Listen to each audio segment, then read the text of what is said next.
More stuff? Or do you want a language that will last a lifetime? After all, it's all about priorities. To try a free demo of this powerful language learning software, call 1-800-514-2823. Again, get your free demo now. 1-800-514-2823. That's 1-800-514-2823.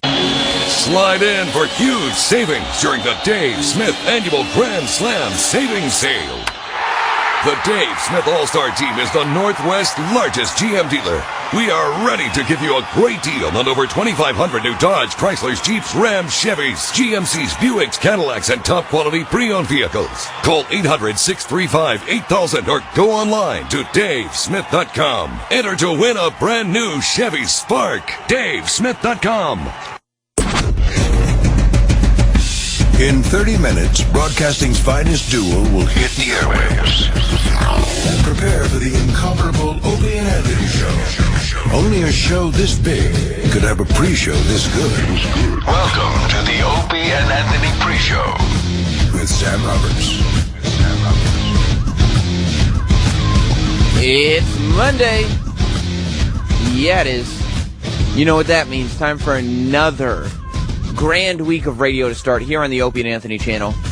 We start with the Opie and Anthony pre-show, leading in to the live Opie and Anthony show. 866-WOW-1-WOW if you want to be a part of the pre-show. 866-969-1969. We break down everything that went down last week on the Opie and Anthony show and everything that could be going down this week on the Opie and Anthony show. A lot to get to today. A big week to start. Of course, you know, this World Cup thing is taking over everybody. As soon as America starts winning, it seems like the guys have joined in. Opie and Jim were both live tweeting the World Cup last night. I mean, we've gone from Opie not understanding how all of a sudden everybody can be a soccer fan to Opie being a soccer fan. Like, it's happened. And I get it.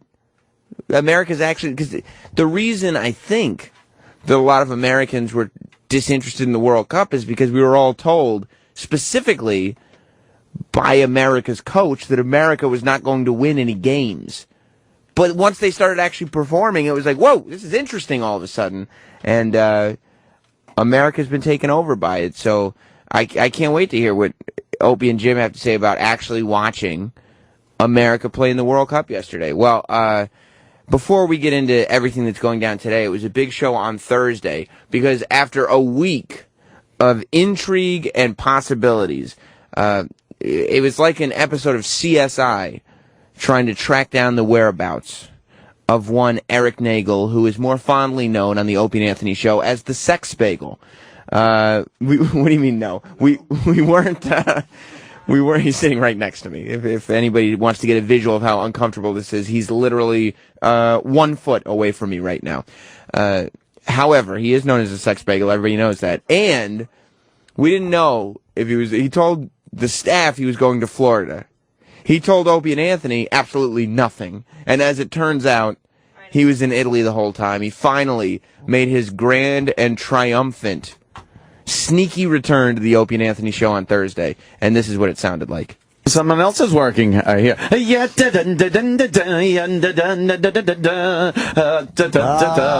rocks back. He rock. He's back from Florida. E-Rock! How was your vacation? We gotta know. Si, buongiorno. Buongiorno. Bonjour. Isn't that, I don't know what French? it is. I don't know. No, that's bonjour. Wait, so Bonsoir. it's CCC? Yes. What does that mean? Yes. Oh, it means yes. Yeah. Yes. Very good. Paisan. So, did you have a good time? Yes, Naples, Florida was amazing. Oh, what makes Naples, Naples, Florida. Naples. You were a little scared that we were going to find out that you went to Italy, I guess, huh? No, I wasn't scared. I just wasn't telling you this time. Why? Well, let's see. I'm sure there's plenty of best-of segments where you've called me at various vacations or at home. And Yeah, but it's now a bit.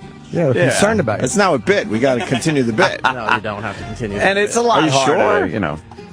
Go overseas and... We missed you by one day at one of the hotels. Right. I was moving around a lot. Yeah, I had to move around. Trying. Didn't the guy at the hotel go, "Oh, he left yesterday"? Yes, I can't do Mr. that. Nagel, he left yesterday. We're like, fuck. We almost had you. Ah, shit. E-Rock I mean, I've watched this guy for the last probably 8 or 9 years now, and I feel like he's at an all-time high. He came back on the show on Thursday. He was all smiles. He felt like he'd gotten one over on everybody, and really he had. He escaped the country without anybody knowing. It was like he was a fugitive, and he made it. He completed that mission successfully. His vacation went uninterrupted for the most part, aside from Twitter or whatever, but there were no phone calls, there were no animal noises, nothing like that. He came in Friday. He did a great job board-hopping Sam Roberts' Friday show. And then over the weekend, I see on Instagram, he's in his backyard, the sun is shining bright. He's watching Ghostbusters 2. He has a giant sandwich and a big bottle of cherry Coke. And it's like, this kid is, I mean, he's at it's never been this good to be Eric Nagel. I don't know if he's reached this point of zen where he realizes that he's okay celebrating life, but he's doing gangbusters right now, and it's been an exciting time just to be an Eric Nagel fan, as I have been for some time. Snowy in Michigan. Samuel, how you doing, sir? What's up, buddy? I'd like to report an apology, actually, for your apology clock. Oh, who apologized? Manager of our team, the Detroit Tigers, apologized. Brad Osmus apologized for after a press conference after one of their losses. They said, "How do you deal with the losses?" He said, "I go home and beat my wife." And What? he apologized almost right away. Yeah, I mean, he probably. Look, it's obviously a joke. He's joking. Yeah, I said no big deal, but I mean, he apologized. I mean, I was a sentence or two later saying, "Listen, and now he's like saying, well, I'm gonna, take a donation to the wife abuse house and so on." And I mean, it's like a silly joke, but we'll definitely look into that. There was also, thanks Snowy, an apology from.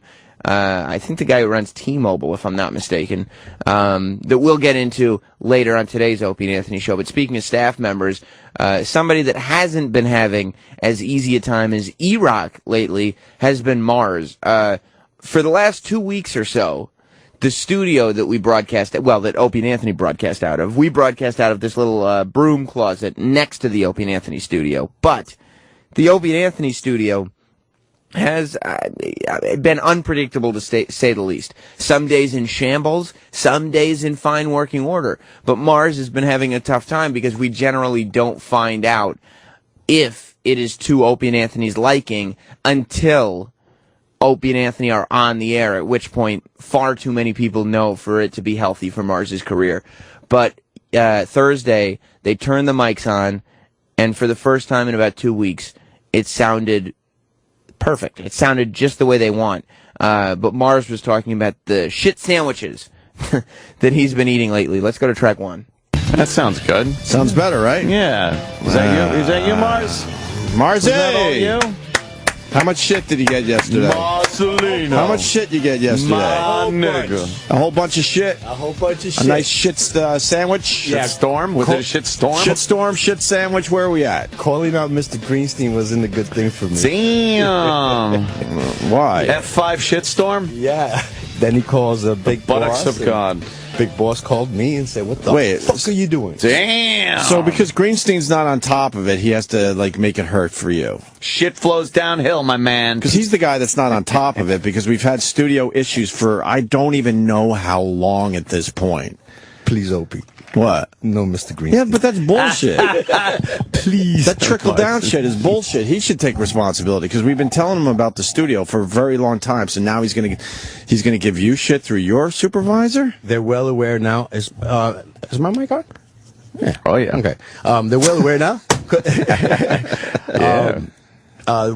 My point is, we can make this very quick. You shouldn't have got any shit sandwich yesterday. Oh, I did. Okay, because it's been an issue for a very, very long time, and everyone knows that. Well, we had Tony Marciello and Tony! Yeah, he was here yesterday. Ed was here, and the Love guy the Tony. the guy that dream designs- team. That is the dream Fucking team. dream team was here. and the guy that designed this Klotz. And they're very well aware. What, do they get him out of retirement? Yeah. A retirement home? Do you know how much not fun that party sounds like? What happened? right? Tony and Ed were here. Tony's all right. Ed's a little Tony, weird. but Is Ed the one left? Names are terrible. Yes. But right, yes. Tony and Ed. Tony, Ed, and the guy that designed that. Just jabbering with about electronic shit. Yeah, we got to run a wire through. Oh, God. Yeah, pull that one. Give me some slack. You guys know Ed. Ed. Like Ed. Ed rules. Of course, we know him all. Ed knows his shit. From the old smart man. days. Very smart man. But you shouldn't have got any shit, period, because the company's fully aware that the On-off studio's switch falling work. apart. Mars lives in shit. That's what Mars is doing, though. He's trying. We are running, if I'm not mistaken, the same board that we ran on 57th Street. Yes. Was it is this the first board that we ever got? The one Opie had? Yeah. No, that's the second board. So we got. This is the first board. So the board in here, we got when we first started on XM satellite radio. That was October of 2004. The board that's in there with Opie is something that we got when in 2007 when the 57th Street studio got rebuilt. I mean, this is Opie and Anthony history. One day, these boards will have a place in the Radio Hall of Fame. But right now, we're still trying to use them, and it's, the wear and tear that this equipment goes through day in and day out, especially when you've got a host that spills coffee and throws cereal over it, it's something that has to be dealt with in a real way. Before we move on, by the way, if you want to get in touch with the pre-show, 866-969-1969, 866-WOW-1WOW. Call now and talk about what you think is going to go down today. If you're watching the World Cup, if you were following along on Twitter, of course, the Jim Norton's opinion on MSNBC censoring themselves. The anchor on MSNBC, we covered this last week, the anchor that didn't want to discuss the Redskins by name.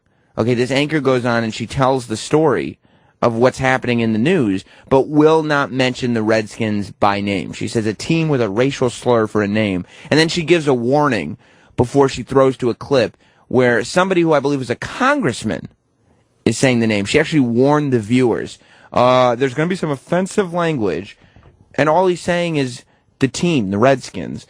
And Jim obviously had an opinion on that on the show. That YouTube clip has gone everywhere, and all the major news sites has picked it up. It's on Mediaite at the very top of the page this morning. It's up on the Blaze. It's everywhere. So it's interesting, and I'm anxious to hear if Jim caught any flack for that now that it's become a mainstream thing, or if people generally agreed with him. But we got into the Redskins thing a little bit on Thursday with Tom Papa in studio. Let's go to track 8, E-Rock. She warned us that we were going to hear the word Redskins. Yes, look out. She saved 8 people. The embarrassment. Yes. Who gives a shit? I won't say it here. No, not here. Not on these airwaves. You will not hear it on my program. All they do is apologize. They are fucking embarrassing. Groveling. They're embarrassing. They really are. They are. And this whole thing, anyway, because there are some pretty major issues out there that should be addressed by people with this amount of passion and this amount of debate back and forth. Things like, Iraq, perhaps poverty. The fact that there is an army of Mexican people invading our southern borders, trains full. One of our greatest cities, Detroit, is no longer a city. Detroit, how about that? I don't even know what it is anymore. Right. They have billy goats going through eating Yes. the vegetation that's growing in the middle of city streets because they don't even afford a lawnmower. There's no lawnmowers. I don't want to say Redskin. All this, Right. It's Good just Lord. another distraction. Real issues out there. It's literally billy goats walking through You might want to Detroit. look into some of the real issues affecting America. Good Lord. People cannot be passionate about things that really matter, but things like this, you change Because the name it's of a football easy. team. It's very easy. You don't have to do anything. You don't have to help people. And it doesn't last long, Right. This will go away, just like those poor Nigerian schoolgirls that got kidnapped. Remember? Hashtag Right. find our girls and get our girls home and stuff. What happened to them? They never found him. They never found him, and I don't see no hashtags anymore. I don't see Michelle Obama holding a sign with a hashtag anymore. Those are they're slacktivists. Right. It's the easiest thing to be a social media activist these days. Yeah. It doesn't take any work. No, you just gotta tweet a hashtag, say what you think, and then within a week at the most, you don't even have to pay attention to it anymore. Yeah. You ruled for a week. And you feel like you did something. You did something, and then on to the next thing. It's that instant whatever. I don't know. Slacktivism, I guess is what they call it. Ryan in Philly. Prime time, Sam Roberts. How are you? Good, buddy. How are you doing? I'm all right, but apparently I must have missed a memo over the last week. Redskins is now offensive. Redskins isn't offensive. Jew, nigger, kike, bully. Those are offensive words. Redskins? I have a Redskins jacket. Yeah. Now what? Am I going to get fired at work? Like, I always looked at the Redskins like, I wonder if that's offensive, but I guess not, since everybody says it and wears the logo and everything. But somehow, yeah, within the last, couple months, that's become a thing that is offensive, and within the last week, something that people on the news wouldn't say. So let me ask you a question now. What if, for example, we're both in the wrestling, Tatanka, would that be a offensive type thing? Or, can a black guy go out there with a gimmick eating watermelon and fried chicken, or is that going to be offensive? Well, I mean, if a black guy had a gimmick where the whole gimmick was he ate watermelon and chicken, then yeah, I would assume that would be offensive. But when did we as a nation just why are we so hypersensitive and everything? Look at Blazing Saddles. Not in a million fucking years would you ever be able to pull that movie off again, because everybody said, "Oh, we're going to hurt somebody's feelings." I was watching. Everybody gets a trophy. Suck it the fuck up. There's winners and losers. I mean, come on. Yeah, you're right, dude. Thank you, Ryan. I was watching a CNN documentary last night about TV in the '60s, and we couldn't get away with stuff they were doing in the '60s now, because everybody's so hypersensitive. Like in the '60s, people could just say shit that was happening, at least to some extent. And now it's like the language police is so omnipresent that, nothing can get done. Let's go to Josh in New Hampshire. What's up, Josh? Yeah. How you doing, buddy? I'm doing great, although I'm reeling from that tie from the USA-Portugal game. Yeah. Holy crap. It was amazing. Hey. Yeah. Can I get a time check? Of course you can. 16 after the hour. Only 14 minutes before O&A hit the airwaves. I'll talk to you later, Josh. Speaking of last night's game, let's go to Jose in Las Vegas. Sam Roberts, my man. What's up, buddy? Yo, fucking Portugal, out of nowhere, made that fucking goal against the U.S. It broke my fucking heart, Sam. Are you a little inebriated at the moment, buddy? You are a master detective. You might, yes. I mean, what have we been doing? What have we been doing with the evening?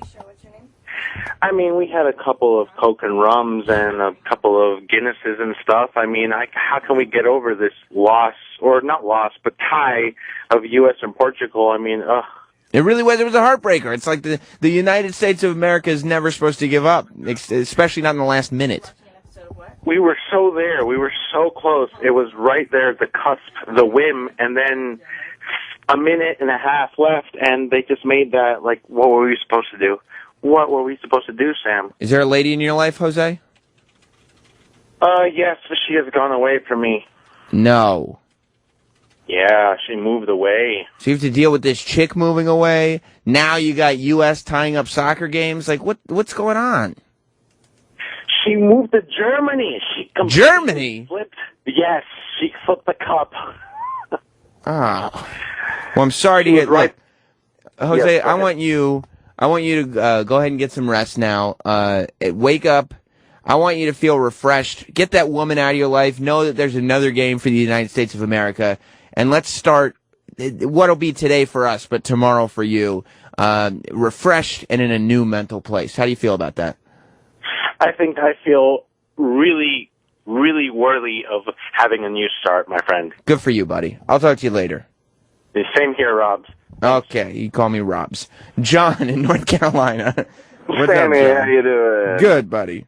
So I was watching, and this may sound corny, I was watching the Waltons last week. I was in a hotel, bored out of my brains. Mm-hmm. And they showed a scene that would never be allowed on television. they showed the family, a couple of the family members, getting out of a car, no seatbelts, drinking and driving, underage with moonshine. What the fuck was the Waltons doing? It was part of the Southern culture, I guess, back in the 70s, and it was acceptable. So. Part of the Southern culture was just like, yeah, sometimes we kill kids when we drive. You know, that's part of our culture, though. It's what makes us charming.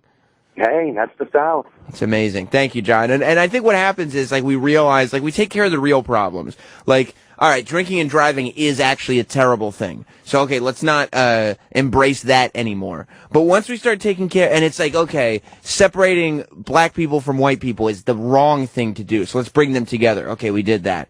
So once those problems are solved, everybody's still looking for more problems. They're like, what about the fucking Redskins, though? Huh? You're still saying Redskins, right? So, well, yeah, I guess, but it seems a little more trivial. Speaking of the Redskins and what we were talking about on Thursday's show, I want to get back to some of the staff stuff. We talked about E-Rock. We talked about Mars. We were talking about vinyl, of all things, on Thursday's show. And Travis came in to kind of defend it. I was kind of goofing around about it, but I see the merit in collecting vinyl just as a collectible thing. Like, for the same reason that anybody collects dumb shit, because it's cool. But Sal decided to back Travis up, which immediately Travis knew was the wrong move for his argument. Like, Travis gave up on arguing his side once he realized that Sal was the guy that had his back. Because Sal decided to go in and argue on the case of sonically, fidelity, whatever all those audiophile words are, vinyl being better. And here's how it went for him. Let's go to track 3. I love that you think only hipsters are listening to vinyl. We do. They are. A hipster. It's pretty obvious. I couldn't be less of one. You are a hipster. If hipster meant gay.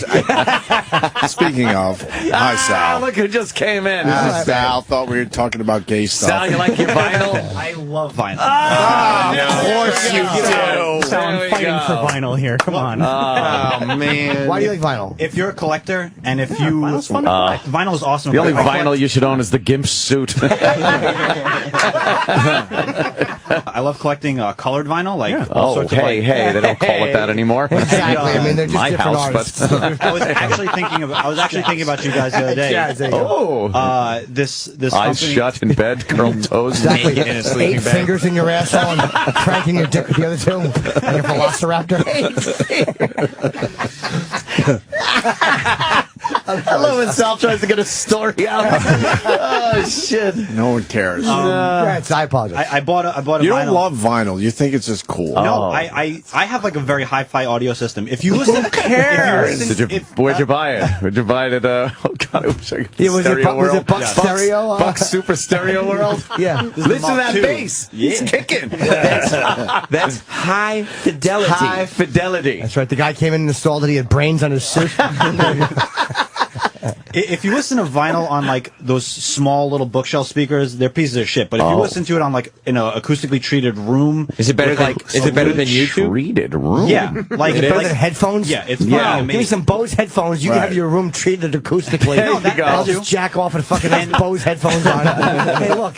It's a very common thing to actually get like a really high-end record player and get like really high-end headphones, and people just that's just a way of indulging in music. Indulging. Yeah. It does sound different, yes, but if you're listening to it on a shit system in a fucking apartment, it sounds like garbage. I want to go to someone's house and hear it. I do want to hear it. You would love it. You would love it. Look, I grew up with records, so it's not like it's a foreign thing. I do like the record sound, but it's a fucking pain in the ass. Yeah, I kind of nostalgic. I used to listen to Destroyer. I would go like up to my parents' attic and they had Destroyer. Trying to relate. Fucking. Let me just pull out. You're trying to relate to. Oh man! You're trying to like drag Jimmy into your world. And it worked. There is I don't think Sal always realizes how transparent he is when he's arguing. Tom Papa came in, and I just enjoyed this because we get to re-explain to Tom Papa what was going on with Sal, and Opie and Anthony kind of summed him up very accurately. 4. Yeah. We're talking about vinyl records. Vinyl and how the hipsters love it. And the hipsters love it. And this dope over here, not you, Travis, Sal, because at least Travis could like defend vinyl records a little bit. He's really into it, Sal's but he doesn't know why. Douchebags, though, he's one of these douchebags though that didn't have vinyl when he was like young, and we did. We understand how convenient the phone is. With more albums than I ever dreamt of having as a kid. It's a whole record in my phone, and he's like, you know the sound of vinyl. Fuck you, the sound. He set up a whole room in his apartment so he could like listen properly. Oh man, my I'm getting you. They sell them at Urban Outfitters. It's like they have a whole section, and it's all cool. So my daughter just turned 12. And she asked for it. All her friends have girl it. Sal. 12-year-old girl doesn't know anything. So we get it. You know, the suitcase one that folds up. You know, remember you had like that kind of thing. And she's so excited. And she gets a bunch of albums, and she takes out her favorite, like Fun. You know, the band Fun. Sure. Takes out that album and puts it on. And this is exactly what you're saying. It's warped. It's skipping like words of the song. She's like, this blows. I have a turntable that I bought several years ago, and I just have like a few records that I purchased as collectibles because they're my favorite bands. Like I got some White Stripes records and some White Zombie records, but I'm glad I have them because it's just a little collectible thing. But I've tried to actually play them on the turntable. And what a complete pain in the ass it is, immediately. Like, first of all, I gotta sit in the room and listen to this music, which is not what you do in 2014. And second of all, just that there's a process to getting to hear this music. I could just be in the kitchen and put it on my phone. I got a jam box, I'm good to go. But I guess I'm missing something, though, when I'm listening that way. I guess I'm not hearing everything that the music is.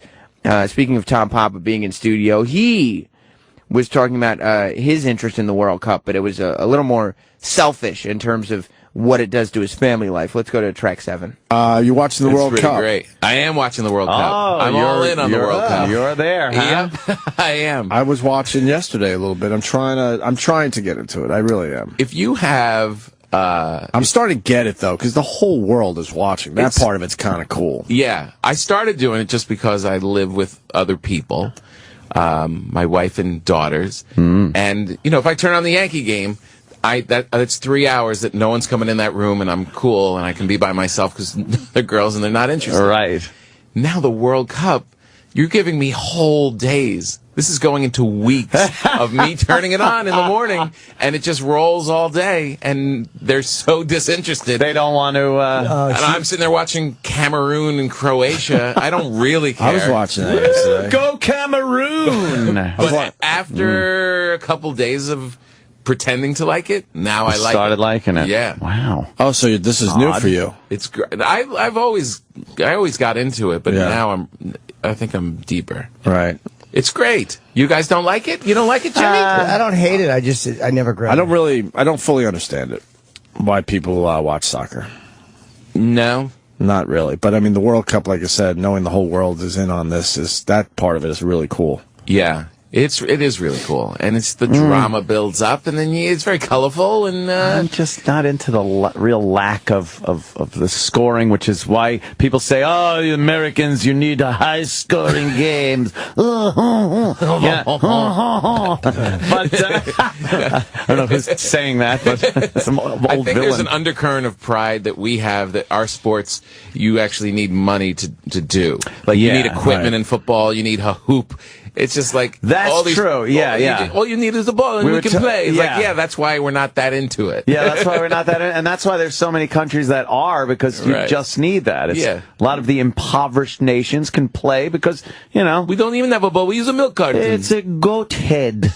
We kick the goat head, and it's special because it's their only sport in a lot of places. Yeah. You know, I mean, they play other sports, but not to that level. Yeah, very hard. You don't see a lot of Guyana,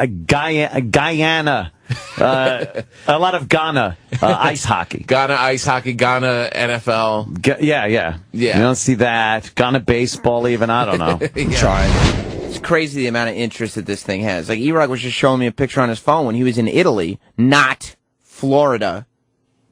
He was showing me that people were, like, lined up on the streets because the bars were so full of people trying to watch the Brazil game.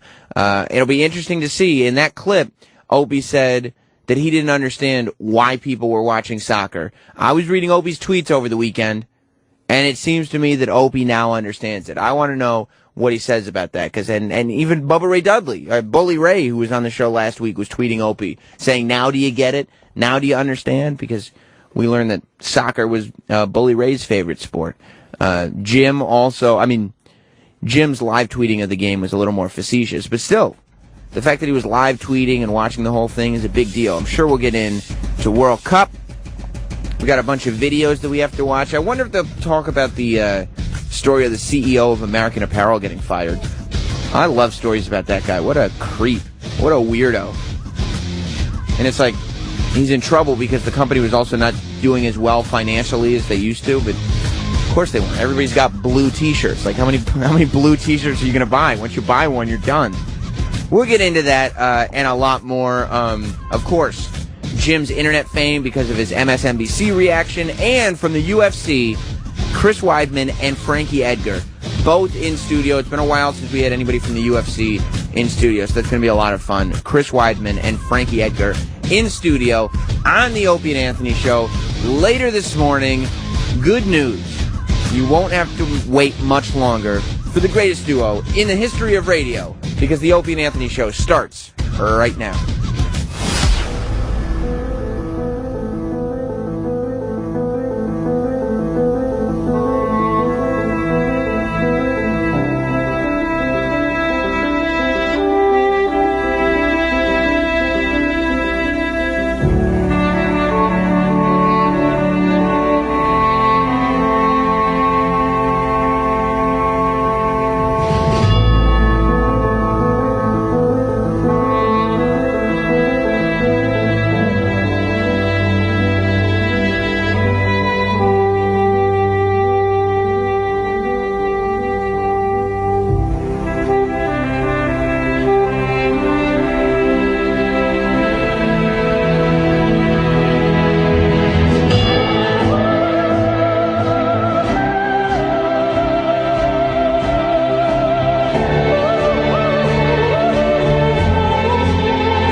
1994.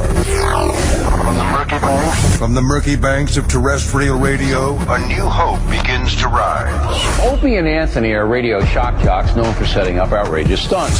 People sure are listening. Two Long Island natives who together would one day change the world as broadcasting's greatest duo.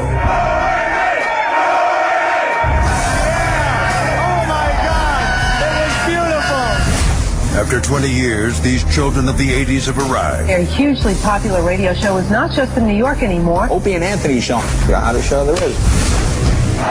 Through 55-gallon drums and wiffle ball bets. You push it in until you're comfortable. From mayors to mayor. It was an April Fool's hoax by two radio disc jockeys. With bottle rockets and bra bombings. And wieners and pigs. Opie and Anthony got their hands on the photo and tweeted it. Two men that have taken a box of cocks further than any. Well, these people will definitely stop. Guaranteed. Lift up this They've met friends along the way. Jim Norton. I have a raging hard-on right now. Can I please put my dick in your donuts? And through fines, scandals, suspensions, cancellations, and terminations, it's the one show that remains unscathed. Striking fear into the hearts of management everywhere comes a radio show that after 20 years remains above all else real. This is the Opie and Anthony Show. But enough of this palaver. Let's get the show on the road. Good morning. Hi. There we go. A little loud. That's good. It's a little loud. A little loud. I believe I see one of them peckers you was talking. Boom. There we go. Boom, boom, boom, boom, boom, boom, boom, boom, boom, boom, boom. Now that we're all huge soccer fans, yeah, might as well play the song too. Boom, boom, boom, boom, boom, boom. Huge soccer fans and Jack White fans right here, Sam. You're probably not going to find a room full of people that are more into soccer than right here. That's right. Yeah. Boom, boom, boom. Oh, yeah. Boom. It's actually rare to have four circumcised soccer fans in the same room. Imagine tattooing this guy's name on your arm. What a dick. Yeah. Sorry. Sam Roberts. Hi. I watched the live version of this from Bonnaroo a couple years ago. It's really good, yeah. The whole crowd gets into it. Well, because of you assholes out there, just fucking prodding and poking, I said, all right, I'll give this soccer a try. Relax. Give it a whirl. And now I have a new thing to be frustrated with. I was good last week. No thanks, soccer. I don't need a deal. But people just poking and sending links to cool soccer videos. Come on, try it. Check it out. It's exciting. It's fun. So now here on a Monday, Jimmy, and I don't know if you were watching that, but I saw Jimmy was tweeting as well. Yeah. Now I have to be. Now I'm frustrated. I wouldn't have been frustrated last week. I was good. I didn't need soccer in my life. I don't know what happened there. Some asshole on Twitter, hey, I thought you didn't like soccer. I go, hey, man, that was last week. You goofball. Relax. Just start liking something sometime. Right. And then he's like your mother? Get it. Instead of just having a little fun with it. Relax. Yeah. Obviously, I've said what I said, and everyone else said what they said about soccer last week, but we got swept away, and now we're frustrated. Yeah, that was an old heartbreaker. It had to happen. Yeah. Of course it had to happen. Second left? Who knows how much time is left? I don't know how that works either. I don't know. It was they say 30 seconds left, but I don't know. When they scored, I'm like, I think we got time still. I don't know. The clock says it says 75 minutes plus 5. What's the plus 5? What is that? What does that mean? And then all of a sudden, you see one of the officials, I don't even know what they're called. He holds up this giant clock and then decides, we need to put 2 more minutes on. What? Add 2 more minutes. What does that mean? How do you do that? And why don't they just minus the 2 minutes? Why are they plussing the 2 minutes? I don't know. I didn't know how much time was left in the game. No, the clock was still ticking. The game's over and the clock is still going. Right. Why is everybody going home? The fucking clock's still going. It doesn't make any sense. I don't know. And And then they said Ronaldo kicked a perfect ball, obviously. Ronaldo. And that poor guy's head today. Come on, that has to be a concussion, right? That was rough, man. It was rough, and we don't even know anything about soccer. I don't care about soccer, but in that hour I watched it, I was like, that second goal the U.S. scored, I was actually just looking at fucking dumb Anthony's Twitter picture, and I missed it. Really? They only score every 8 days or something. You missed it. I missed it. Shit. God, what happened? I don't even know what happened. Why you just, at that point, why not just kick that ball way on the other side? I think so. There you go. The ball comes to you. Oh, kick it way off to, the other side. Keep it away from your goal. It felt like the U.S. went into kind of some defensive stance or something. Boy. I don't know. Yeah. So like you're saying, just keep kicking it down the field. It's clear it. Clear the puck. Just keep clearing it. Yes. It's pretty damn exciting, though. It's a lot of work to try to get a shot on goal. I kind of dug it. I'm not gonna a lot of setting up. I'm not gonna start watching on a regular basis, but it was wow, what a game. Not gonna watch some of these other teams play. I've been watching all weekend. Yeah, I really started watching all weekend just in the background. I don't know anything though. Still, what teams look good? I don't know. I don't know. A Korean team won. I mean, not won, but I was watching that game. They lost, and then who else did I don't know. It was just on in the background. Opie sounds like Mike Francis. We all sound like Mike Francis. I don't know the game. But we're not... They kick the ball. We're not sports talk hosts. Dude, I started watching it, I swear to God, on Univision. Really? Yeah, I didn't know where the game was, and I'm flipping through, and I'm like, this is not going to be good. I just don't know. And I finally found it.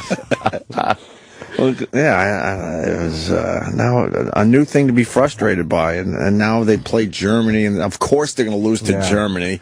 Of course, because that's just how it's supposed to be. Yeah. Seems to me nothing is really written in stone here with this. But if you're a sports fan, that's exactly how it's supposed to be. Yep. You get a little excited. You're pretty much going to move on to the next round. Last second goal, so now you got to worry about the next game. And then, of course, they're going to lose that and break everyone's hearts. That's just how it is if you're a sports fan, no? So you finally got everybody watching. Yeah. Everybody's watching, and with 1 second left, that fucking dummy. How great would it be if his head had come off? When the ball hit his fucking head just fell off. Because Tim Howard, I'm starting to even know a couple of the guys' names. Yeah, another North Brunswick alumni. That's right. They're in deep. I saw your tweet.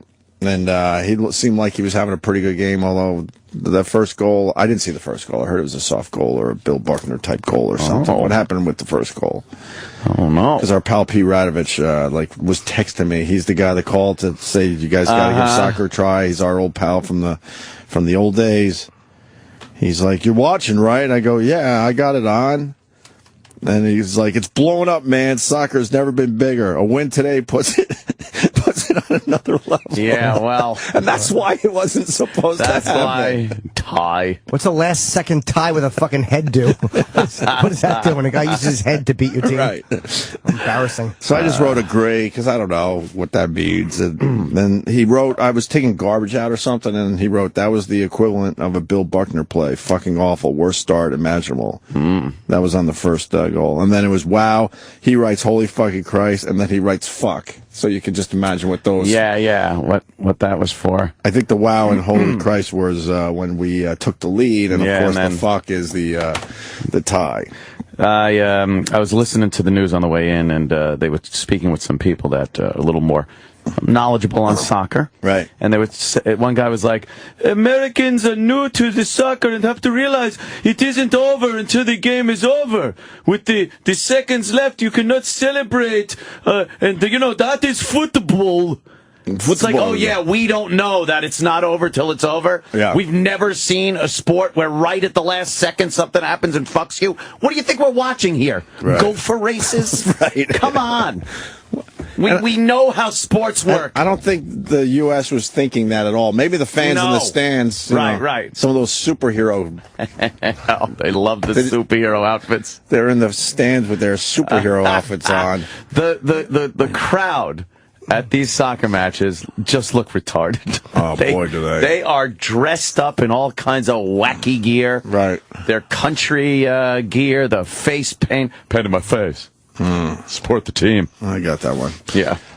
And then you got the hot chicks, too. You got some hot chicks. That's the good thing.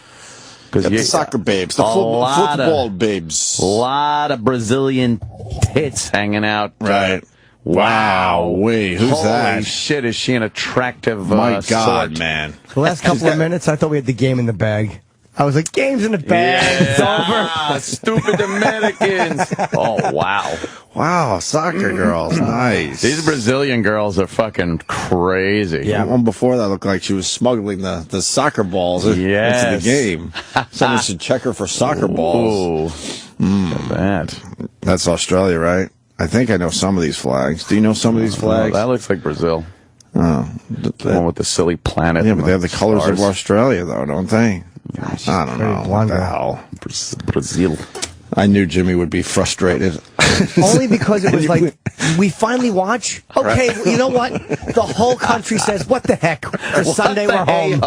What the heck? Yeah, it's after a nice weekend in the Northeast, you know what? It's time to settle down a little bit, maybe have a beer and a little dinner and watch the game. Yeah.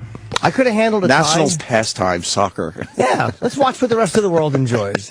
And then a nanosecond left and a guy's... I don't want to lose to a guy's head. A 3-run home run I can handle, but a guy's head... Walk-off homer.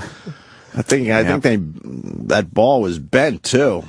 I didn't realize these kids could bend the ball like they do. Yeah. Now it makes sense, that movie title.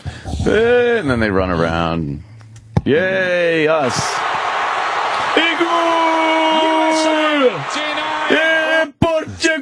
Wait, go back, because I just heard U.S. soccer denied. See? Can they do something here? It's Cristiano Kick Ronaldo. it! Oh, it's a great cross, and it is an equaliser from Varela. USA denied right at the death. Oh, boy. Oh, boy. And they're all trying to spin it. There look like 20 opportunities to kick that fucking ball away. Call a timeout. What's this guy doing? Stop the clock. What's that guy doing over there? I don't know. Be the supplier, but this is just a world-class ball. A world-class ball? Wow. Long, Portugal has Boy, he knew that guy was right there, huh? He knew he was right there. Kick the ball at his dumb head.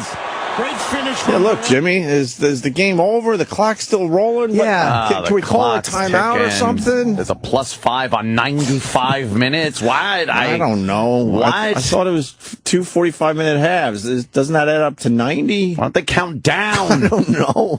To 0. Can you call a timeout? I don't know. The clock shouldn't still run if they're celebrating a goal. They're getting on the buses. The clock is still going. People going home. This guy thinks Germany and the USA are going to tie. This is a useless phone call. Don't we both move on if it ties, though? I believe so, yes. Well, then Portugal's game becomes key. Portugal-Ghana game actually comes into play. I don't know. Yeah. No. There's something happens where I think the U.S.'s fate will depend on whether Portugal beats Ghana or something. I think if we tie, we're in. But if we lose, then if Ghana beats Portugal, then there's... I don't know. I don't know. G in Jersey with a complete... Guarantee. Oh, guarantee. But this phone call is useless. No, well, what happens is Klinsmann... Useless without pick. Klinsmann is Post useless without pick. Right? So he's from Germany, the coach for the United States. I know that. I learned that he also... look, I just want to show you a little soccer knowledge. Our coach was on the German team when they won the World Cup in 2006, or he was the coach of their team in 2006. Yeah. Very good. Now, the coach for Germany was Klinsmann assistant when they were when they were coaching in Germany and they played together, blah, blah, blah. Okay. If Germany ties and USA ties, they both advance. So they have nothing to gain by playing. They just may as well save themselves for the elimination. Oh, so you're saying they should just pretty much just call it in, get a tie, and then they both advance. Yeah, that's how professional sports teams actually play. Sure. Well, all right. Well, they're not. Well, they are. All right. Well, I'm nervous. I'm sorry. So wait, if they play a 0-0 game, they both move into the 16? Yes. Okay. That's pretty impressive. Right. Yeah. They both advanced. So basically, they have nothing to play for, nothing to kill themselves over in the jungle. Wouldn't it just feel good for Germany to beat the U.S., though, and vice versa? Mm-hmm. I don't think so. Not when it comes down to personal stuff like the coach and coach. They're best friends. They've known each other all their lives. So for bragging rights, maybe, but I don't think so. Well, being a soccer expert, I would say that they're going to play their hearts out on Thursday. All right, gentlemen, you have a wonderful day. Although they have less time, Thanks, Steve. don't they have less time to rest? Like we have the U.S. has one less day to rest than Germany did. Maybe they won't go crazy because neither one of them wants to be tired for the game after that when it matters. Yeah. Why do we have to wait 4 days now? How about a doubleheader? Soccer doubleheader. That's what I want. See those guys sweat? They were drenched. Oh my God. This guy's going to explain, now that we're big soccer fans, he's going to explain the clock thing. John in South Carolina. Anthony, little Jimmy. Hi, John. Hey, John. All right, I think it's 90 minutes, and every time the ball goes out of bounds, there's a timekeeper that times how long until the ball's back in play. So every time it goes out of bounds, it adds a little time. When a player gets hurt, that adds time until they start playing. So there's a guy who times when they're not playing, and they add all that time back at the end. But, what? I know it's the world sport, but can't they take one lousy thing from us, and that would be stopping the clock when the ball goes out of bounds? Exactly. It's simple. Why have a guy with a clock? It on to the end. Time? And how do the player and what the players? I guess the coaching staffs they're keeping track of that stuff too, so they can at least tell the players, look, we got an extra 3 minutes here or whatever, right? Yeah. There's a great video of a little Spanish kid at a game. He went to get the ball out of bounds, and instead of picking it up and putting it back in play, he wanted more time on the clock, so he just laid down on the ball. I remember that, and then another guy came over, and he's trying to get it from him. Yeah, right. That's why he did it. Yeah. They were behind, so if he held onto the ball, that added more extra time. Yeah. Have a great day, guys. You. All right. How about you? Yeah. That seems a bit silly. That is silly. Imagine if they did that in the NFL. Fourth quarter's over. Nope, actually, we got another 3 minutes to play. Oh, but wait a minute. We were setting up to win this game like with no time left. Exactly. And now there's time left? What? You knew this was coming. David in Philly. David. Hey, what's going on, guys? Hey, man. Hey, so that caller that just called in regarding the 0-0 tie and that both Germany and the USA should just play each other to a tie and that, everything's okay. Yeah. Right. It's full of shit because the winning team from the group from Germany, USA gets to play the losing team from another bracket. So the idea is to win. Then they'll play The idea is to win. See, that's a new concept to us here. We don't know about your football. Could have locked up a spot. Fucking Sweet 16, we could have locked up a fucking spot. Exactly. What are you guys doing? A mere 3 days ago. It has to happen. Otherwise, 0-0 tie, pretty much the U.S. plays the hardest team in the next round. So if the U.S. doesn't win, they're going to play a harder team. So the U.S. could have had a week off and relaxed and gotten back, but no. Right. Right, so that's it. So I don't think I was bullshit. But anyway, I just wanted to let you guys know. Wait, so if we wrapped it up last night, then we don't even have to play the final game in our bracket, Jimmy? So basically, I think so. If we would have won last night, I think the idea is that we would have been on top of the group, and all we have to do is either tie Germany. We would have won. But the thing is that since now we're tied, I mean, Germany has the tiebreaker in terms of how many goals they scored throughout the tournament so far. Hold on, wait. The U.S. had won. Would the U.S. have to play Germany still? Yeah, they still would have to. I would assume so, actually, okay, right? I'm dumb. I thought that was an extra game they have to play. No. They have to play all four groups have to play each other. Oh, they would have to play anyway. Okay. All right. Yeah. So thanks, guys. Have a good one. You too, David. All right, that's not as bad as I thought. Okay. Gonna have a good one. We could have moved on. But I thought they wouldn't have to play Germany if they had won. Oh no. Yeah, I guess they got to play every team in their bracket because those other teams have something on the line. Maya. God, that fucking play. How do they do that with their head? Right. I hated soccer as a kid, man. This just really looks painful. Right. Yeah, especially how hard they kick it, right? Yeah. Boom, boom, boom, boom, boom, boom, boom, boom. Ah, yeah. Boom, boom, boom, boom, There it is. boom,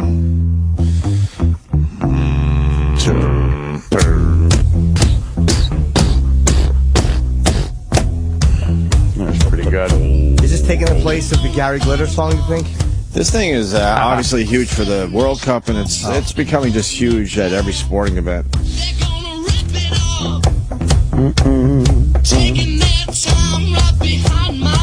is the one, huh? Oh, yeah. Talking to my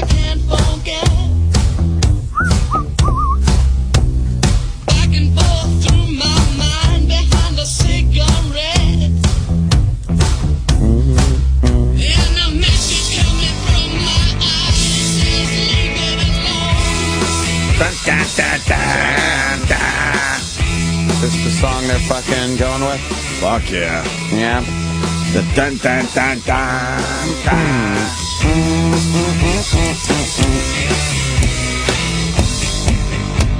Pretty good. Anyway. You can figure that out, E-Rock. Are you watching soccer, E? Anyone else get caught up in this shit? No. Sam, you get caught up in this shit? Yeah, I like watching the highlights. I watch the games, like, kind of half watching. Right. And then go back, because that's what happens. Like, the only time you actually watch the goals is in the replays, because you can't focus on the game the whole time. Wait, you didn't watch that game yesterday? No, I was watching it, but that was I understand highlights and stuff. That was exciting. I have to admit, that was really exciting. Didn't the U.S. they kept giving the ball away? I was like, what are you guys doing? They kept kicking it to the other guy. I'm like, stop being sloppy ball handling. Fucking screaming. I had no idea what I was talking about. We have to admit, we don't know much, but I'll tell you this. That was really exciting from the beginning to the end. And then at the end, could have moved on like Jimmy's saying. It's fucking heartbreaking. I thought you would come in here with like USA war paint today. I was frustrated. Really? Not that they tied, but just because it happened that way. If they're the guys that got a goal like 5 minutes before, but the last play, the fucking dumb Ronaldo who's done shit the whole game wasn't kicking the ball into the. He was throwing the ball like fucking Martini and Cuckoo's Nest the whole time into the fence. And there's 1 second left, and he kicks a perfect into that guy's head. A world-class ball. It was a world-class ball. Yeah, it was a fucking Oswald shot he kicked. It was really frustrating. Jim being so mad, I kept thinking of, after watching one game of soccer, Jim going and giving the team a pep talk. Like, what are you guys doing out there? What are you sloppy ball kicking. Come on, guys, start socking better. At least Ronaldo's hair. Around. Ronaldo's hair looked good, though. Yeah? Looked good. He had a new haircut they were all raving about. Was that puffy hair? He had a little backwards Z type of thing on the side of his head. Now, why won't he play defense? Guys. They said he doesn't play. He won't play defense. What does that mean? I don't know. He's not a good defender. He just doesn't like doing it. I don't know how any of this shit works. The hell is that? Let's see. This guy wants to give us the odds of the USA winning against Germany. What's up? Oh, Sibby, it looks like. Jersey, what's up? Hey, did you say Sobe? Sobe? I don't know. Yeah. Hello, sir. Oh, there you go. Whatever. Sorry to get your name yeah, wrong. Listen, I know you guys aren't big fans, but all you got to know is this. It's realistically about, 80 to 90% chance that the U.S. makes it. It's even if they lose. That's what it is. It's, yeah, we need the win or the tie, but the odds are, that's all you guys got to know. Odds are we made it. It was only bad. No, because even if we lose, what has to happen for the U.S. to be knocked out? If Portugal or Ghana tie, right, it's 100% chance that the U.S. makes it. If Ghana wins by 1 goal and U.S. loses by 1 goal, U.S. still makes it. If Portugal wins, they would have to blow Ghana out, and the U.S. has to lose by a lot for Portugal to make it instead, just because of that 4-0 drubbing by Germany to Portugal that gave the goal differential big-time disadvantage to Portugal. This is like how I felt when I was in Spanish class in high school. Like, the teacher was talking, and I was just like, I don't know any of this. I don't understand what she's saying. Not a word. Nice.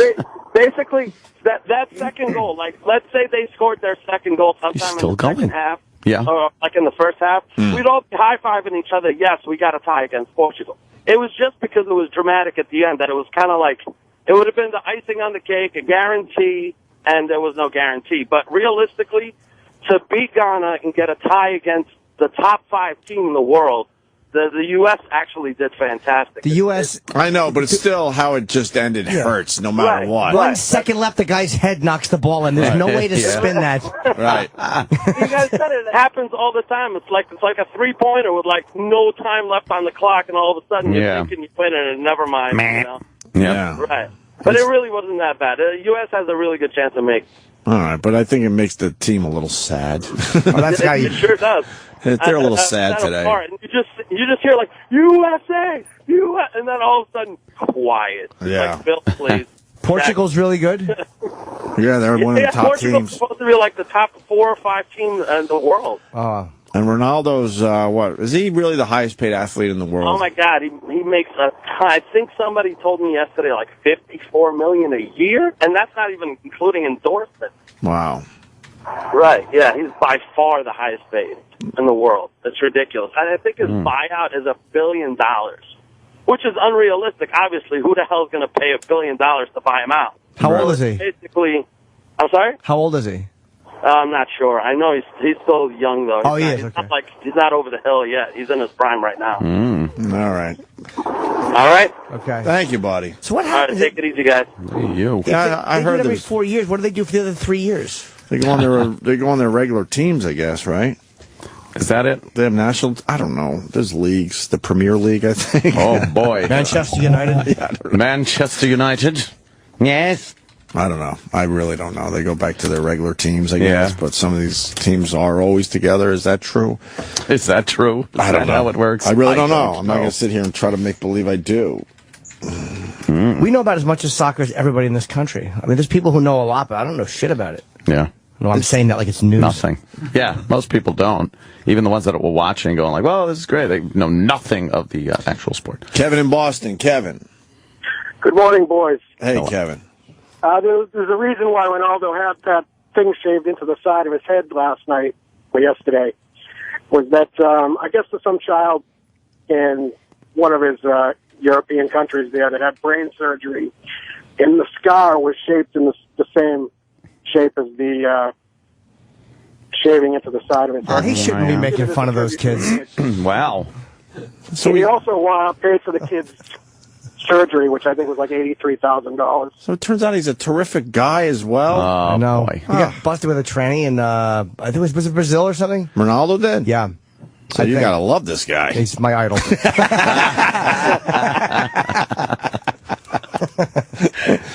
Is that really why he had that hair thing done? Yep. That is why he had the thing shaved in the side of his head. It was in the shape of the scar that the kid had.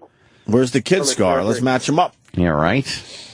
Well. That I don't know. And he's like All right, a Kevin, good thank you, guy. You Oh, guys boy. have a great one. Thanks. All right. You think he gets chicks? Chicks with dicks. Are we allowed to say that still, or is that I one hope off so. the table? Jeez. Probably not allowed to say that anymore. I hope so. People are going to be offended. I'm sorry. What are you going to say on the phone after? Can you send over a... Boom, boom, boom, boom, boom, boom. Yeah. Well. How good is David Beckham? Is he a good player or no? Not anymore. Old school. Was he good? He's old school. Oh, okay. Apparently, Ronaldo's girlfriend is very hot. I would hope so. As usual, a big fatty. Oh, that would be great. Well, if he was a big fatty, that proves he's a really nice guy. Then he's like a real nice. Right. Okay. All right, he's not that nice. He's not that nice. You're kidding me? Jesus She's Christ. an 11. Yeah, he's not a nice guy Jesus whatsoever. H. Christ. Wow, yeah, nice. Okay. Yeah, this guy, A nice hiney. I think I got to do a few more apparently sit-ups. she's some kind of a model, I guess. Sports Illustrated model, Sports huh? Illustrated swimsuit model. He's not that He's nice. not a nice guy. Thank God. All right. There you go, ladies. Right. What do you think your chances are with him? Damn. What's Wow. her name? Wow. Her name is Wow. He's doing all right. Lovely. Beautiful. He's doing all right. Not as dreamy as that convict, right, guys? Oh, with his dreamy blue My heart eyes. was a titter. You fucking women are pigs. You're fucking pigs. In the end, they're just like us. Who Oh, are you kidding? God. Look at this gangster. He's up on weapons charges, a $1 million bail, violent history. Of course, you women just fucking fawn over him. Yeah, ladies, your man's not getting out anytime soon. When you're looking into those blue eyes, did you check to the right and see the gang teardrop? What has he got? 9 felony accounts on this one? Weapons charges, violent crime. 9 felony counts on this He one? just $1 hasn't million bail. He hasn't met the right girl yet. That's Maybe all. that's it. Yeah. To tame them? Yeah, that's all you. That's what all he needs. that's what the women are thinking out there. I could be the one that tames Oh, him. what I'd love to see is big fist smash one of them in the face after they think they could change him. You see all the memes. It steals your heart and your DVD player. Then there's the other one that proves that sometimes you just take a good picture because it's a picture of him also, but it doesn't look that good. Oh, really? He's smiling. He's got gold fucking ghetto teeth. Where is that? That'll make me feel better about myself. Yeah. That's well. Nice. He's still very attractive. Well, it's his dreamy blue eyes. Oh, and he's a good dad too. What?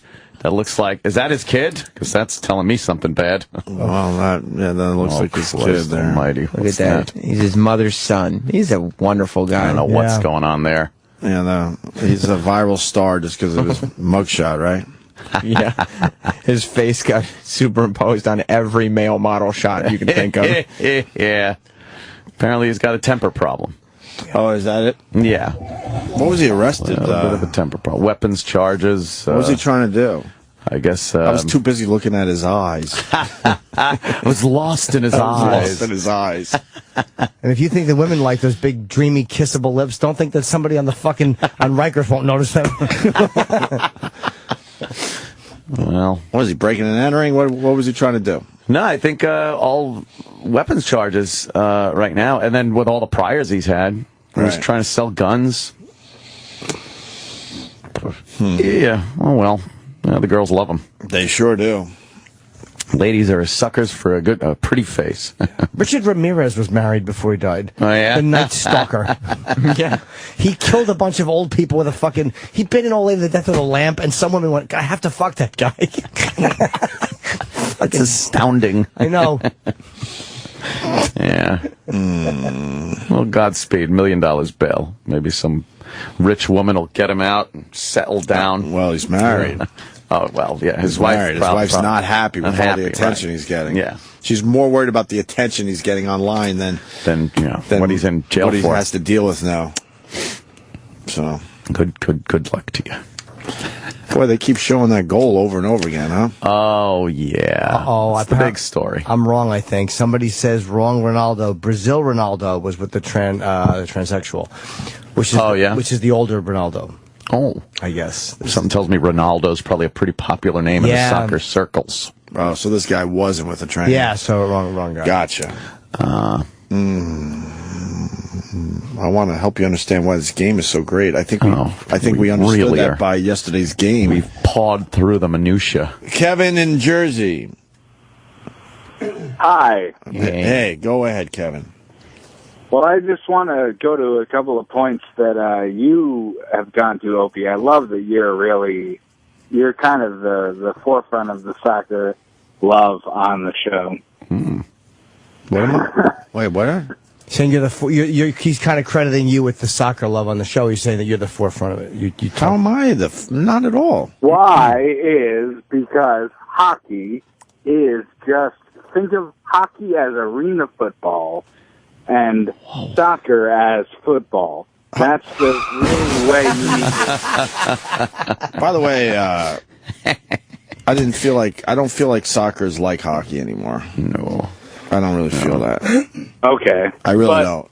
You don't have to know much to enjoy it, though. That's just someone that was uninformed. It's easy to say, it looks like hockey. But, okay, I'm just saying, for the listeners who were identifying with this former, idea of Opie, who is not the Greg Hughes of the moment, What is he saying? I don't know. So have you been drinking? What is he saying? What are you doing? What are you I'm just doing? trying to get soccer.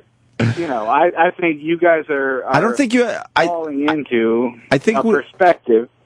Go ahead. Between some of the videos I watched the last few days that a lot of people on Twitter sent me, and watching a few games here and there, and then watching that game yesterday from beginning to end, although I did miss the first goal, I was doing something, because they don't stop the clock for anything. No. I get soccer a bit. I don't know if I'll start following it on a regular basis, but certainly I'm all in now for the World Cup. Great, thanks. Me too. I missed that. I watched it on my phone. That first goal. But I'm just saying for all the listeners and et cetera, it's like with any sport, you don't want to watch the ball. You want to watch the players. You want to see where they're going. You want to see what they're trying to set up to do. Sir. Yeah. No one's interested.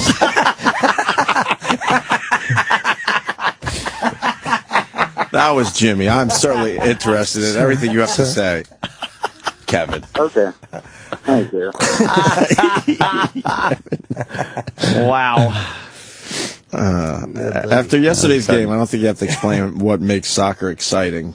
Yeah. To know that shit could go down at the last second is crazy. Kev? But yeah. Go ahead. I'm sorry. Kev? I don't know what's going on, but I'll love it. And I'll listen to it, later, and it'll be great. Where did you watch it? Did you watch it at home or on a portable device? I watched it at home. I went out right before the game and, saw it on my phone, and as I was getting home... What was traffic like? Shopping was great. I bought some booze. There we go. That's the ticket. Right on. I'm sure you're a nice man, but you're giving a lot of non-pertinent information. Yes. I was watching the game, and there's been a lamp I've had my eye on. Gives a shit. Jim, just had a lot of years. Yeah. All right. Yeah. Thank you. Okay. All right. Goodbye, sir. All right. Let's go to South Carolina. Ooh. Hello. Hello. Hello. How you doing, guys? Good. Your name's Michelle? Yeah, it's Italian. It's not Italian. It's a girl's name. You have a girl name. You can't. Yeah. You can't spin that. Hold on. You can't spin that and say it's Italian.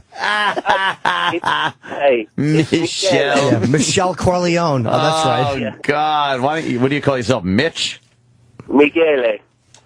Oh boy. Wow. You can't just say it's Italian. Michele. Yeah. Michelle. Wow. What the fuck, dude? That's gotta suck. Oh. Yeah, it was rough growing up. All right. What's up there, Barbara? I got a shitty name. I got a shitty name, but at least it's not a girl's name. Oh. That's right.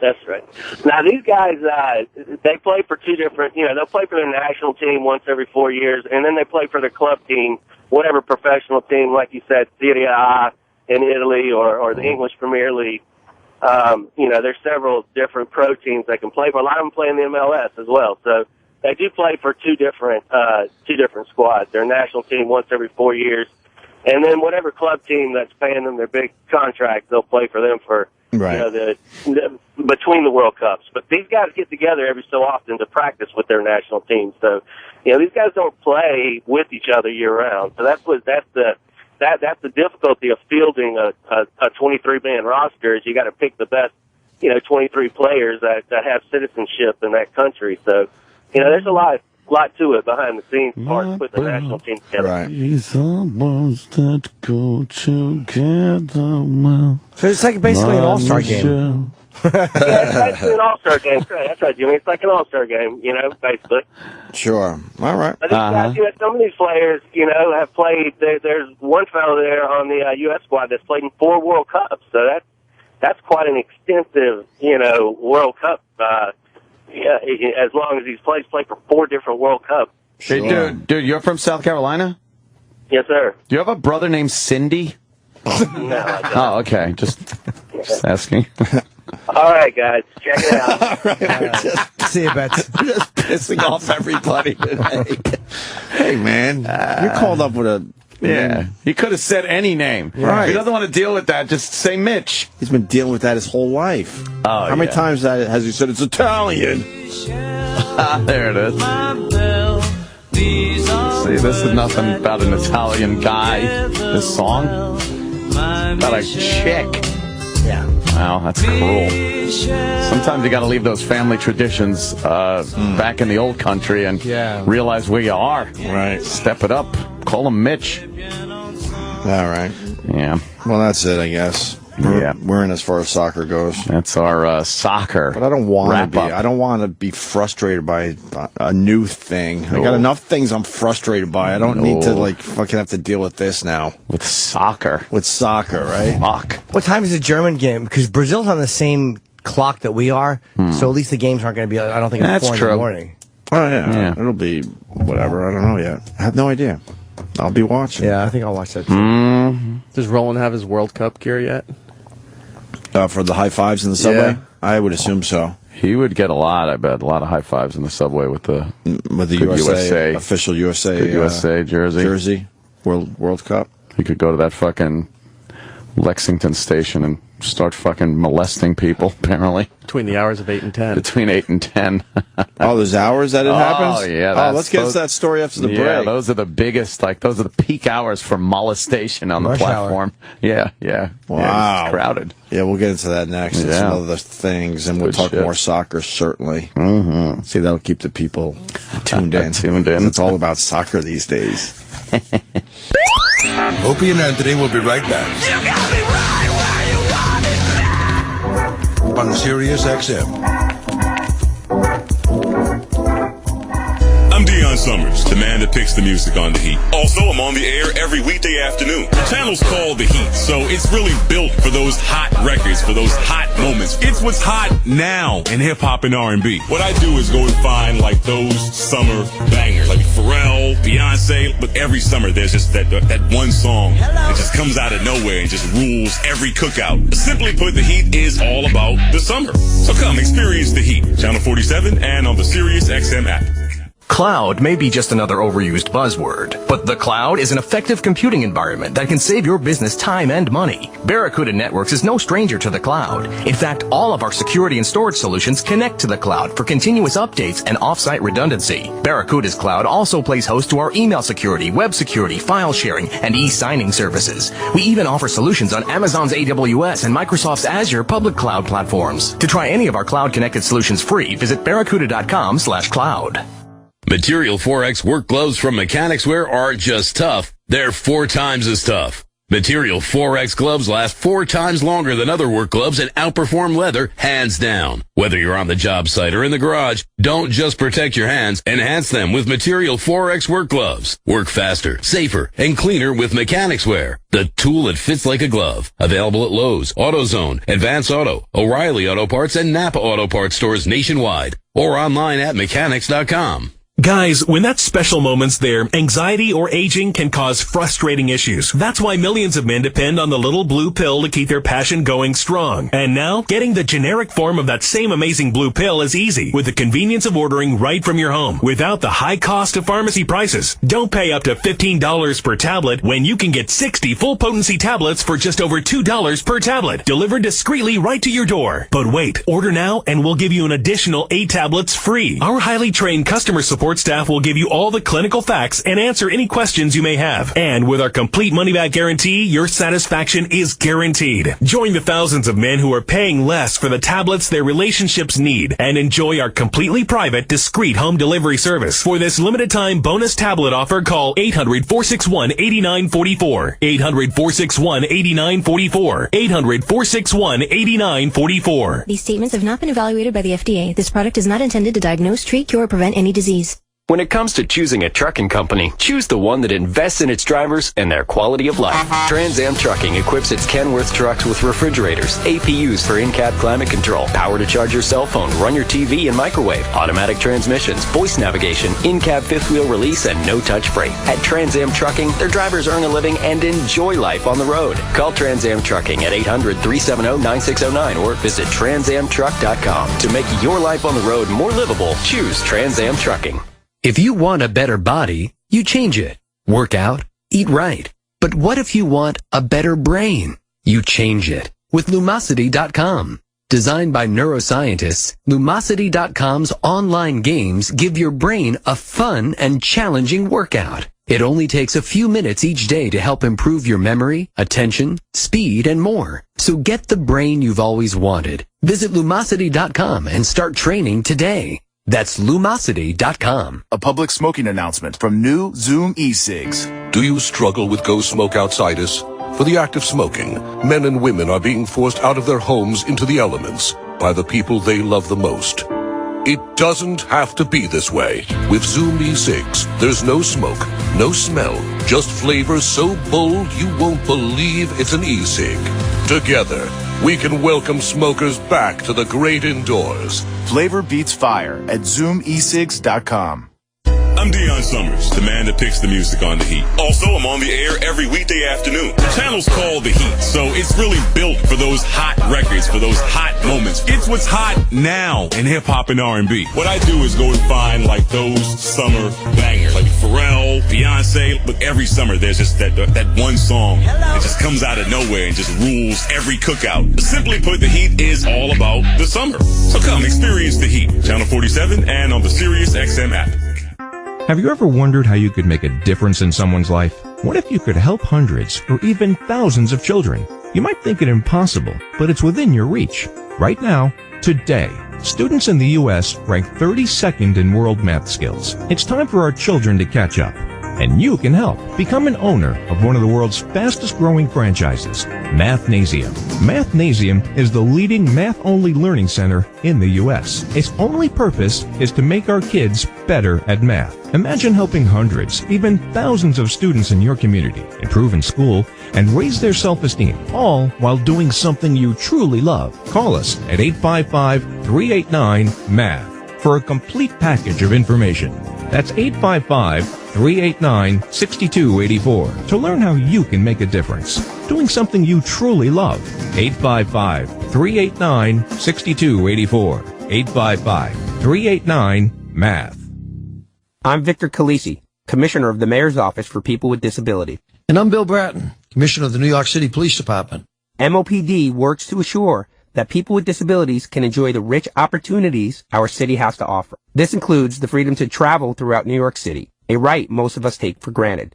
For people with disabilities, traveling around the city can become a challenge when drivers fail to follow basic parking rules. New York City's parking regulations protect the rights of people with disabilities.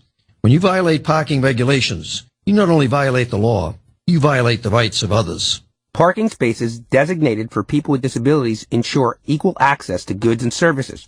Parking without a permit in a designated space or using a fake permit is illegal. Any car parked illegally in a space designated for a person with disabilities will be ticketed and subject to tow. The fine is $180. So do the right thing and save yourself money and hassle. Respect the right of every New Yorker to accessible transportation. Did you know that a Nobel Prize was awarded for a medical discovery that improves your sexual performance? It's true. Nitric oxide was discovered to improve your sexual performance. It also miraculously improves your heart health, blood pressure, energy levels, your immune system, diabetes, arthritis pain, even your memory and mood. That's why millions of men and women have begun taking nitric oxide boosters as daily supplements. And right now, we're releasing free bottles of Peak Nitric Oxide so you can discover the benefits for yourself.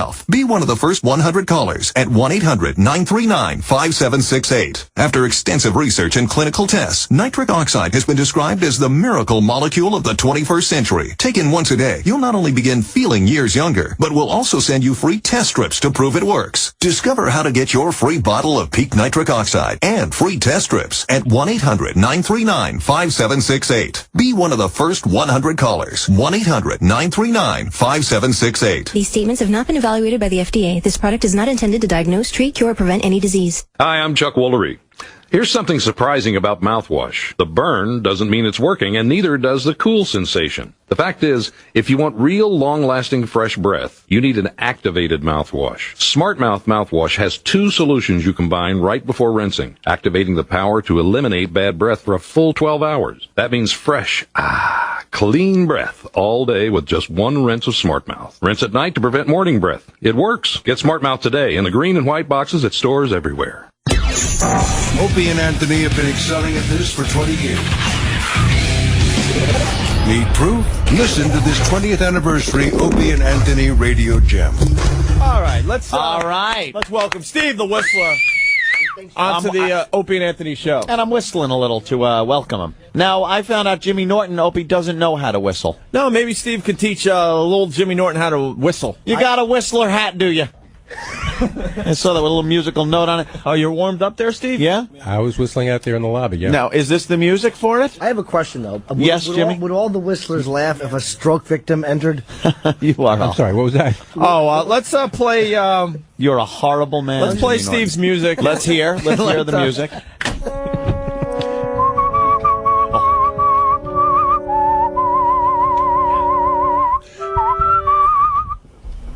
What happened? What happened? What happened to the CD? It didn't skip. Put it in the... Steve, I'm sorry. You put in the wrong one, dude. No, something happened to CD4. All right, yeah, it's Steve Steve the the Whistler. Wasn't working last time, I'm sorry. Steve the Whistler.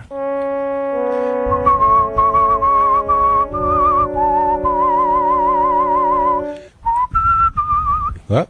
Oh, what the hell is going on with the CD Dude, you player? that's the third time you've had a problem with that one. Clean it. This is the same one that was skipping earlier when we were Put it in the other one. But take the CD and rub it on... Your helmet. I'll try that. I'll try CD2.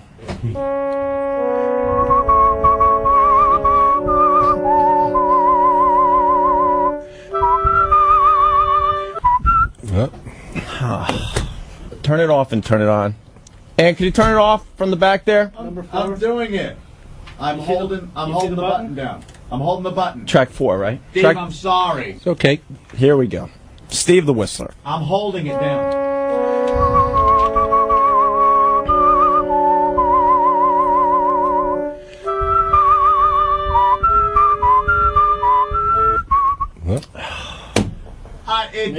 Dude, it popped. Steve, you got another copy of the CD? Make sure you're putting it in the one that I was pressing the button on in the back.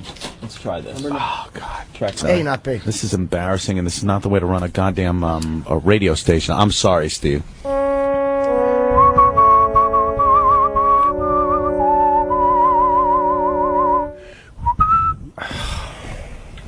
Yeah, I'm embarrassed now. Do you want to try one more time? The first track was skipping a little. Is it our equipment? Because then I would really be flabbergasted. Mortified. Let's try mortified. Let's try it again here. All right. One more time.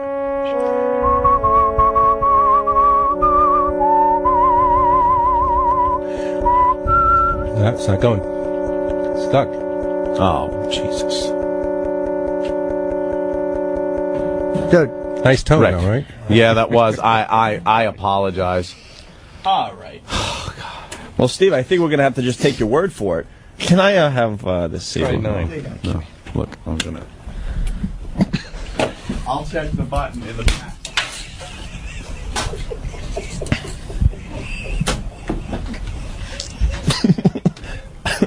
We solved that problem. Where'd everyone go? Steve, I work with a bunch of lunatics. I'm sorry. I don't know where Anthony went. Jim, why would you look at Steve? I have no problem looking at Steve. It's you I don't want to look at. Yeah. All right. Okay, well, if this works, we'll be doing music of the night from Phantom of the Opera. Say goodbye to your T-cells, everyone. Oh, Steve the Whistler. All right. International Grand Champion. Here comes.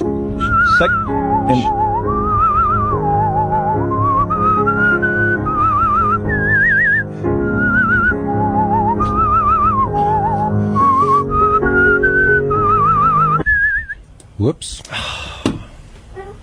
We got farther that time. Steve, again, I'm a fan. I appreciate you coming down. I'm sorry about the technical glitches. And that's that, I guess. Steve the Whistler. Steve, thank you so much again. And we'll talk to you soon. Thanks. Bye. I'm sorry I said those things. You should be. Say what? The Opie and Anthony Show is back on Sirius XM.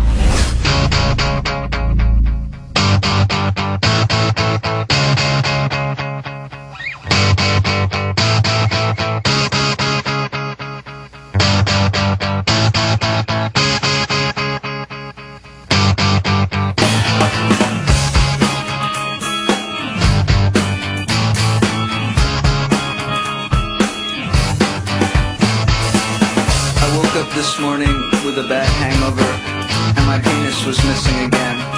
This happens all the time, it's detachable. This comes in handy a lot of the time. I can leave it home when I think it's going to get me in trouble, or I can rent it out when I don't need it. But now and then I go to a party, get drunk, and the next morning I can't, for the life of me, remember what I did with it. First I looked around my apartment and I couldn't find it, so I called up the place where the party was. They hadn't seen it either. I asked them to check the medicine cabinet, cause for some reason I leave it there sometimes, but not this time. So I told them if it pops up to let me know. I called a few people who were at the party, but they were no help either. I was starting to get desperate. I really don't like being without my penis for too long. It makes me feel like less of a man, and I really hate having to sit down every time I take a leak. After a few hours of searching the house and calling everyone I could think of, I was starting to get very depressed, so I went to the Kia and ate breakfast. And was talking about his new car. Sorry about that. We were supposed to be on the radio a minute or two ago. Yeah. Your new ride. Yeah, the old Mustang is a 2007. Had a lot of fun with it and stuff, but time to upgrade a little. Time to move on. Time to move on a little to the Jaguar. The English. Oh, my God. Jaguar. Yes, the roofline.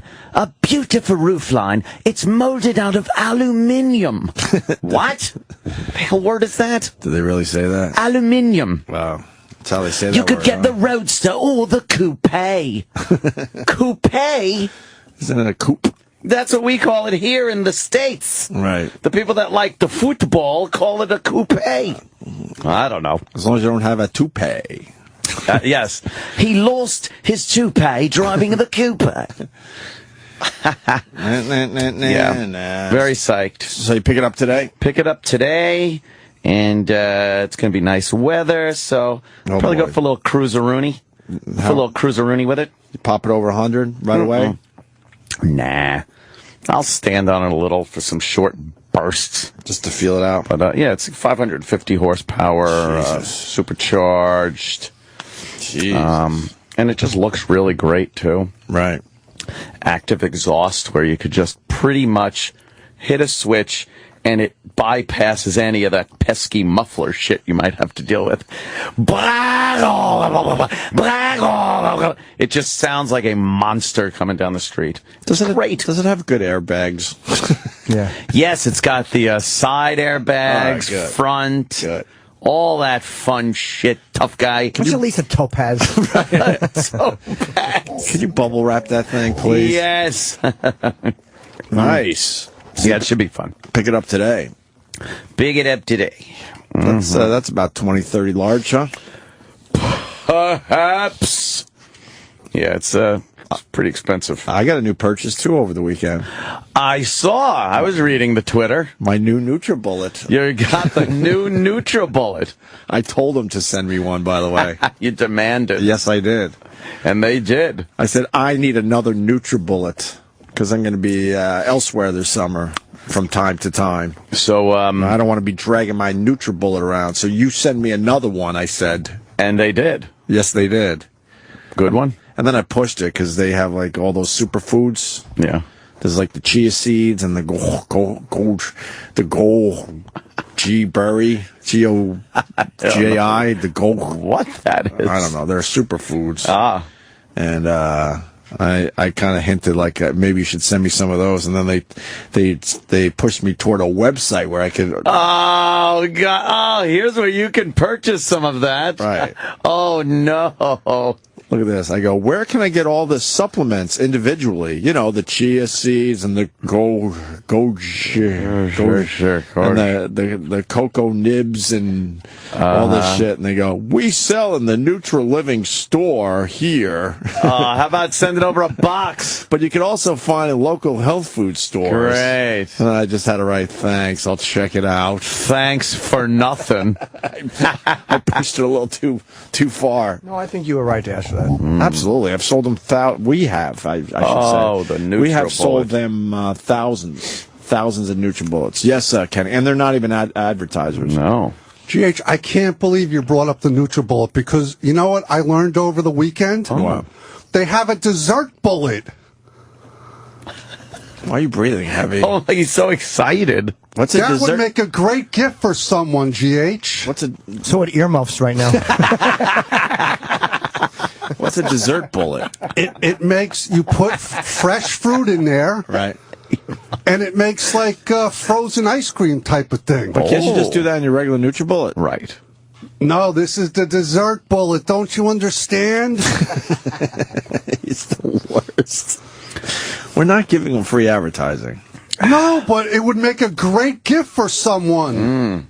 It's actually called the dessert bullet? Exactly. I saw the infomercial. Oh, you saw the infomercial. I know they're trying to go with the whole, healthy angle, this NutriBullet company. Yeah. But if they really start advertising the type of fucking frozen drinks you can make in this thing, they would sell millions of these. How about my NutriBullet was cranking over the weekend?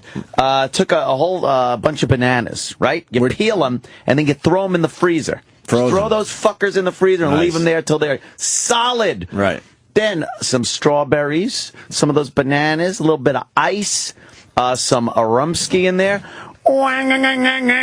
Oh, my God. Yeah. It was fucking great. I don't know why they don't advertise that you can make frozen drinks. Crazy. I don't know why they're not sending you a dessert market. bullet. Okay, yeah, I'm going to ask for a dessert. Or some supplements. Yeah, I want the supplements, god damn it.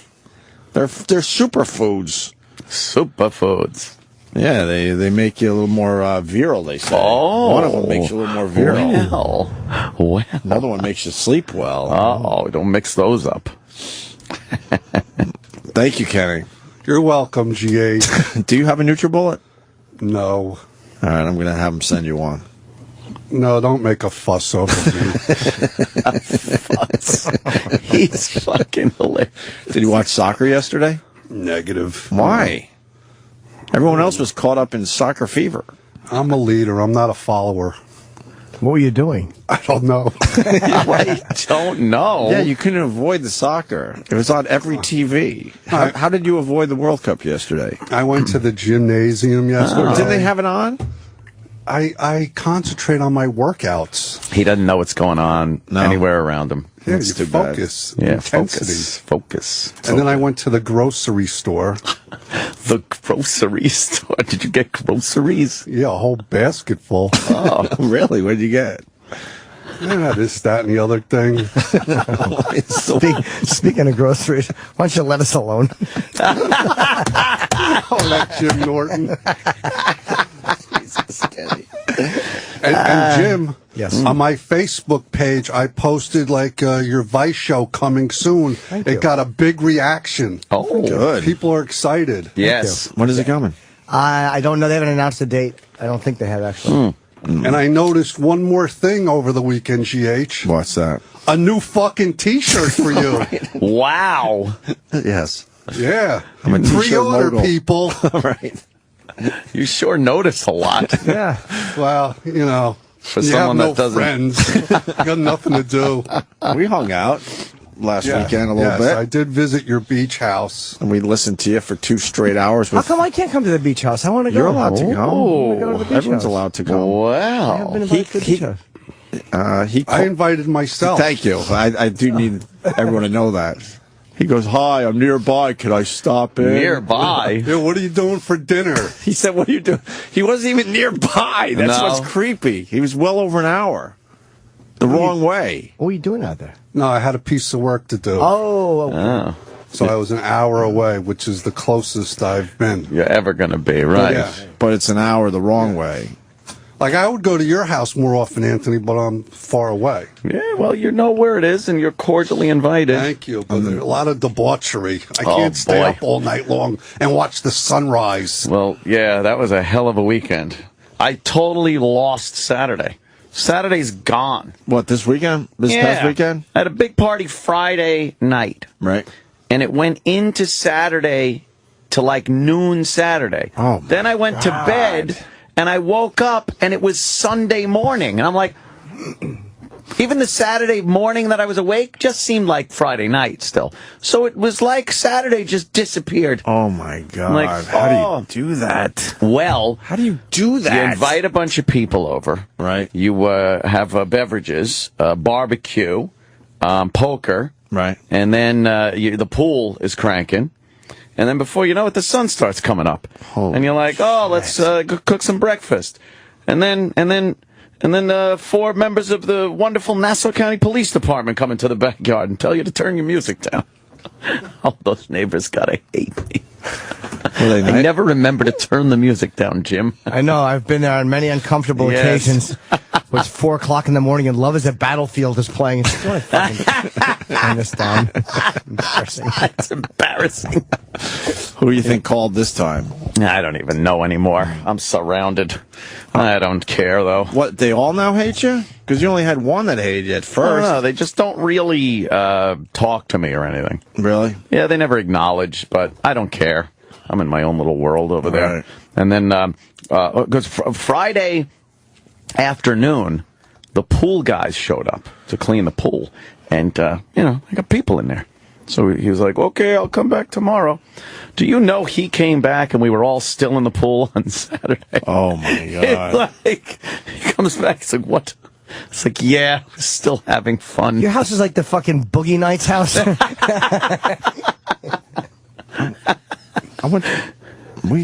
Oh, it's crazy. I went to bed 9:30 Friday night. Wow. Our lives are so different.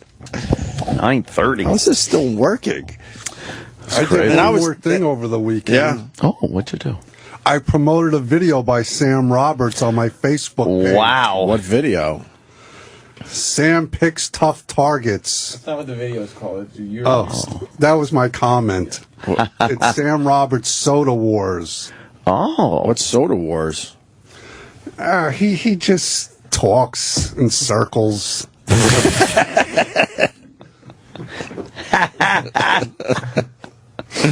All right. I'll have to see it. Go to my Facebook page, Club Soda Kenny on Facebook. Oh. You're certainly getting a lot of likes on that Facebook page of yours. It's amazing how many people like me. And now with this appearance, they're really going to just be. Boy, I know, I am over the top. Some bridge railing. See, over the top of a bridge railing. Get that. Wow. Plummeting to his death. Yes. Expression not changing. Yeah, of course. Till noon. Yeah, it was noon. I'm trying to wrap my head around that. Even when I was in my late 20s and was still partying and staying up late, I was miserable and could barely make it to. I would never make it to noon the next day. Maybe crazy. Maybe the sun coming up 5 or 6, 7 in the morning. Maybe, but that was it. It just kind of turns into they're playing poker, and then there's karaoke going on and shit in the pool, and then it's like movie time. So you throw a movie on. No, I get all that. Yeah, I get all the fun, but it's your body being able to yeah. Well, you got to be well rested before and after. I understand there's enough to stimulate you there. Thursday, sleep like a motherfucker. Friday into Saturday, party. Saturday all day into Sunday, just fucking slept.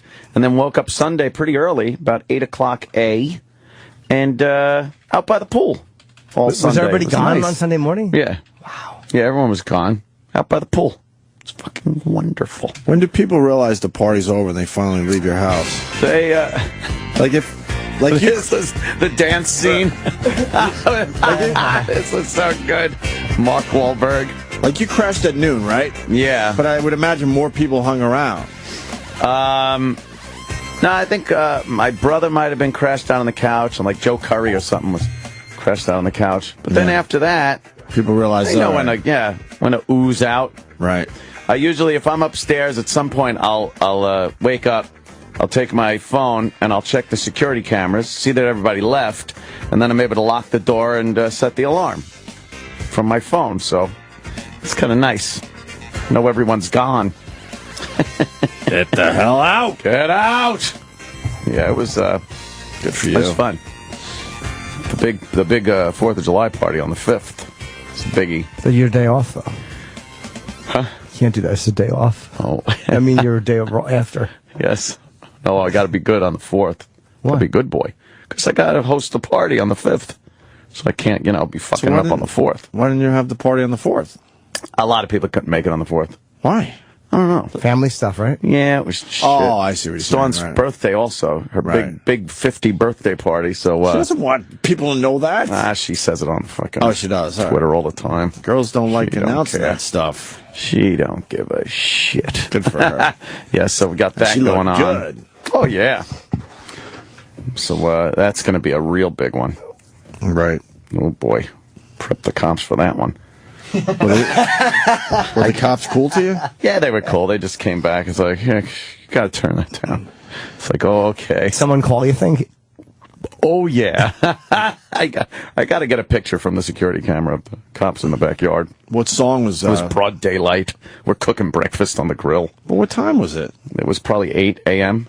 You don't have to turn it down then. Well, if it's all night to 8, I think they get mad. If the sun is up, then it should be all right, I'm thinking. Apparently.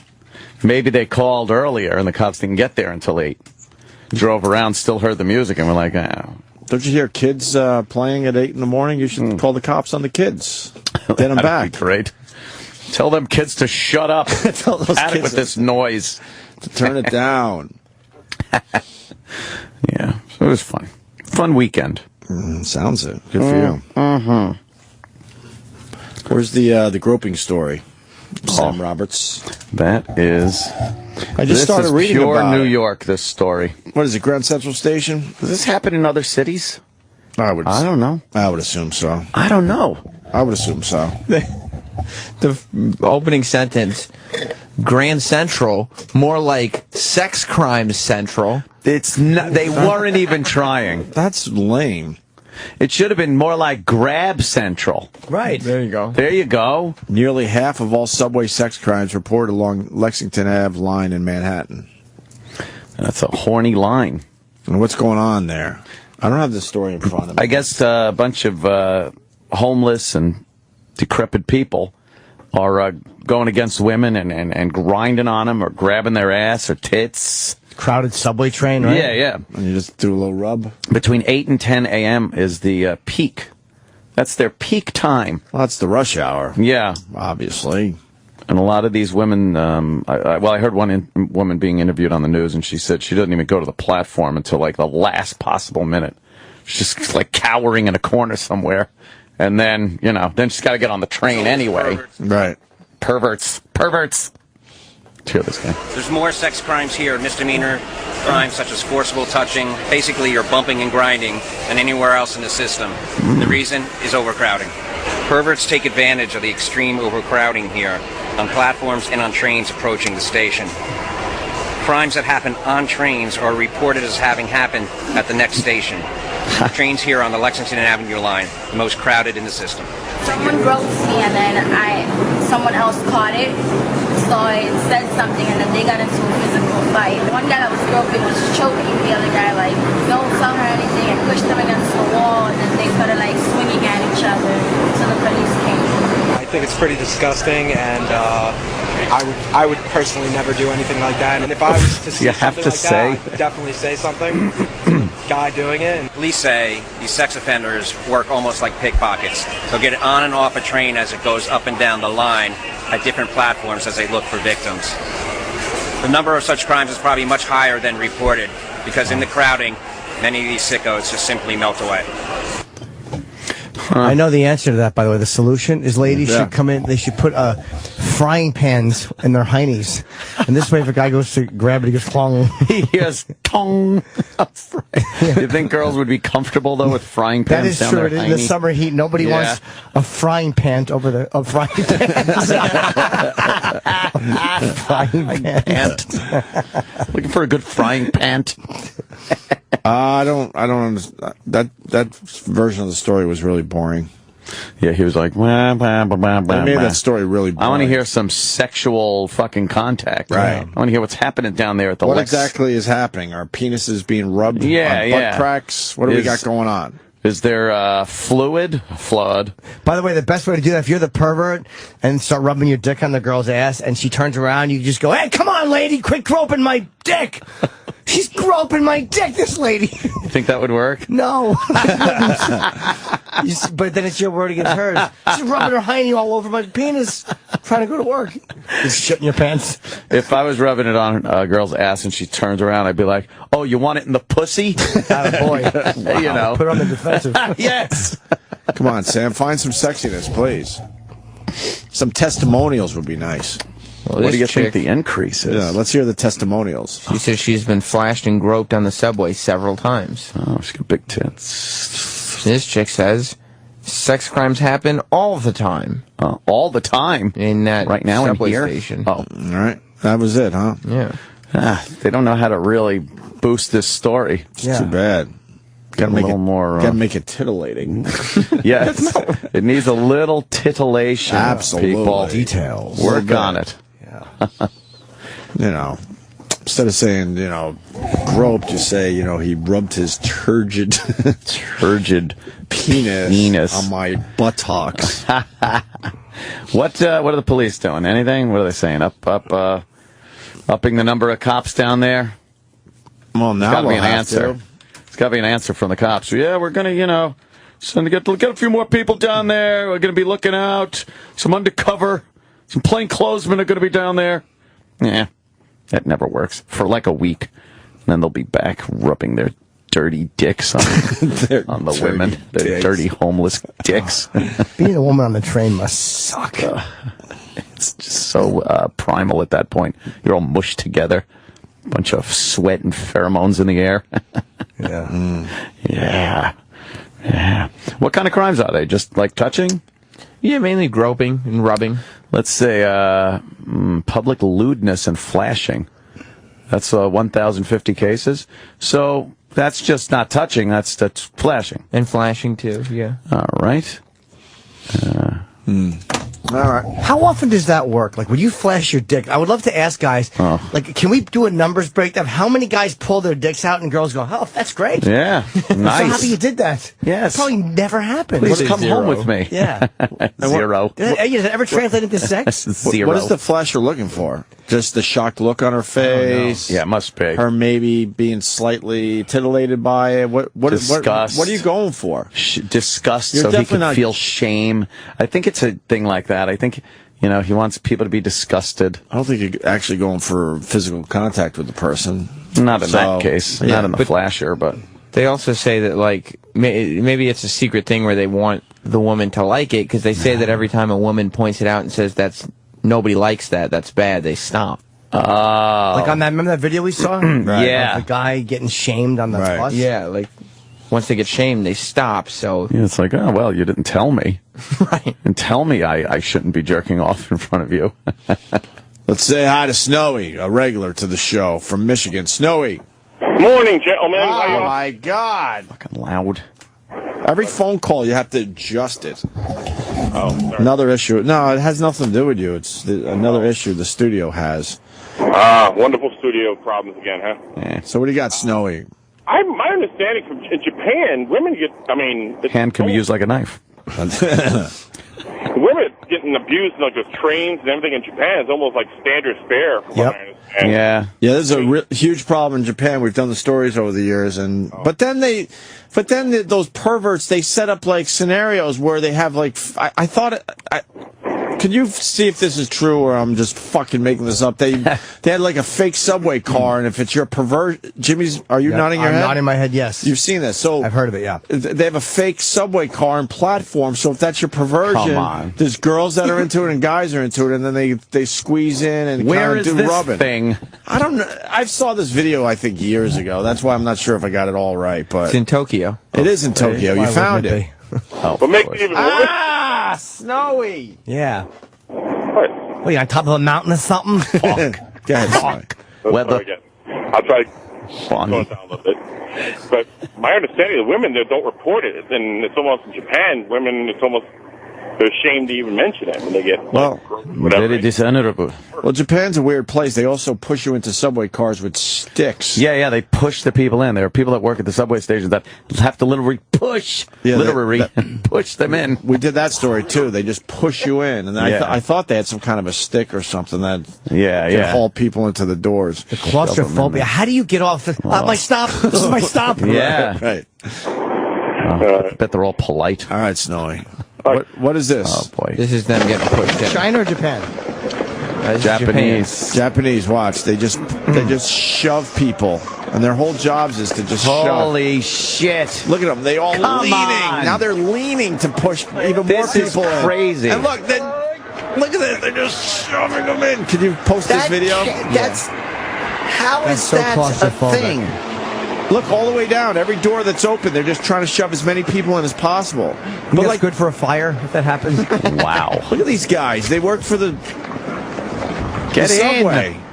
Oh, they're not getting people in. How is that a good thing? Like, that can't be. And like Jimmy said, that's how do you get off your stop? Where did the people go? It's amazing they got them all in there. Bad breath right in your face. Oh, they're packed. Still having a little trouble with that last car. Yeah. Squeezing people in there. They really do. Like, they put their shoulder into it, start pushing. Right. Guy's elbows in the way. Get in. They're packing live. Nazis are looking at these guys like, that's inhuman what you're doing. That's crazy. We'll post that video on our Facebook page. It took them forever to push the last few in. Japan is Oh my God, they're showing squished through against the windows. Right. Just a different world, man. That's fine with them. Wow, that would be claustrophobic. Oh my God, I'm getting like weird just looking at that. That'd be crazy. Yeah. Cutting the gas would be great though. Oh. That'd be nuts. Ooh. Ooh, damn. Sam's typing. I don't know, Sam types like a secretary. Someone did well in typing class in high school. Did ya? Delicate fingers. Instead of clunk, clunk, Yeah. clunk. You use all your fingers typing. That's pretty impressive. I use maybe 3. 100 peck. I didn't have to go to typing school. When we grew up, we had the internet and everything. Right. They had the internet already. See, We had keyboards and everything in our homes. we had to know what the typewriter shit. We had to take typing classes. Right. Yet no. And we all said, we'll never use this shit. You know what? What am I going to be, a secretary? I'm not going to type shit. What the fuck do I have to take this class for? Which is now when people learn handwriting. Yeah, yeah. Right. I don't have to learn that. I don't need this shit. What do I have to know what that @ key is? That's never used. Anyone else having a real tough time finding a pen these days? In my house, like, we needed a pen the other day. I'm like, anyone have a pen? Like, a pen? Just remind me how angry I got at DMV on Thursday. You gotta I went go to to motor DMV. vehicle. I went to motor vehicle, which was just my fucking nightmare. And, because my license had expired on my birthday. So I was driving around with an expired license. When You was your missed me. birthday? April 26th. So I decided I had better do this. Doesn't that because I shit have to- come in the mail now? Yeah. Something happened, though. I never got it. Yeah, and then I went online to do it online. Oh, forget and they're like, well, enter the digital number for your eye test thing. I'm like, I didn't take an eye test. Fuck, I don't know what they're talking about. So I couldn't do it online. So I had to go down there. Right. And when I go to motor vehicle these days, now in the old days it might have been a different story, but when I go these days, I prepare. I have money. I have a checkbook just in case for something like that. I have all the forms I need, everything I need, and a fucking pen. Oh, you brought a pen? Oh, yeah. Good for you. You gotta. So I fill out the form. I take my number first. You take a number when you get in there. It was like R135, and it's like R06. Okay, I'm like, this is just going to take. And then D625, go to desk 19. A384, go to desk 23. And everyone's just sitting there looking, just fucking disheveled. It's a miserable place to be. Yes. So now Good people watching, though. Oh, yeah. Oh. You don't like that, though. No, I love people not those watching. people. I fill out my proper forms. Yeah. And now all I want to do is sit near where I know I'm going to be called and, go on my phone, whatever the fuck. I finish filling out my forms. Could I use your pen, please? It's my pen. And I don't know that when I get called, if I'm going to need it again for something. Did you say no? I brought the pen. Please say you said no. No, I said yes. And it took them forever. So now I got to stand there waiting for your pen. For my pen when I could be sitting and fucking. And she's filling out shit. It's taking forever. God, it was annoying. Bring your own fuck pen. Or use a quarter and buy one that's in one of the gumball machines there. This sounds what this sounds like what you're saying right now is if this was a movie, as soon as you said that, the camera would pan back and the courtroom would be silent. You don't understand. She used my pen, and therefore I struck her in the skull repeatedly with a rock. I'm with you, though. It was just funny. I thought there was a major thing that happened. Yes, it was just she borrowed my pen. But I'm with you. I don't need that. I'm with you until I forget my pen, and then I have to ask somebody about it. You don't want anyone touching your pens. But that's just it. And they do have the vending machines now, right? Yeah. Oh, they sell them there? Yeah, it's like they're like genius. gumball machines, and a fucking shitty pen comes out, but it works good enough to fill out your paperwork. Because they had it. They don't give you pens anymore. No. They don't give you pens on the flights either when you have to fill out those you better bring your own custom forms. goddamn pen. They made the announcement on United. Yep. You got to fill out these forms, and they go, and we don't have any pens or pencils, so ask your fellow passengers. Have a writing utensil with you. When I go to the bank now, also, take your own fucking pen. I'm not going to trust that those little pins on the chain are even there. No, I know. Never mind going to work. Right. I don't think they're even there anymore. But, I'm a bring my own pen guy. Let me tell you. And then when someone asks me for it, I just look at them like, you didn't think ahead. You're irresponsible. How long did it take you at the DMV? Hour and a half. Jesus. It was an hour and a half. And prime time? You went prime time? No, I went, it's always fucking peak. You couldn't figure out off hours a little bit? I went at 10, I left here 10:30, and I went right there. So I'm talking maybe 11:15. Yeah, that should be a pretty good time, Not right? bad. Pre-lunch, shit like that. But it's just always packed with people that, by the way, don't know what they're doing. And did you have everything you needed? Everything. That's the worst. Oh, I had everything. When you just push everything forward and just pray that you have everything. Do you have the Z1026 form? Right. Oh, no, I didn't have it. And then I like when they give someone, here's this slip of paper that when you're done, just come right back to the front of the line.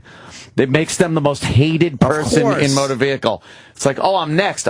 But who the fuck is this? That's why I always stay close. Yeah. Hoping that the people saw that I did leave the line. And you got to make it. No, did you see? You saw what you said, right? Right. Yes. Sometimes I'll just slide to the left a little bit, so I'm kind of almost online still. Oh, are you hated if you get called up in midstream? And then there's the one that doesn't have the form or anything that thinks, I just got a quick question. And in between the two people that the person at the desk is calling, now you're next. The person leaves the window, and the woman will walk right up and go, excuse me, I just have a quick question. And then it's never and I'm like, it's not quick. It's never a quick question. And I have a quick question, too. Can I get my fucking license? Here. Right. The quick question becomes, she just cut the fucking line. She cut the line, and she's not quite standing at the counter. She stands back a little and leans forward like, look, I'm not really here. But I am taking your time. And then the lady's like, well, she don't give a fuck. So she's like, while you're here, I'll take care of you. Oh, it's so annoying. I just have a quick question. Can you tell me everything I need to do for the rest of my experience here? Forever? For a motor vehicle? Adults that cut lines drive me insane. When it's somebody younger or whatever, you'd feel like, all right, they don't know. They don't know or whatever, but I don't know why adults are still cutting lines and making pretty hard. not there. Pretty hard to cut lines at that new DMV. You all got numbers, and they check your fucking number when you go up there, and it's all on the lights and shit, the LED lights. So you got to fucking wait your turn. And you had all the proper forms. Good for you. All the proper forms. When someone doesn't have the proper forms, oh my God. I usually accept the fact. With you. If I have to go to those places, then I'm going to blow it the first time. You're going to? I just accept it now. I know I'm going to be missing something. Yeah. You have to, or it'll drive you insane. You know, there's going to be a right, rehearsal before you actually Yes, and then I know, all right, I'll have everything proper for the second time. They've just made everything ridiculous. It's not even complicated. It's just busy work. No, I just don't understand, because there are so many people that have no idea what they're supposed to do. A lot of them that don't speak English. And they're up at the window, and then they got to get the Spanish-speaking guy up there. Did you take off your makeup for your photo? No, I left my womanly makeup on because I am gender fucking unconscious. What about mommy's shoes? Did it make your mommy's shoes? It made me a little taller than I wrote down on the form. Right. So they were a little suspect of that, but I pointed that I was wearing the high heels. He left his mommy shoes on at the DMV, sir. I'm not. I'm sexually nondescript, I think. And he kept his makeup on. Yeah. So. Yeah, so that was a lot of fun. But I had to do that before I went to the car dealer. They don't really sell you Jaguars when you don't have when you have an expired license. Yeah, I got it. They won't even let you test drive it. I was like, going on a test drive. He goes, your license, please? He goes, oh, this is expired. I was like, I have an interim license here. Oh, gotcha. He gave me that one. And then he starts yapping in the car. Yapping. I just want to hear the motor. What was he yapping about? Yeah, everything. You know, small talk. Car dealers, when they get out of that place, they unload. You know, at that car dealership, it's just always like fucking Fargo. Always, every car dealership reminds me of fucking that car dealership in Fargo. You know, the last car I got has never run right. Really? And I bought it brand new. And when I was picking up the car, did I ever tell this story on the air?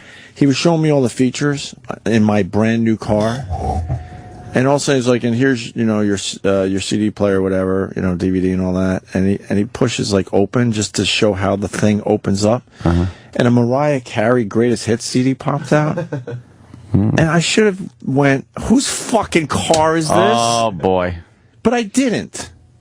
Because you don't want to rock the boat or you don't want to be hassled, because I was ready to drive this car off the lot. Well, maybe they would put it in there for when they were showing people the car. Like, hey, here you go, and here's what the music sounds like. That's one thought. Yeah. But I think the real thought is that someone drove that car off the lot, got in an accident immediately, sent it back, and they fixed it up and sold it as a new car, because this engine has revved high the entire time I've had it. Really? And I brought it to places, and they just cannot, fix it properly. Figure it out. Does it not do it when you bring it in? 'Cause that's the best thing. Oh, Here, no. it does. Yeah, my car does this, except right now. When I park in a garage, I hear my car coming a mile. Oh, here it comes, because it just revs so really high. Shit. And I always go back to the day I went to the dealership to pick up my car, and that Mariah Carey CD popped out. Like, why is there a Mariah Carey CD in a brand new car? Why is the most popular person to graduate from fucking your high school there? I didn't even make the list. Harbor Fields. You didn't? What happened? Were you here for this? I was, but I didn't remember you didn't make the list, though. Didn't even make the list, and I've been going through life saying, I'm the second most popular person to come out of Harbor Fields. Then there was the guy that didn't, what did he make, a video game or something? I don't know, the computer Palm whiz, Pilot or the Palm Pilot something. I don't know guy. what the fuck. Oh, boy, you dropped Don't down go back, a third. it hurts. Third? I wasn't even on the list. Oh, man. Yeah, no. See, I'm still not on the list, right? You're not on the list at all. They keep taking me down. Notable alumni include Cindy Sherman, American artist. That's right. Show me Cindy Sherman's work. Cindy Sherman? The fuck is Cindy Sherman? Her photographs include some of the most expensive photographs ever sold. Oh. And she went to Harbor Fields High School? That's right. What'd she take pictures of? Sex pictures. I saw sex pictures. Ooh. Cindy Sherman uses prosthetic limbs and mannequins to create her Sex Pictures series in 1992. Sherman is revealing the objectification of women through the mannequin's position. This made the list. Son of a bitch. Cindy Sherman takes fucking pictures of mannequins naked, and she's a big deal? Yeah. Big deal. Wait, show me a Cindy Sherman. Some kind of big deal. Go to Google's. Let's do the Google on this Cindy Sherman broad. I wonder if I even know her. Oh, she's pretty sexy. Okay, I see what's going on here. Well. That? What's so big about That is a Cindy Sherman. Let me see it, Sam. I can't. Stupid. But is that a mannequin?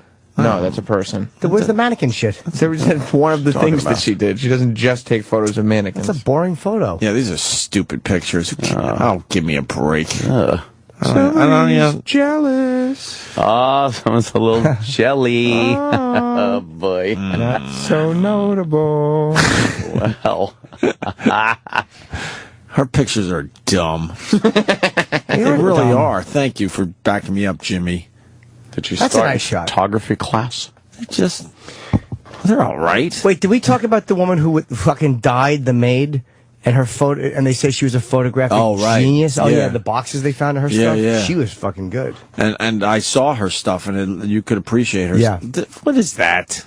Get out of here. That's just a lady holding. What is she holding? Playing a cookie or something? What is she like holding? A fan or a mirror. Fan, whatever. It's like a giant cookie. Yeah. All right, so she made the list. Average at best. And that's supposed to be better than fucking bra bombings? Thank you. Come on. Oh, that's right. Jeff Hawkins, the inventor of the Palm Pilot. No one uses Palm Pilots. And no one knows who he is. So can't you push him off the list? His time is come and gone. Oh, this is a good one. Yeah. After Mariah Carey. So it's Cindy Sherman, Jeff Hawkins, inventor of the Palm Pilot, and Mariah Carey. Ken Creswell, professional polo player from the 1992 U.S. World Polo Team. Well, polo beat me out way by a mile. You're not even on the list. And I know the Flanagans. I went to school with the Flanagans. Did you have a Republican New York State senator? I went to school with all the Flanagans. Did you have a polo team at Harbor Fields? No. And who's Bill Day? Bill Day is a major league lacrosse player and coach. Lacrosse. Well, Ken Creswell is a big one. Ken Creswell. Was he again? I've never heard of him. Oh, thank you. I forgot. I wouldn't know Ken Creswell. Oh, He he's was the polo standing on the guy? stage Polo. yelling, "I'm Ken Creswell," and then on this fucking table. Anthony, what was your high school? John H. Glenn. John H. Glenn High School in Elwood, New York. We did this already. Just want to double check. Why are you rubbing it in? Because we Where I double am. checked with Opie's high school, so let's Yeah. notable alumni, Notable alumni. Anthony Cumia. Whoa! Motherfuckers. Right there, motherfucker. Yeah, he's still on. Opie, he's still on the list. Yeah. Fucking tornadoes are mushroom stamping me. It would be very hurtful to not be on your high Motherfuckers. school's most Damn. notable list. That sure would be. A pro wrestler. Opie's not on his. I think I'm on mine. I don't know. At least I was last time I checked. How come one of the Dudley boys is listed as... He didn't go to your high school. He went to my high school. Yeah. That's Devon Dudley. He went to New Rochelle High School. Guys are get to make the list, and they're not even that. They didn't even go to the high school. Did he go the whole time? Maybe not. Maybe he graduated from my high school. Yeah, so maybe he just... What's your high school? North Brunswick Township. Where else would I have gone? Being a North Brunswick boy. Did Tim Howard go there as well? He did, yeah. He's the first one. Uh-oh. Which normally I would... Did he make the list? He's the first one, I believe. And I can kind of get that. Jim Norton. Norton, there it Notable is. alumni. And Tim Howard is number one, I think. Tim Howard, Jim Norton, and Vashaya Ramsey. Oh, boo. What a drop-off. She's a makeup artist that works with Beyonce, Jennifer Oh, Hudson. no cares. Oh, wow. 2 athletes and her. Who cares? Now, I didn't see Opie's name on the list. Did we look up your high school? Yeah, we did. And They might have you in a different high school, though. What the fuck? The fucking tornadoes.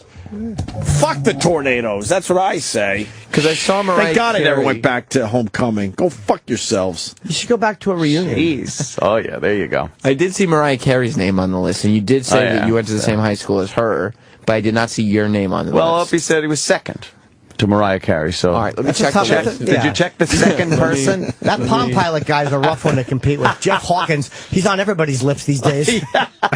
Oh, wait. Yeah, I see. Anthony Cumia is the second. Oh, wait, no, that's your high school. No, that was my high school. You're on Yeah. that list. Let me check the... Opie's Yeah. Harbor Fields High School is your school? Go to the alumni. Alumni. Yeah.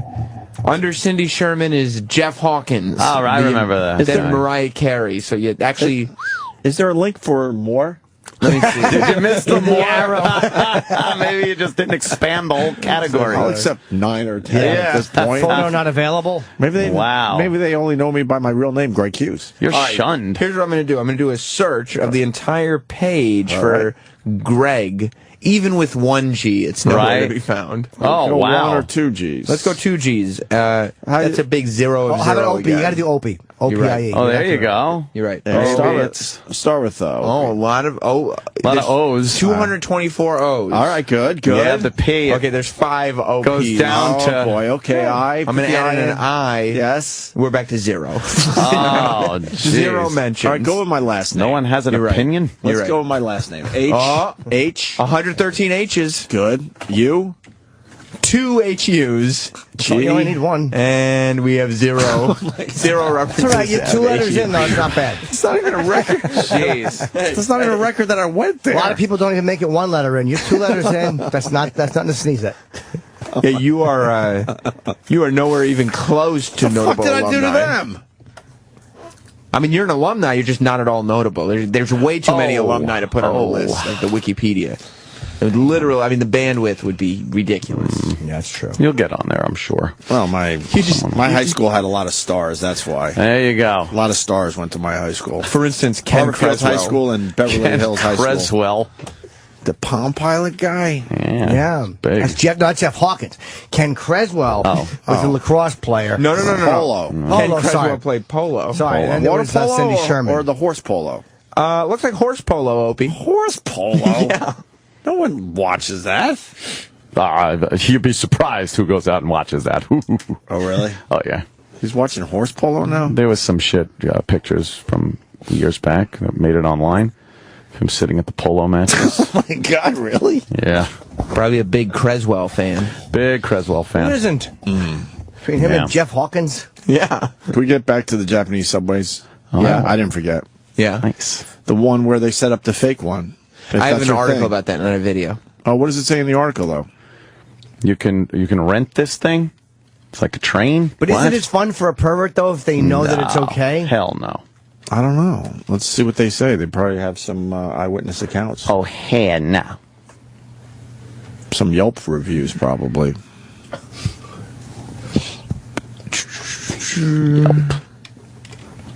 Well, you don't like Yelp? Not really.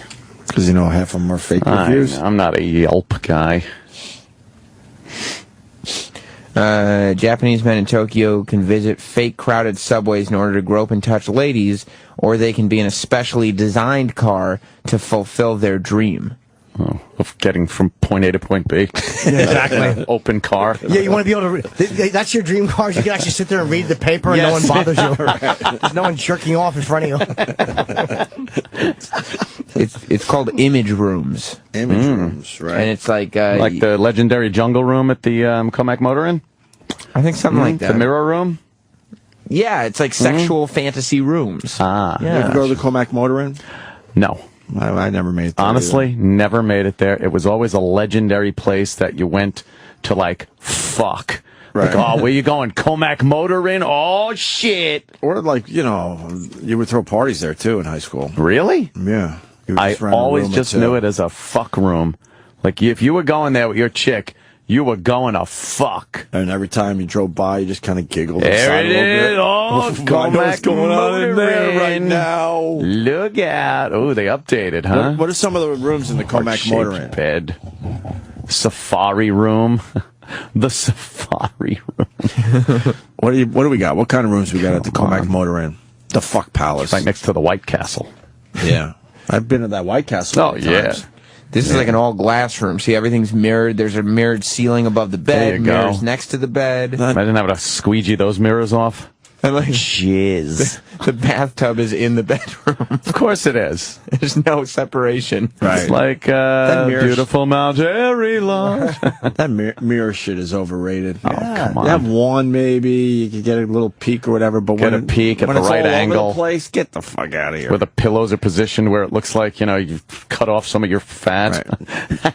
No one looks good from all those angles. I bring a handheld mirror into bed, that's all. While she's fucking eating my ass, I'll hold the mirror back there. Back of a truck. How great would that be? What else we got in the Comac Motor Inn? A heart-shaped tub surrounded by glass with a glass ceiling. Mirror, mirror, mirror, mirror. No, I don't want that. No. Fuck with mirrors at the Comac Motor Inn. I got too many. I got too many problem areas. Too many problem areas for a mirrored room.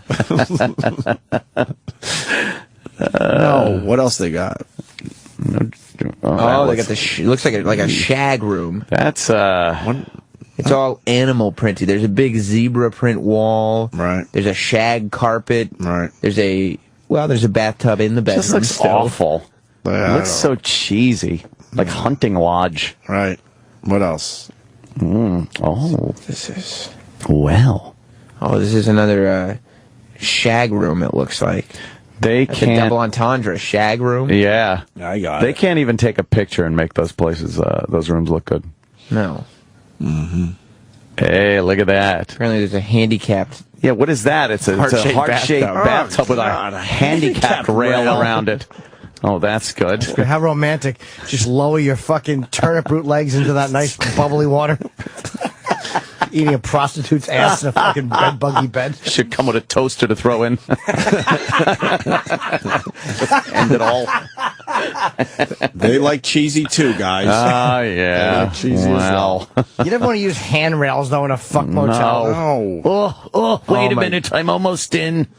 So the thing that makes this motel special is that they offer their rooms either overnight or in 4-hour chunks. 4-hour increments. There are small mirrored rooms. Yeah. Aren't even available for overnight. It's simply 4 hours. Just 4 hours Oh, at really? a clip. Yeah. Yeah, because they gotta like clean all the jizz. There's lots of jizz to a lot be of cleaned. jizz cleaning. They're basically just fuck chambers. Yeah, there was that place, and then there's King's Hotel on Jericho Turnpike, which turned into like a welfare hotel. That used to be a fuck joint too, though. Aren't most of them though? When you see these just shitty like motor inns. Oh yeah, that doesn't look like King's. Think there's roaches in there or bed bugs? Ugh, terrible. That would scare me. There'd be all like fucking gangbangers standing around outside the place. Nothing better than driving by a motor in middle of the day, and you see two cars outside one, and you just know what's going on there. A little hanky and some panky. A little rendezvous. Yes, a tryst or tryst. A tryst. Queen's Motor Inn. There you go. All right, my uncle is gonna get me there. That's it for the Comac Motor Inn? I thought it would be a little more special than that. Yeah, there's just like a variety of mirrored rooms. Because that's a legendary place. Even Billy Crystal talked about it in his act. Oh, yeah? Yeah, if you're from Long Island, you know the Comac Motor Inn. And we go to the Comac Motor Inn. Scoodly-oo, papa, doody-da. Enough. Listen to their list of features. Yeah. 2-bedded rooms, double king and queen beds, deluxe king round heart-shaped canopy and water beds. Heart-shaped beds suck. They fucking terrible. Why would you want that? Both of your feet are at the point. All our beds point in your head.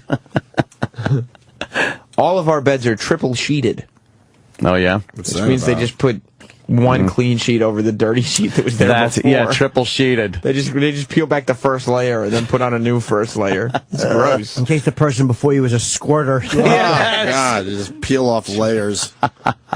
Stereos, DVD players. Some of my in the favorite room. people are triple sheeted.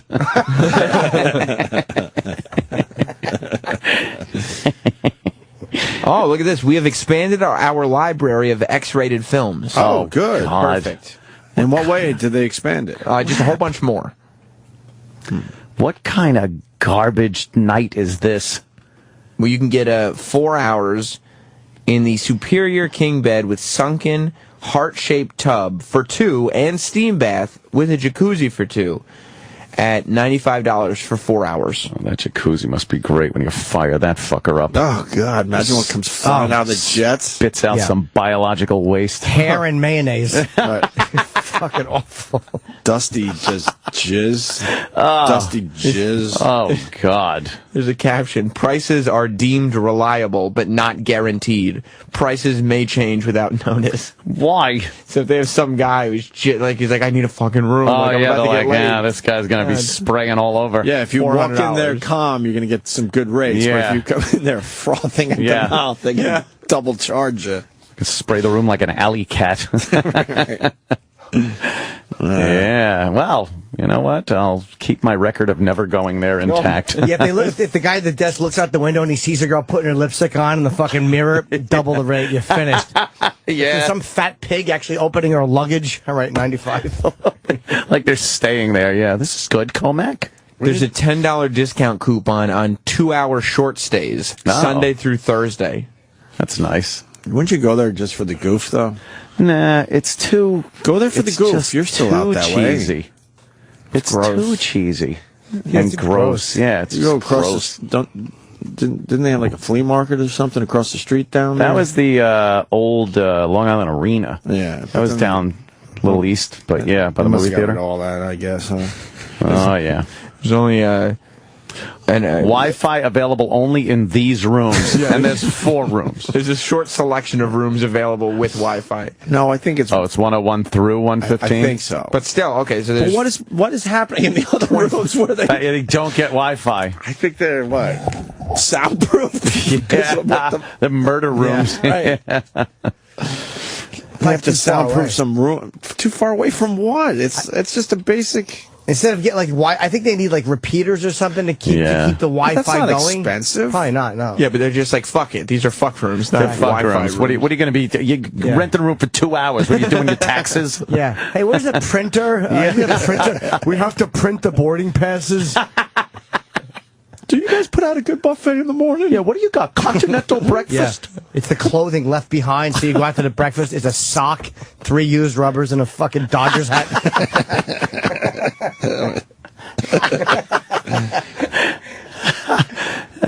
Fucking place has been there forever, though. Oh, right. Yeah, I remember that as a kid. You drove past there. Right. And there was like so many more tit bars. We used to chuckle when we drove past them, like, hey, exotic. The signs used to say exotic West Coast dancers. Ooh. And that meant like strip club. You knew the West Coast dancers were the best, though. Yeah, yeah. Exotic. Instead of some broad from Bayshore. Yeah. Or the conch. And it's like, what is that? What's exotic West Coast dancers? Shut up, Dad. You know, because Jericho Turnpike. They wouldn't wear bras on the West Coast. Oh no, it was all big titted fucking flopping action. Right.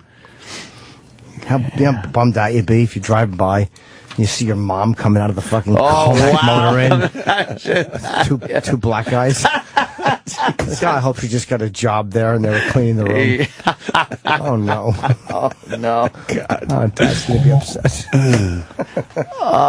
Just giving long, open-mouthed kisses by the door. Yeah. To the guy from the mugshot. Oh, God. Yeah, they're both getting into their fucking one Cadillac. Your mother's smoking a Newport in the front, straightening her dress out. She's like, oh, boy. That's terrible. They're cloning Rachel Maddow these days, or what? That's the new Rachel Maddow clone? I think so. Cannot not blame Obama for absolutely everything. That's a non-starter. You say it's difficult to be a Republican right now. You can argue that it's also difficult to be President Obama. Is that? Oh, that's Carrie Keegan. Difficult situation that Republicans are arguing. No, there is no clear path to what he's trying to do in a... So is she trying to be like, how does that work? For real. What? The broad on CNN. Is she like trying to be a guy, but she's a broad? Like, how does that An work? issue that he's facing here. Well, I'm asking the president. Huh? The one in the middle. Yeah. Issue on this. This is a very hard. It's a very liberal woman look these days. Not clear. The liberal woman will always That's androgynous, cut her hair, really, yeah. right? Yeah. What's she going for? We are responsible for destabilizing the country in a way that allowed this to happen. Is she neutral? I don't know. What would her label be? Well, she has the plunging neckline, though. She's, Yeah. It's almost like she's like, it's a feminine top she's wearing. She's wearing makeup. She does look like, I wouldn't say she's non-sexual. No, they dolled her up. She usually looks a little Is she gussied harsher up? than this. She's gussied up. Maybe they're trying to tell her, because remember with Rachel Maddow, Rachel Maddow used to look like? And, and MSNBC said, look, man, you know, Like we have to doll you up a little Gussy bit. you up a little, and boy, that bit. brought the fucking viewers in, didn't it? That's right, it didn't. The MSNBC clip with Jimmy, mostly Jimmy, went viral. Yes, went all over the place. Oh, yeah. smashing MSNBC. Yes. Yeah. Because they deserved They it. warned people that they might hear the word Redskins. Yeah, it seems. Oh. He says the word. Right. I I'm want to warning warn all of you. You're going to hear the word in this Hey, I'm report. warning you. What word? Yeah. Oh, my God. What word are we going to hear? Are we past the Redskin thing now? Hashtag whatever. Is that the last cause? Are we on to something new? I don't know. I think World Cup kind of took it away. Took its thunder away. they're really forcing the Redskins' hand. We'll see what happens now. All you got to do is wait it out. They'll keep nailing them on it, but... You think? Yeah, they can't really do anything. Fuck them. Let's see. It's just one of those things, though, that'll go away. Everyone talks about it for a little while, and then it just goes away. Let's see. I think it depends on what the courts decide on the trademark thing. It's still in. Someone but then pointed it out just that I gets might. appealed. I was complaining about it, but someone sent me an email and they're like, "Look, well, the government didn't get involved. It was a court decision. Really? They had to respect that." So I don't know if that's true, but Really? it wouldn't surprise me if I was wrong. Again. That wouldn't surprise me. We never profess to be right here. No. Like everybody else, just shit out of my mouth. Yes. Something I may have heard, overheard, spit out wrongly. Somebody sent me H_Lundy, looks like. Thank you. He sent me 12 trademarks declared less offensive than the Redskins. Oh, yeah? Is this real? A lot of times when people send things, they're just from the not Daily real. Caller. They do all right, Oh. don't they? I don't know. I think the Daily Caller does all right. Uh-oh. He's a black guy? I ain't fucking following him. It's an agenda. Uh-oh. Harry Is that how you Lundy. spell- I don't know. I said H_Lundy. Yeah, that's it. With a Y? Yeah. You got to go down a little bit. I save these things. I save them up. You should send them. Should I? Yeah. Why would I do that? I wouldn't have to search for them. While you're looking for them, I could have had it. All right. He tweeted on... Is this it? I got it. You got it? Yeah. All right. Let's look at this. Because they're trying to say, what? You can't trademark Redskins because it's offensive, but then but they allow these, supposedly. They allow them, what, the patents? These are patents that aren't offensive. All right. Trademarks. These are 12 that are... Trademarks, yeah. That are worse than Redskins, basically, but they're Okay. allowed to have trademarks. Showing the hypocrisy of everything. What do you got? Wow. What do you got, Sam? What's the first one? Want me to go over this one? Yes.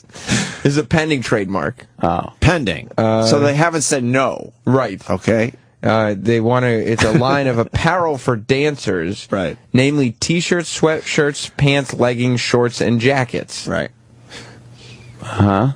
Right. And it's figures over niggas. Oh. And that is actually the name, and Yes. Right. Yes. That's the name of the All right. of the pending trademark. all right. All right, and what does it say under that? I mean, the description seeks to cover a line. That's what I was reading before. Oh, you didn't Apparel. you didn't get to the N word. It's of course a slang version of that word, a term considered highly offensive towards Black Americans. I like when they still explain why the word is bad. Yes. Still highly offensive in case All right, you didn't know. But they're allowing that. But they're not allowing right. Redskins. Right. Go ahead. What's Well, if it's pending, doesn't it mean that they don't know yet? well? Some of these other ones like Kraut. Kraut cap. Kraut cap. Oh. This one is for a line of plastic lids. Kraut was made famous in World War II as a derogatory term for opposing German shoulders. Certainly was. As well as Germans in general. But when I Yes. order a hot dog, I always ask for a little Kraut. A little crowd I on don't there. say sauerkraut. I tell the street guy, hey, give me a little Kraut. Now, this is going to be good. Ant's going to like this new clothing line that's coming out. Yeah. Dago Swag. Dago swag. Are these pending Right. or are they allowing these? A label created for... No, this one was created. So they're allowing Dago swag. Dago Swag. But swag. Redskin Created. is, Yeah. offensive, and they're not Yeah. going to allow that trademark. So Okay. I would assume that the Redskins might have a good case here when they start, showing other things Maybe. they have allowed over the years. What's the Dago swag all about? Well, they clear this up. Dago is a corruption of the common name Diego and is used in English-speaking countries as an offensive term for those of Italian descent. Dago. Oh, okay. Huh. Oh, this is a good one, too. Yeah. Cracker-ass skateboards. Cracker-ass skateboards. Okay. But before you get offended by that, it's AZZ, not ASS. Cracker-ass. I don't like being called a cracker, that's for Cracker-ass. sure. It hurts me deeply when people call me a cracker. Very insulting. This trademark was taken out for a line of skateboards and longboards, as well as associated clothing such as bandanas. Oh. Okay. While they hopefully note that the wording "cracker ass" has no meaning in a foreign language, cracker is a slang version of cracker, which in this context is a term of derision for whites, used primarily within the black community. Okay. Yeah. Okay, this is a trademark used for T-shirts and hats. Okay. You can't make a housewife out of a whore. All right. Yeah. But they're allowing that. That's a trademark. Proudly wear that. That's why the patent office, they're a bunch of jokes. That seems to, That's for so people can make T-shirts and hats that say that. Sure. Any other biggies on this list? Blanco basura. Seemingly innocuous phrase, but when rendered into English, it actually means white trash. Oh boy. So that's okay. no one cares about white trash. Home cooking biscuit head? Yes, home cooking biscuit head. What is that? Is not required in order to do Never heard of that. No, who's that offensive? The term biscuit head. It says to be highly, highly offensive. Why is it highly, highly offensive? Well, it has its origins in the Korean War, where American GIs picked this unseemly term to describe the shape of Koreans' heads. A biscuit head? Biscuit heads. Biscuit heads. I have never heard that one. But that's great. But they're allowing this as a patent. But not Redskins. Oh, there's a website that has a trademark. Teensdoporn.com. Okay. Right? They're allowing that. That's trademarked. You don't have to explain that one, Sam. No. There's another trademark. This is for a line of makeup containers and tote bags. Right. Gypsy soul women who live by their own rules. That doesn't seem bad, Gypsy. But a lot of people don't realize Gypsy is bad. Nah, come on. Come on. They have magical powers. Mammy Jamia's. What's that? It's a company going by the name A&S Cairns Limited has decided to attach its good name to an antebellum slur used to refer to enslaved black women who was in charge of household affairs, particularly caring for white children. The Mammy. Well, it's frozen fruits and vegetables. So Mammy's frozen fruits. Mammy's, okay. All right. This is good. This is intended to be imprinted on mugs and apparel. Okay. Uppity Negro.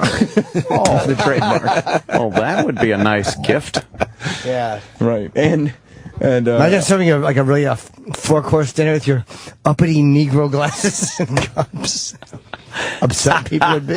They'd be a little upset. They're allowing these trademarks is the point here. To bring it back to being serious for a second. This is probably the most ironic one. It's the last one on the list. Yeah. It's for peanuts. Yeah. Oh, boy. All natural. My dad's nuts. Caramelized jumbo Redskins. Look at that. Brought it right back around.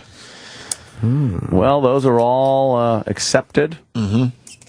And Redskins, not so much. Apparently there will be uppity Negro mugs coming out. There will be. So for all the people excited. I have service for 8. All the people excited that they took the Redskins trademark away, I think they got a pretty good fight in the courts. Yeah, I think they'll. Especially when they show this. Go on forever. The other ones they allow. Patent trolls took a big fucking hit too in the Supreme Court. That was I don't know how much that affects like the. Is that going to help podcasters? I think so. Yeah, because they're saying you can't patent an idea. But you can patent a specific method. Right. But like I think a lot of these patent trolls just kind of. Yeah, it's like, hey, I thought of that. Yeah. You didn't do anything or draw anything out. But I think that you can't patent the idea. You can patent just the way of delivering the idea. Right. And the Supreme Court said. It was definitely a loss for patent trolls. But was it based on an actual case? I do not know. It must have been. And they also tried passing a law which meant to try to curb the patent trolls, which said if you lose, like the loser has to pay the legal fees of the winner. I think that should be how it is all the time. Like all the time. The only problem with it and is like there are legitimate times where a company could steal an idea from a regular person, and then the regular person would be too scared to pursue legal action because you can't out-litigate. Like if you think that you might lose, that's bad enough, but if you're going to have to pay GE's fucking... Yeah, but if you know you could just plow into it knowing that they're going to have to pay the fucking legal fees. Then you could just litigate as long as they can. If you got a lawyer that's willing to, hang in there. That's still scary, though. Yeah. A couple paragraphs worth reading really fast here. Such Rent cases have become an enormous problem in recent years, particularly in the tech industry, like podcasters, obviously. The industry is plagued by an increasing number of patent trolls, companies that exist solely to force money out of others using patents. And many large companies now spend an enormous amount of time and money defending themselves from patents that should never have been granted in the first place. So that's the basics. The case in question was Alice Corporation versus CLS Bank. Alice Corporation, a financial company based in Australia, holds a number of patents for facilitating financial exchanges between two parties by using a computer as a third party. So they basically said, that's our idea. So if you do that, you have to now pay us. And everyone does that. Exactly. That's why it's worth reading here. CLS Bank, a foreign currency exchange company, filed a claim that the patents were invalid, unenforceable, or not infringed. And then Alice countered with a claim that CLS was infringing its patents. The court ruled in favor of CLS, reasoning that third-party intermediation is a fundamental building block of the economy and not a novel invention, and that merely requiring generic computer implementations fails to transform that abstract idea into a patent-eligible invention. Gotcha. You can't just fucking say that you invented something. Right. That's me. Yeah, it's all mine. I had the idea. I invented exchanging monies through a third party using a computer. I invented handing someone something. So there you go. Wow, that's a very good, good victory right there. Yeah, that's really good. That'll help a lot of people, a lot of companies. So, well, all right. Sometimes they get it right. Yeah, we'll break here. We got Chris Weidman coming in today. Yeah, him and Frankie Edgar. Together. Yeah, great. Is Bobby coming in? No, he's flying. He's flying from Canada. He was in Toronto this weekend. Nice. Okay. All right.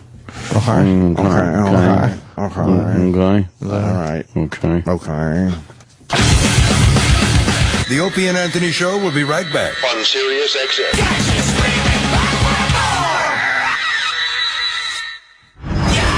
Hey, this is the Reverend Luke Carl, your host weekday evenings on Hair Nation. Hair Nation is the soundtrack from the Sunset Strip. All of your favorite summer tunes picked by hand. The shorts get shorter and the hair gets longer. I eat, live, breathe, and sometimes get a little bit of sleep because of hair metal. It's Hair Nation, Channel 39, and on the SiriusXM app. I need a data backup solution for my business to replace my current tape backup device. Do you want to spend a lot of money? No. Do you want to store and pay for replicated data? No. How about a solution that's difficult to install and use? No. Offshore automated phone tree support okay? No. Then yes, we can help. Barracuda Backup. End-to-end protection for physical and virtual servers, including data deduplication for storage efficiency and replicated cloud storage for assured recovery. Try Barracuda Backup free. Go to barracuda.com/yes. But wait, I've got one more data protection problem that I need solved. Okay, what is it? I need to archive emails to comply with business regulations. Do you have an IT guy to help search through thousands of PST files? No. Got time to install a complicated product or create detailed reports? No. You okay paying storage fees to save duplicate emails and images? No. Offshore automated phone tree support okay? No. Then again, yes, we can help. The Barracuda Message Archiver lets you store and find emails fast to avoid compliance and litigation penalties. Easy setup and single instance storage will save you time and money. And if you need help, you'll talk to a live human. Try the Barracuda Message Archiver free. Go to barracuda.com/yes. So, FamousSmoke.com wants to give me free money back when I order cigars. No thanks. Said no sane cigar lover ever. Hey guys, it's Tommy Z-Man. And if you're like me, not only do you love your cigars, you love getting free cash back even more. And it just so happens that the lunatics over at Famous are celebrating their 75th anniversary in the cigar business by giving you 10% cash back on every order over $75. Now that's on top of the already wickedly discounted prices we have every day on cigars, humidors, and accessories. Some restrictions do apply. Famous offers a monster selection of the big name premium brands you love at prices that make it easy on the wallet. Just pick the cigars you like, add in the other goodies you need, and your cigars will be on their way to you. Lightning fast with your free 10% cash back. Just click the activate button at FamousSmoke.com. That's FamousSmoke.com. Be honest. Will owning a bigger TV help you get ahead in life? Will another pair of shoes make you a better person? Probably not. But what if you could speak another language? If acquiring a new language excites you more than acquiring more stuff, then wait until you hear this. As part of its biggest language learning event in history, Rosetta Stone is giving away demos of its powerful language learning software absolutely free. For your free demo, call 1-800-344-7270. And Rosetta Stone has made language learning more convenient than ever. Learn on your computer or iPad, then practice on the go with your smartphone or MP3 player without ever opening a book or memorizing boring vocabulary again. Do you want more stuff, or do you want a language that will last a lifetime? After all, it's all about priorities. To try a free demo of this powerful language learning software, call 1-800-344-7270. Again, get your free demo now. 1-800-344-7270. That's 1-800-344-7270. When it comes to choosing a trucking company, choose the one that invests in its drivers and their quality of life. Trans Am Trucking equips its Kenworth trucks with refrigerators, APUs for in-cab climate control, power to charge your cell phone, run your TV and microwave, automatic transmissions, voice navigation, in-cab fifth wheel release, and no-touch freight. At Trans Am Trucking, their drivers earn a living and enjoy life on the road. Call Trans Am Trucking at 800-370-9609 or visit transamtruck.com. To make your life on the road more livable, choose Trans Am Trucking. Yeah, Xbox One now starts at $399, and it brings together the best exclusive games and the most advanced multiplayer, live TV, and your favorite games and entertainment apps right there. Love it. Play with award-winning exclusives like, you playing Titanfall, huh? How about spectacular new franchises like Sunset Overdrive and favorite blockbusters like Halo? And play them with your friends on Xbox Live. It's powered by over 300,000 servers. You're getting maximum performance. Or you can find new challengers who fit your skill and style with Smart Match. I really need that. Oh, my God. I'm terrible. You can even upload your best game moments or broadcast your games live for the whole world to experience. Then snap a game, live TV, or apps like Skype and YouTube side by side, right next to each other on the screen. You're playing a game, you're watching maybe World Cup soccer, because you snap that on the side. Maybe you're Skyping a friend, but you also want to keep playing your game, or watching soccer, or any combination. It's amazing. Love it. Breakthrough technology and performance powered by cloud. Xbox is it's here today, ready for tomorrow. Xbox One, best games, most advanced multiplayer. Right now, starting at $399. Every match of the World Cup is on Sirius XM. Today at noon Eastern, Holland and Chile decide the winner of Group B. Rocket scores off his right foot. Then at 4 p.m., Brazil takes on Cameroon and Croatia battles Mexico for places in the knockout round. Hear all the action on ESPN Radio Channel 84 and ESPN Extra Channel 85. For complete match listings, visit SiriusXM.com/World Cup. Your home for the World Cup is on Sirius XM, where every match matters. Have you ever wondered how you could make a difference in someone's life? What if you could help hundreds or even thousands of children? You might think it impossible, but it's within your reach. Right now, today, students in the U.S. rank 32nd in world math skills. It's time for our children to catch up. And you can help. Become an owner of one of the world's fastest growing franchises, Mathnasium. Mathnasium is the leading math-only learning center in the U.S. Its only purpose is to make our kids better at math. Imagine helping hundreds, even thousands of students in your community improve in school and raise their self-esteem, all while doing something you truly love. Call us at 855-391-MATH for a complete package of information. That's 855-391-6284 to learn how you can make a difference. Doing something you truly love. 855-391-6284. 855-391-MATH.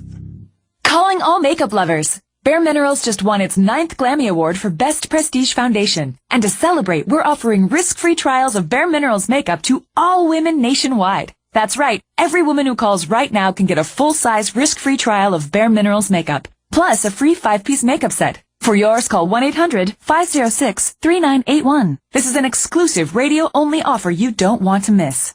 Bare Minerals Foundation gives you flawlessly beautiful coverage with a no-makeup feel. And it's clinically proven to promote clearer, healthier-looking skin. No wonder it's won 9 Grammys in a row, and now you can try Bare Minerals makeup for yourself. Call now to find out how you can participate in our nationwide risk-free trial and join the millions who've already tried Bare Minerals makeup and fallen in love with their skin again. Plus, we'll send you a free 5-piece makeup set, our gift to you. Hurry, don't miss this exclusive radio-only offer. 1-800-506-3981. 1-800-506-3981. I'm an American businessman, not the kind that wears shiny shoes and a suit and sits in some office. My office is my 18-wheeler. The company I'm leased to tells me what to haul and when to deliver, but they don't pay my truck insurance. They're nice guys and all, but they're running a business too. And the way I run mine means I'm insured by First Guard. I drive my own truck and I buy my own insurance direct from First Guard. No one else has taken a cut or added a markup. That's how First Guard saves me almost 25% on physical damage and non-trucking liability insurance. And that's why leased owner-operators like us belong with First Guard. Call 866-FAST-234 to get a quote. You could save up to 25%. 866-FAST-234. Available in most states. Restrictions apply. First Guard. 866-FAST-234. 866-FAST-234. Slide in for huge savings during the Dave Smith Annual Grand Slam Savings Sale. The Dave Smith All-Star Team is the Northwest's largest GM dealer. We are ready to give you a great deal on over 2,500 new Dodge, Chryslers, Jeeps, Rams, Chevys, GMCs, Buicks, Cadillacs, and top-quality pre-owned vehicles. Call 800-635-8000 or go online to davesmith.com. Enter to win a brand new Chevy Spark. davesmith.com.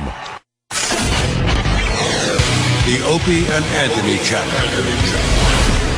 All Opie, all Anthony, all the time. Only here on Sirius XM.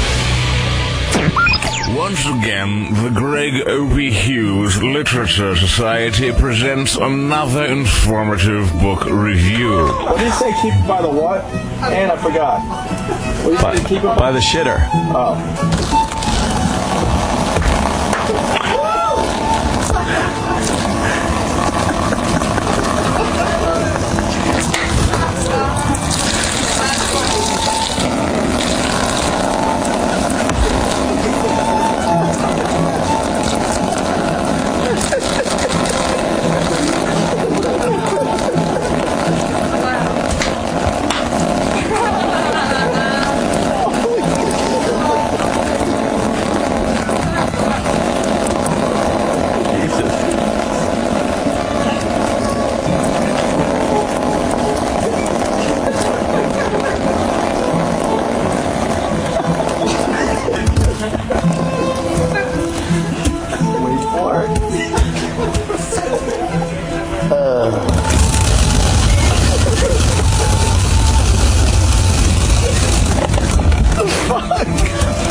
A sponge?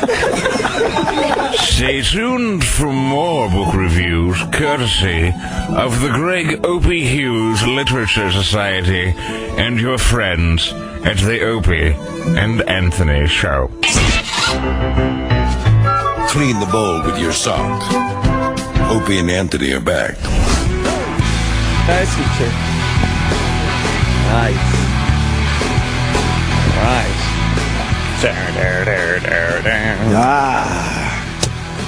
Shoving some food down. Some grub. Some grub. Yeah.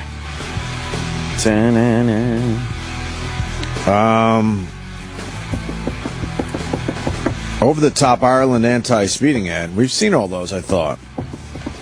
I think it's a new one. Another? Yeah. Really? Yeah, it's a new one. It's very similar to the old ones, but it just got uploaded not too long ago, last week. Yeah, these... they don't fuck around. Anti-drinking, anti-speeding, anti-texting while you're driving ads from Europe and over there in the UK and stuff. Holy fuck. They're just brutal. Yeah. Like here, people would actually be offended by them, I think, and be like, oh, we can't Of course have that. they would It's be. too shocking. But, They man, don't work. pussyfoot around it. Language. Ooh.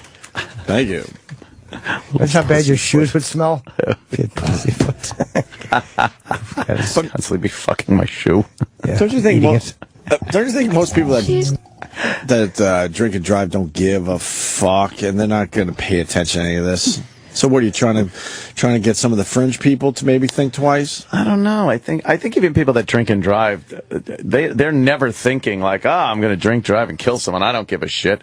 I'm sure they give quite the shit until they're drinking and think that they're okay and go out there and fuck something up. But this isn't even drinking and driving. This is just straight speeding. Speeding. Oh, speeding.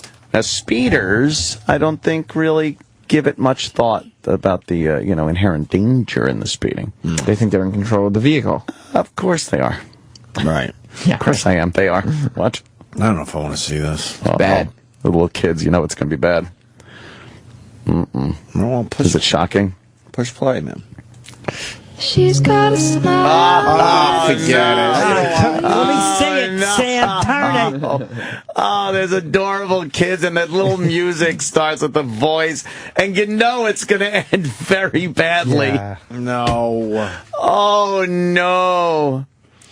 Oh, wow. This is going to be bad. It's field trip day, though. It's field trip day. Okay, so that gets them on the road. Okay, that's all right. I went on plenty of field trips. That's fine. Good. They're going to be problem. They're going to be outside the classroom today. All right, good. Gotcha. Are they going to a museum? The whole class gets to have class in a park. Are they going to go see? Oh, no.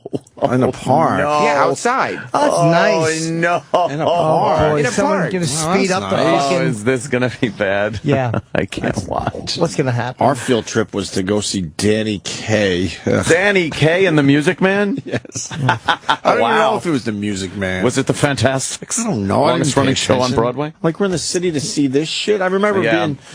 I was young, but I was aware enough to know that, wow, my school sucks at getting field trips together. So Danny you're a Kaye good at man, Charlie Brown. Lincoln Center, I think it was. Lincoln Center? There you go. Oh, the real Danny Kaye.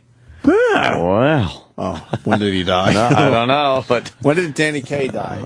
It's not only when did he die, when was he able to be on stage? Oh, my God. Really? Uh-oh. Oh, boy. This better not rival my Groucho moment.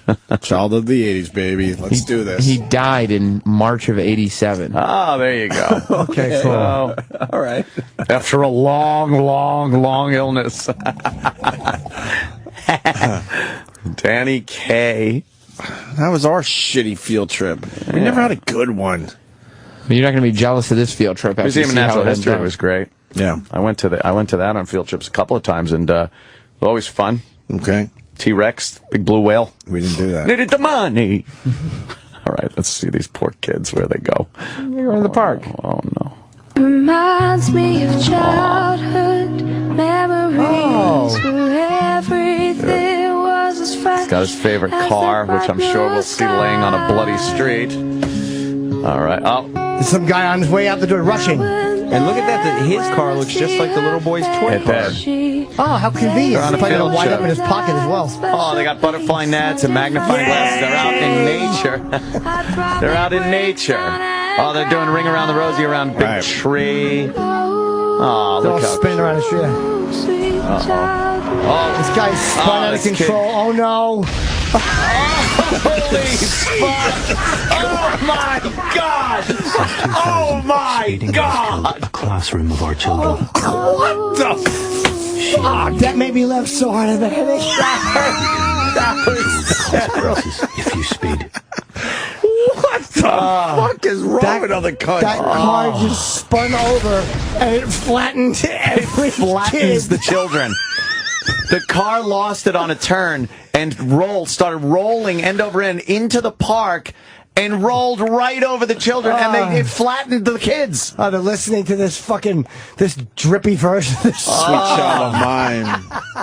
Wow. Look, the teacher's still okay. She's just looking at her squished class. It squished her entire class. Oh, my God. There's not one kid made it out. Wow. No car has... That guy just fucking bowled up. What was it? What's that, the 8-10 strike? A 7-10 split. Whatever. What the fuck? Hold on. The only thing that could make that commercial sadder. Kenny? It's not real.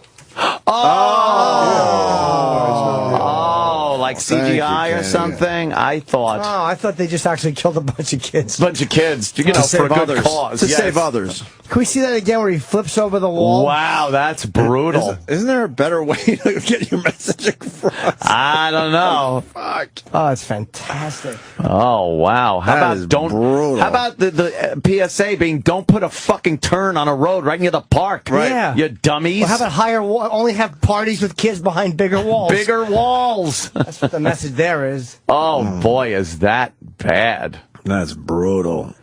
All right, Oh, let's my see. God, that made me laugh. Here he goes. This He's guy driving. This guy doesn't give a care. Oh, he's man. just speeding. He doesn't Speeding know. along. Look at them all killing fish. The little nets. Murderers. They're dancing around a tree. What a shitty party. This does suck. This party stinks. Oh, here they are. They're on their one little... blanket. Oops. He spins right over the wall. Come on. Watch this. Since 2000, speeding has killed He a classroom of flattened our children. everyone. Oh my God, that's a great one. Boy, shame. Never control the consequences. Wow. If you speed. Yeah. If you pause it right after it's at the end of the flip, Yeah. they show the teachers in the back sitting at the table there. They're not even reacting. They're just kind of just staring. Well, like, yeah. Well, it they're in happened so a bit of fast. shock there. Right. Exactly. They just lost their whole They class. probably go, great, bunch of flattened kids now. I'm never going to get out of here at 3. Yeah, I know the paperwork this is going to take. Exactly. It's already 12:30. You got 2 more hours before you go home and you have a drink. They're thinking of the 24 phone calls they got to make. Yeah. Fuck it, let the school nurse do it. Just hit it on Twitter. Going home. Yeah. Here's where you take a fucking a side photo of those flattened fucking brats and you fucking you Twitter it to bad news. Call the school. I have a flight to catch. If your kid was on the field trip in the park, they signed the permission slip. Exactly. Yeah, that's true. You sign away everything. Oh, yeah. Your kids look like the tarp they throw over the field now. Oh my God.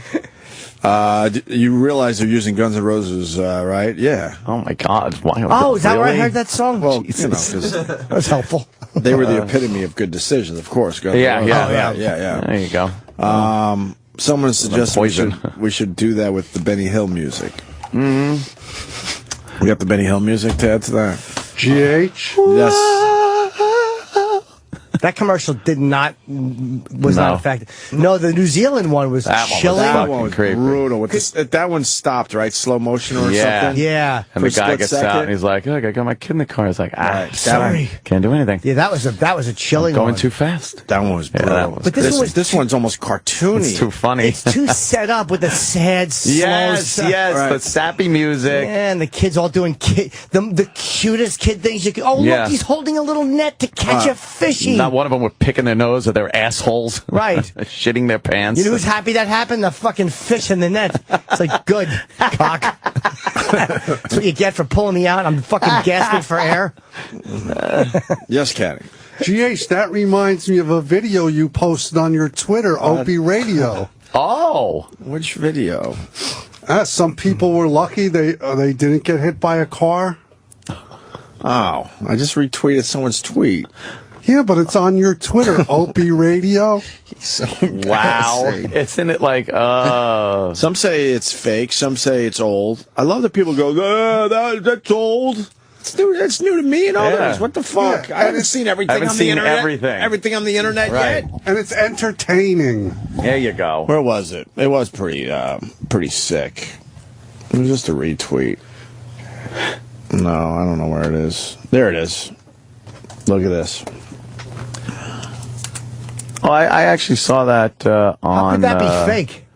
I don't know, Like Ridiculousness pretty- or Tosh or something. Right. It's an real. older video, right? Yeah, there's a whole video with like close calls, Yeah. like a 5-minute video with all. It's that one's real. close like Yup. that. That one is pretty crazy. Wraps right around him. That happened to me once. But do you see Not the, Chip.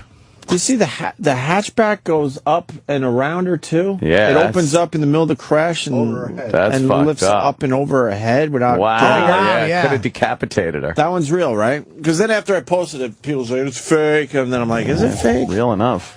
Seems real to me on that. That And happened to me one time. I just kept driving. I was like, whatever. Nope. I don't. Never. We haven't seen everything on the internet. To say, look, that's old doesn't mean know. shit to a lot of people. Do you think people expect you to have seen every video that's Everything. posted ever? Everything. And then it's like, oh, I hope something new is on today, or else I can't look at anything on But the they get mad about it. Oh, They that's old! certainly Old! All right. Relax. That was fucking cool the first time I saw it in 2005, yawn. Right. Why would you waste your time? It's the internet people. It's unbelievable, though. Stink. What can't you, Hate like, them. take a breath and think that, well, all right, if this person's posting it, they've never seen it before? Yeah. I don't know.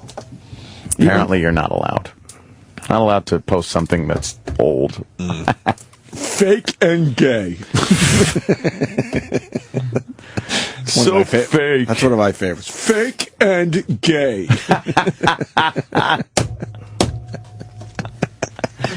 They're just the worst. Internet people. God, everyone's got such a voice now. The odds of a car flattening every kid at the picnic is astronomically Dude, low. the way that car had to hit perfectly on the roof and then roll on the ground, smushing every child. Plus that guy, all right, if you really want to break it down, that guy left his house. Yeah. Which means he knows the local roads. So why is he flying around that turn? He's very busy. I mean, if you weren't familiar with the roads, then you might be taken by surprise. But he's probably taken that turn a million times. I think he thought he could take it a little faster that morning I see. than other mornings. Because he's flipped before there, but there's never been a picnic right Never there. a bunch of children. Yeah. Usually he just blew it off, got a new car. Those type of commercials usually get to me a little bit, but that one was funny. That was goofy. I was kind of nervous to even see it. Sweet child. If you need to know the truth. They all got flattened. Yes. That looked like an SNL skit. Because they were flat. They were flat. How about you split the kids up a little bit, make them all sit in perfect flat. Especially as a small car. It wasn't like an 18-wheeler flip. That's just one of those cars you can park anywhere in New York. Right. One of those smart car. A smart car. Yeah, no blood, no missing limbs. Yeah. Yeah. Wasn't that gruesome? Just flatten them. Flattened out. In cartoons, you just get up and then you blow into your thumb, you go, and you're fine again. Right. Yeah. Or somebody's got to pick you up like a rug you're shaking out and go, and then you're fine again when you just get flattened out. Sure. All right. Thanks for showing us that, Sam. That was terrific. Let's say hi to Sean in California. Sean. Hi, Sean. Good morning. Hey, Sean. I'm well rested back from my Cancun vacation. Oh. And so Wait, you went to Cancun as well? Yes. I liked it down there. Nice. I don't know if I picked the right resort with the nice water, though. But besides that, I had a good time down in Cancun. People were terrific. I got to say it again. They were so nice in that area. Oh, yeah. It's the nicest people. And it's all about the water. The resort, I always tell people, it doesn't matter what resort, take a look at the beach. You want to pick the right beach, not the right place. No, they had enough of those swim-up pools and stuff and other things going on that we didn't mind that the beach wasn't that great. But, but they had seaweed removal. Oh, really? Yeah. They Guys just all day long with little tractors and stuff. Wow. And I'm like, this is why the rest of the world hates us. It's all Americans down here. We're like, can you remove the seaweed, please?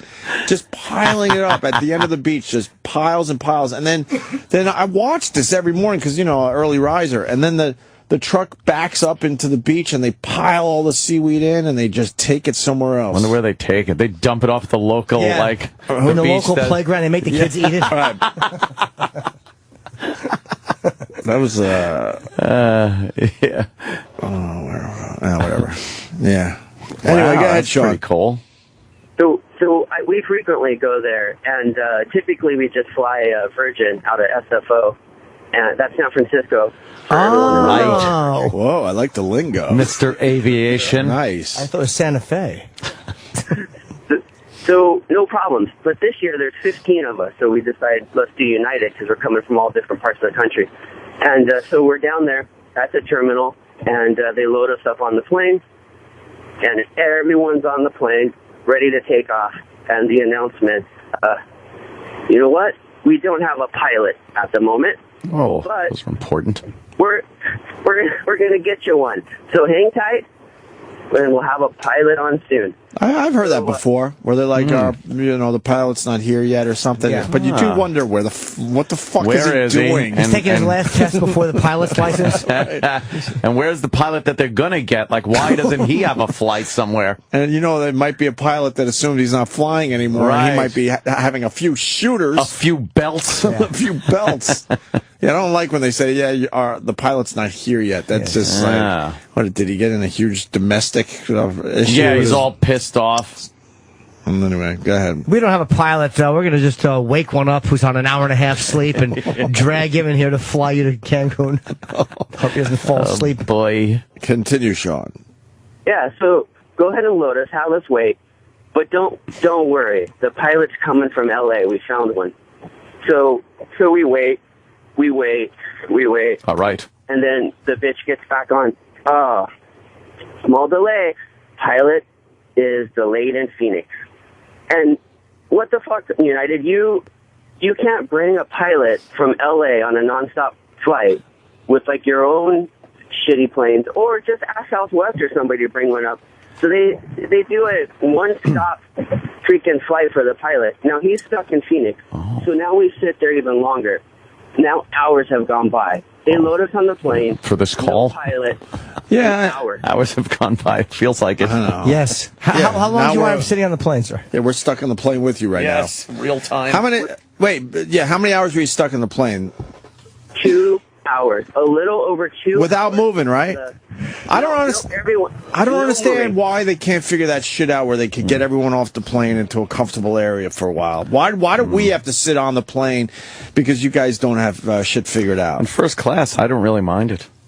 Just put that seat back, go to sleep. It's wonderful. I start doing the shit in my head that I'm like, this is 2 hours. We would have landed by now. You know what I mean? And we haven't even taken off. It's a lot more comfortable than out in the fucking airport again. On that you can't ever be comfortable or lay down even a little bit seats. True. Fuck, man. What do they think? People are going to take up residency on their fucking seats? Relax. Dumb seats. Just want to sit down for a minute. Jeez, I want to lean over a little without feeling like I got a crowbar in my hip. They're so paranoid that homeless people are going to take over? Yes, it's an airport. Fuck. They know that there's no pilot, though. If they know there's no pilot. This guy's with his you're still on the phone. Back with his pilot story. Are we in Cancun yet? Yeah, where are we? Not yet. Where are we? Nope. Above Virginia? Where are we? They didn't get a pilot. Nope. So here comes the pilot. He gets on. So the guy from LAX had to go to PHX. So then he finally arrives, and here's what's great: that there's still humanity. A sea of booze as he gets on and announces that we're ready for takeoff. Finally, people rise up and just fuck you, United. Boo! Then we go. We get there. People are. Wait, it gets better. It's like it gets better. He said it gets better. A beheading would be better. Yes, exactly. It's almost like a bad movie, though. Now I got to see how it ends. You gotta. We're invested. All right. We're vested. Come on. So we all finally arrived. But now, a couple hours late, so it just fucks up the whole transportation, meeting all the other people at the airport. So my cousin says, you know what, I'm going to contact United. Tells United how disappointed we are. And United said, well, you know what, we'll take good care of you. So they sent us a voucher. So the next time we fly United, my first check bag is free. Nice. Is that what the story was? You know what, culminating? though? He's right, though. It did get better. It did get better. It got a little better. Toward the end. It got a little better. Right toward the end, it got better, I think. Fake and gay. Oh. I wish she was on that Malaysian flight. They're looking at Keep his story to himself at the bottom of the ocean. They're looking at the pilot. Fluke eating your eyeballs. Huh? They're looking at the pilot. Yeah? Yes, they are. Thank you, Sean. Well, haven't they always? I gave up on the story myself, but... Yeah. Where do they think they could be? I think they saw that he was trying to do a little that flight simulator to see if he could land the plane on a small island in the Indian Ocean. Uh-oh. Yep. And then it was erased, but I think if I read it properly, they were able to retrieve it anyway. Wow. So all focus is on the main pilot. A small island. I should make sure that's... Did he want to be king? Weren't there people on that plane They're part of some weird technology company. Where are they? I don't know, some invisibility thing. Oh, I know I'm getting people are screaming right now. I'm getting this it wrong, is but- crazy now. Cray. Like the Philadelphia experiment. Might be Make the plane disappear. Give me your paper over there. You got which one? The Daily Snooze. Oh, I got that one. All right. Then you want the New York Post. Open your workbooks, people. Here we go. Grope Central Station. Nice. Yeah, Grope Central Station. And kick in the gut. Yep. Because it's soccer. Didn't the one guy score with his penis? Whoa. That was trending on Twitter, but I'm not sure if he actually One scored guy. with his penis. Just his stomach. The American. Just above his penis. His Vaz Devers scored a penalty kick. All right, Flight 370 pilot is top suspect. Investigators have named the pilot of the missing Malaysia, blah, blah, blah, as the chief suspect in the plane mysterious disappearance after clearing everyone else on board. Malaysian detectives grew increasingly suspicious of the pilot after discovering that Captain Zahari Ahmad Shah guilty. programmed his flight simulator with the route that would land a plane on a small island in the Indian Ocean. Did he find the island? The Sunday Times. Okay, Shah had deleted the drills, but computer experts were able to recover them. Huh. Yeah, of course it's this guy. So, did they check that island? You know what? I bet you they did. That's a hell of a thing to try to land a modern betcha they did. Airliner on some type of island. Thank you. No problem. On some kind of island. Very impossible. Well, not impossible. Very improbable. Improbable. Yeah. Well, did they have a runway? Did they build That's a little just runway it. yet on there? Maybe there's a long beach. Jesus. That would be Maybe he decided a water landing on the calmer side of the island would be doable. Then what? Then you get out and become king of the island. Yeah. Think there's cell phone service there or no? No, I bet not. But you're taking an awful chance that one of the passengers doesn't have a sat phone with him and can just fucking pop that bitch up and start yapping. Right. There's a paper war in the city. Oh, look out! Did you see this? I saw. New York Post says it's a stick up. It's right on the front page.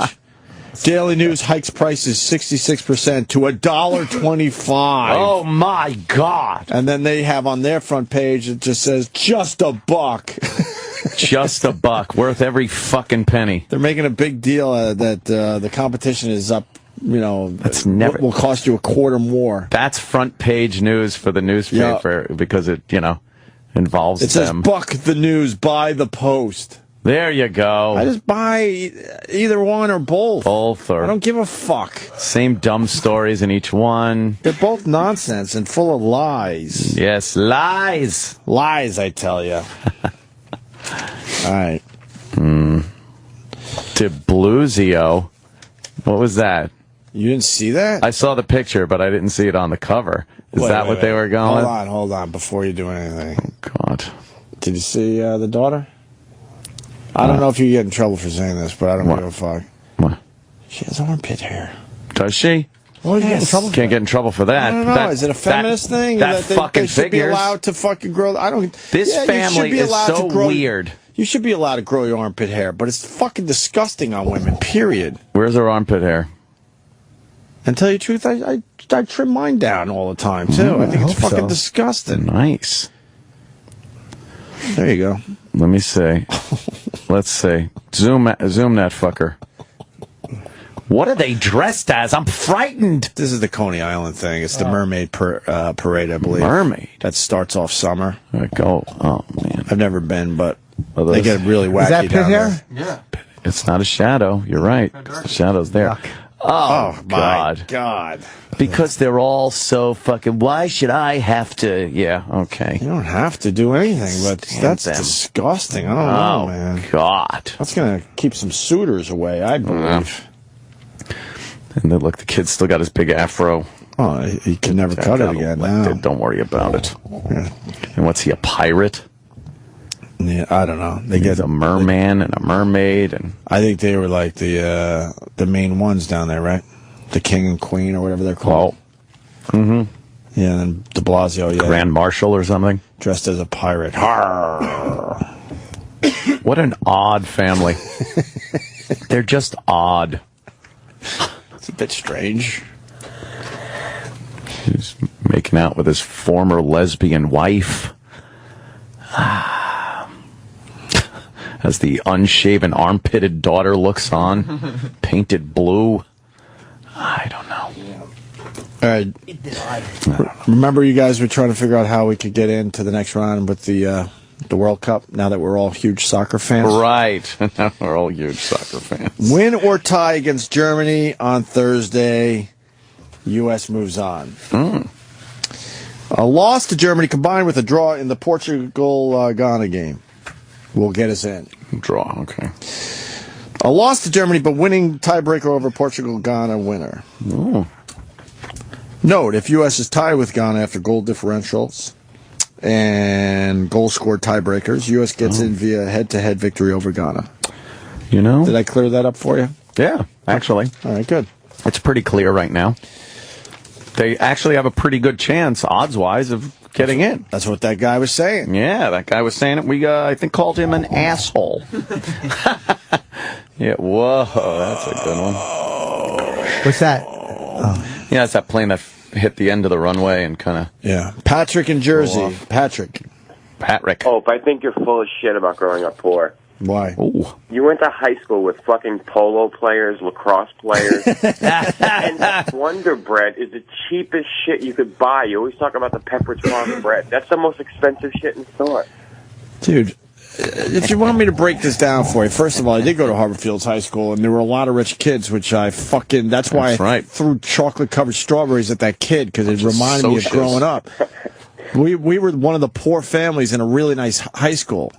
As far as Pepperidge Farm bread goes, my mom went there because you got the stale shit because it was on sale. So you get the stale Pepperidge Farm bread for cheaper. It's like it wasn't officially stale, but I forgot what it was. It was a week old, week old, whatever it is. And they dropped the prices drastically, and that's why my mom went there. Pepperidge Farm bread is shitty bread. That shit is expensive, dude. But we were lucky because my grandma had a beach house in Wading River, so that sounds like you have money, but it wasn't our money, and we got a free, weekend every time we went out there. Anything else? I'm sorry, Hope. You really proved your fucking upbringing wrong. Well, what else you want to say about it?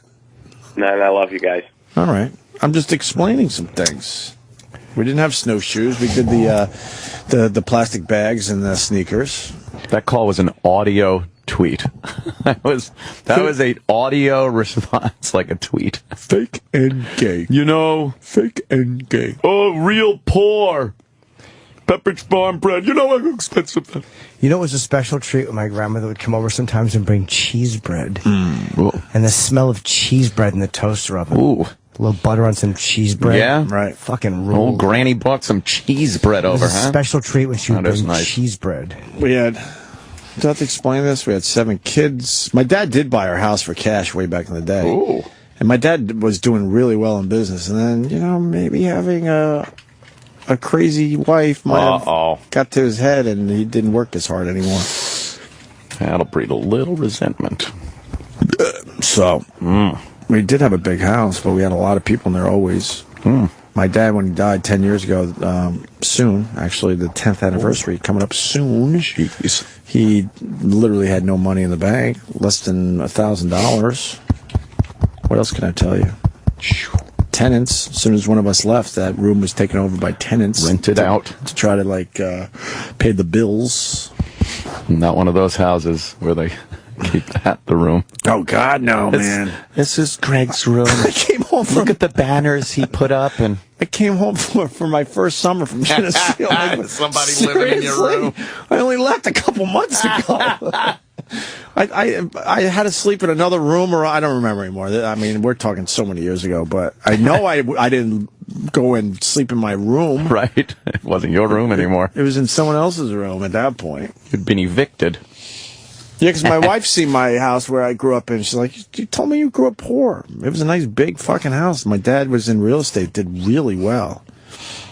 The house was jam-packed. He ran in the same circles as Trump's dad for a little while. And then there was a bit of a drop-off, I must say. A bit of a drop-off. But he knew all those guys coming up. Real estate mogul. Well, I saw articles in the attic. He was winning all sorts of awards and all sorts of shit. I'm like, well, what the fuck happened then? You know, and then right around, the time he met my mom and married her, that seemed to be a bit of a drop-off.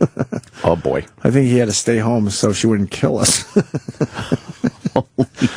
I guarantee he stayed home because he was convinced. A little sodium poisoning? Right, that my mom would kill one of us. Wow.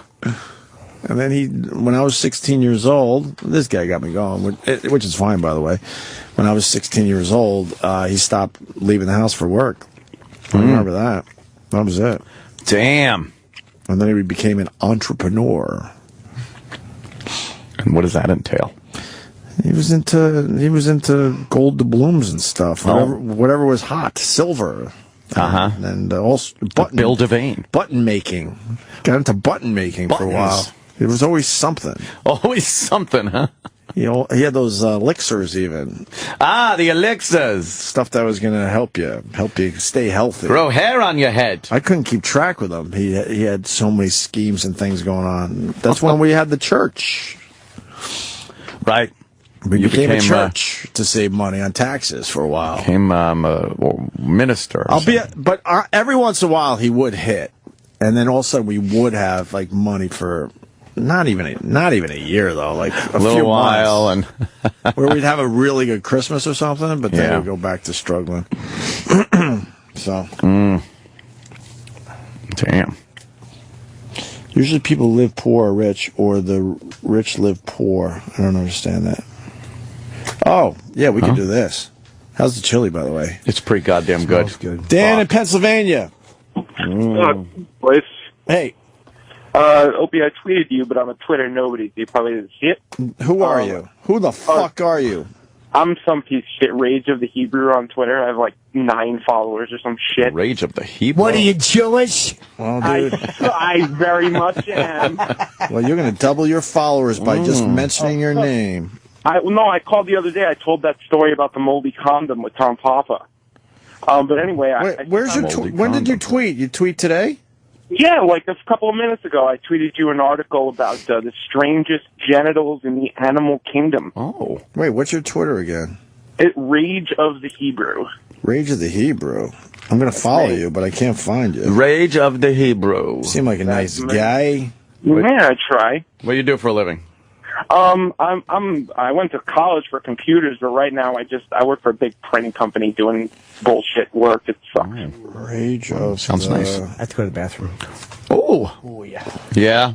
Poopies? I pee and I'm feeling like a little bit of a thing. A little rumbling. I may have to, I may have to pit stop.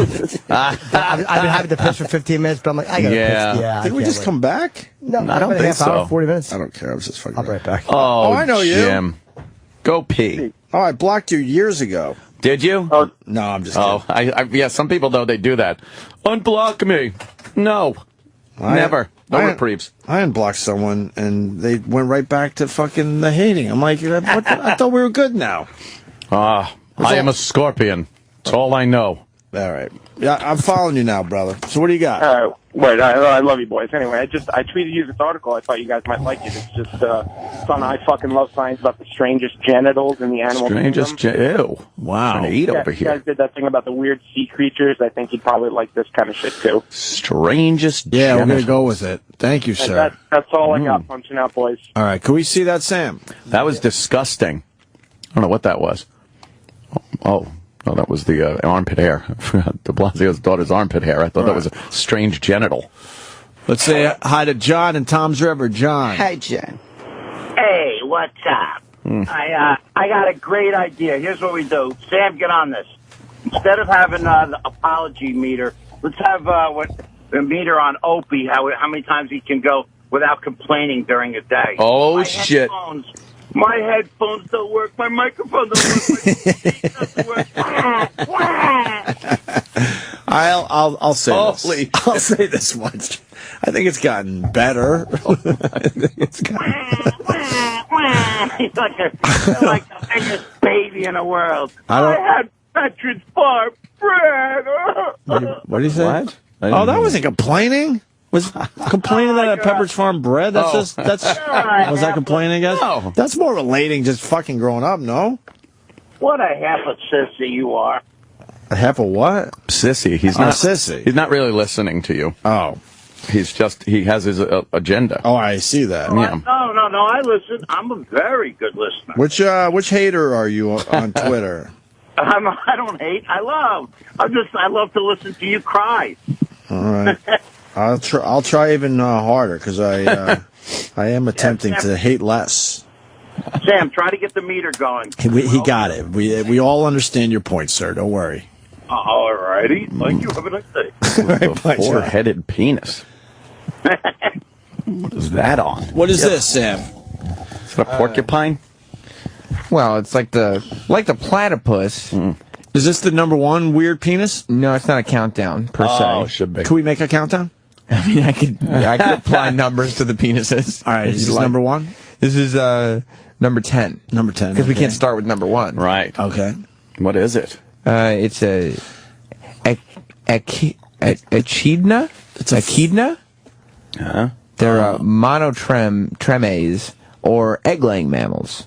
There are 4 extant species of echidna that you can find in New Guinea and Australia. You're not saying it right. Hmm?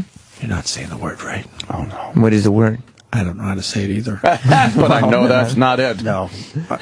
I need a marine biologist. My brother's probably fucking freaking out somewhere right now. Their penises actually have 4 heads. Yes. Nice. You read that correctly. If it's any consolation, only one... Does jizz come out of all 4 heads? That's a great question, Opie. Thank you, Sam. Only one is active at a time. They actually rotate. Not physically, but, one after the other. Right. Oh, my turn. It'd be kind of cool to have 4 penis heads. Right? Where, you're making sperm for each penis You head. just bang and banging, you could shoot, and then, you keep the shit going. Right. Like just changing fucking, like you were saying earlier off air, the lenses. Change a lens on the camera. You just got to fucking pop a new lens on. Just pop a new penis head on. You're good to go. You need new balls for each penis head. Right. Well, yeah. Fully loaded. Yeah. Females will mate with lots of males, and to ensure the best chance of reproductive success, the sperm bundle together like a comet in order to swim more efficiently. No kidding. That's nice. Right. Team effort. Oh, my gosh. What is that? Claspers. What are claspers? That's like a shark. It's a shark's genitals. It is, huh? It looks like a pussy, though. It's a pointy double penis. Oh, that's what that is. That's a double penis instead of a pussy? Pointy double penis. Double penis. All the way. All right. Yeah. What else we got? Penis cuffs. Flatworms are hermaphrodites. Oh, sexy. Sexy flatworm. Producing eggs is more costly than producing sperm, so when 2 flatworms come together, to mate, they fight over who gets to produce what. Oh, because they could do Because they could do both, so they just whatever. Right. Why can't they just impregnate themselves? Yeah, I guess. I don't get it. Why don't they just go fuck themselves? There you go. Nice.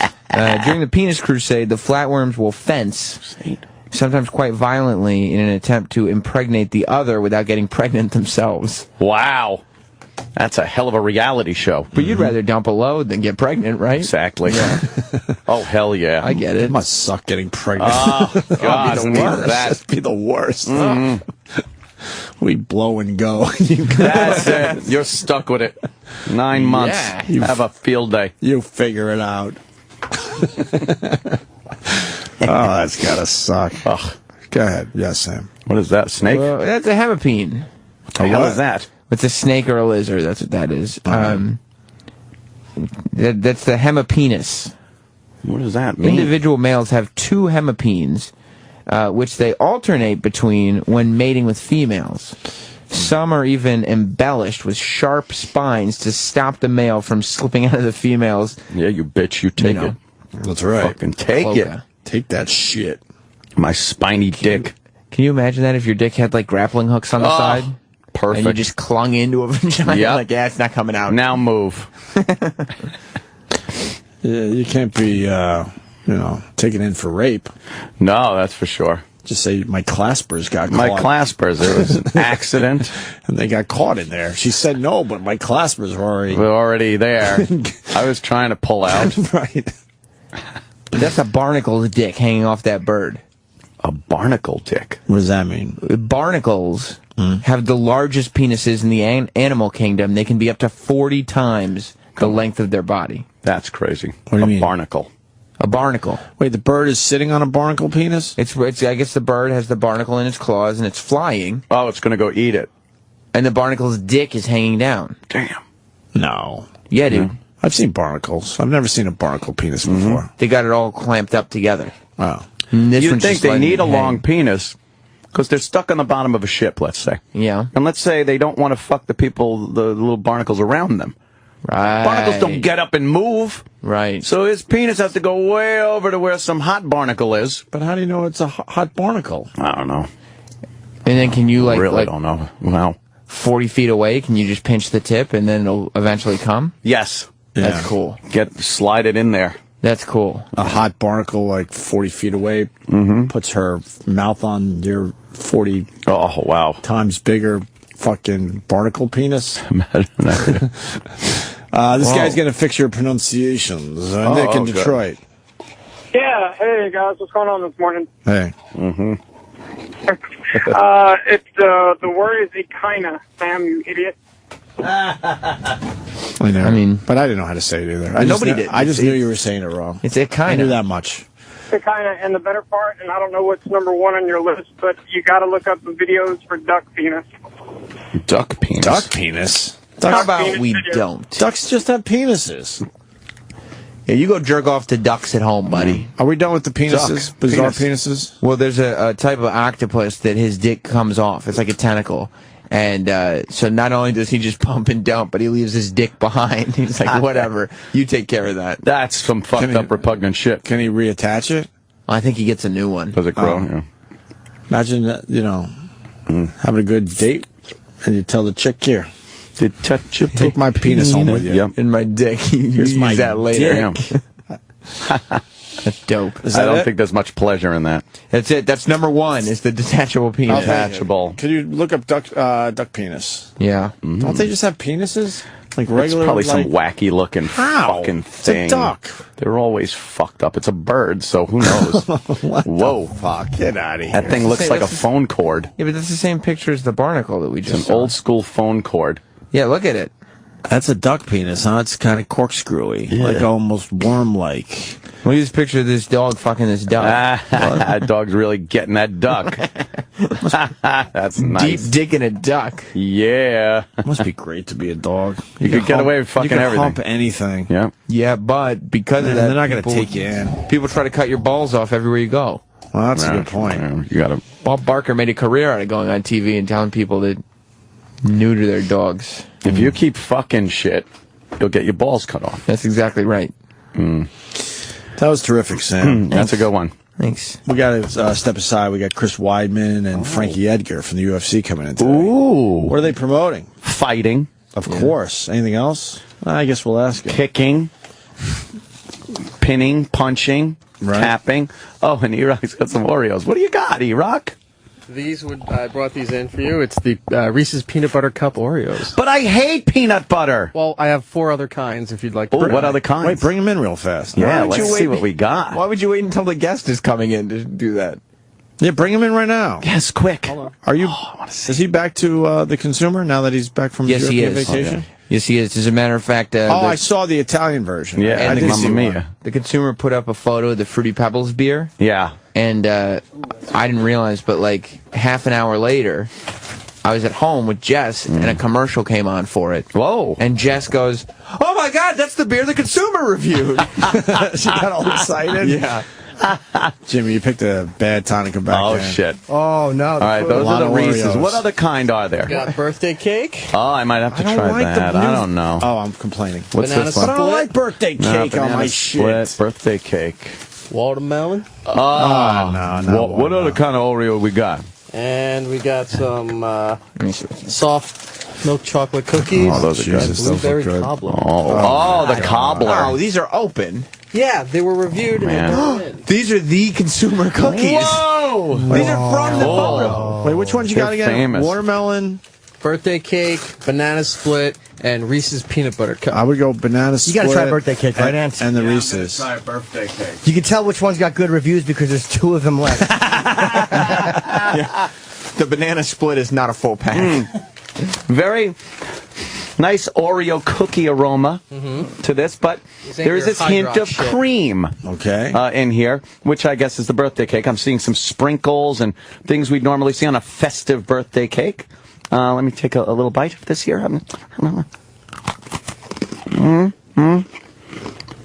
Oh, much softer cream than the normal Oreo. Yeah. It has that weird granular, sugary I don't like texture to it. Flavor. I don't like it. It tastes very good. It's very sweet. I gotta tell you, Sweet. you know what's delicious? Just like E-Rock. I tried. Banana split Oreos. Oh, yeah? Really really a nice flavor to them. Really nice. Good. Did you like? I've moved on to a Reese's peanut butter. I gotta be honest. Not the good? birthday cake one was really good. Not bad, man. Not bad. Yeah, that one, the Reese's. Yeah. I don't like the peanut butter, so I'm gonna try the banana. Wow, this is. It almost smells like those big yellow candy peanut things. You know those giant marshmallowy peanuts? Those little gummy things. Yeah. Yeah. How many calories for a cookie? One's not bad.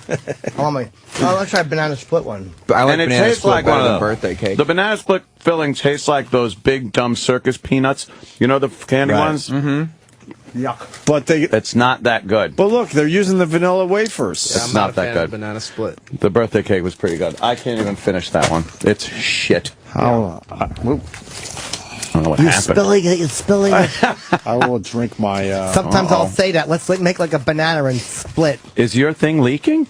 I will be drinking Prostate. my blendered up health drink.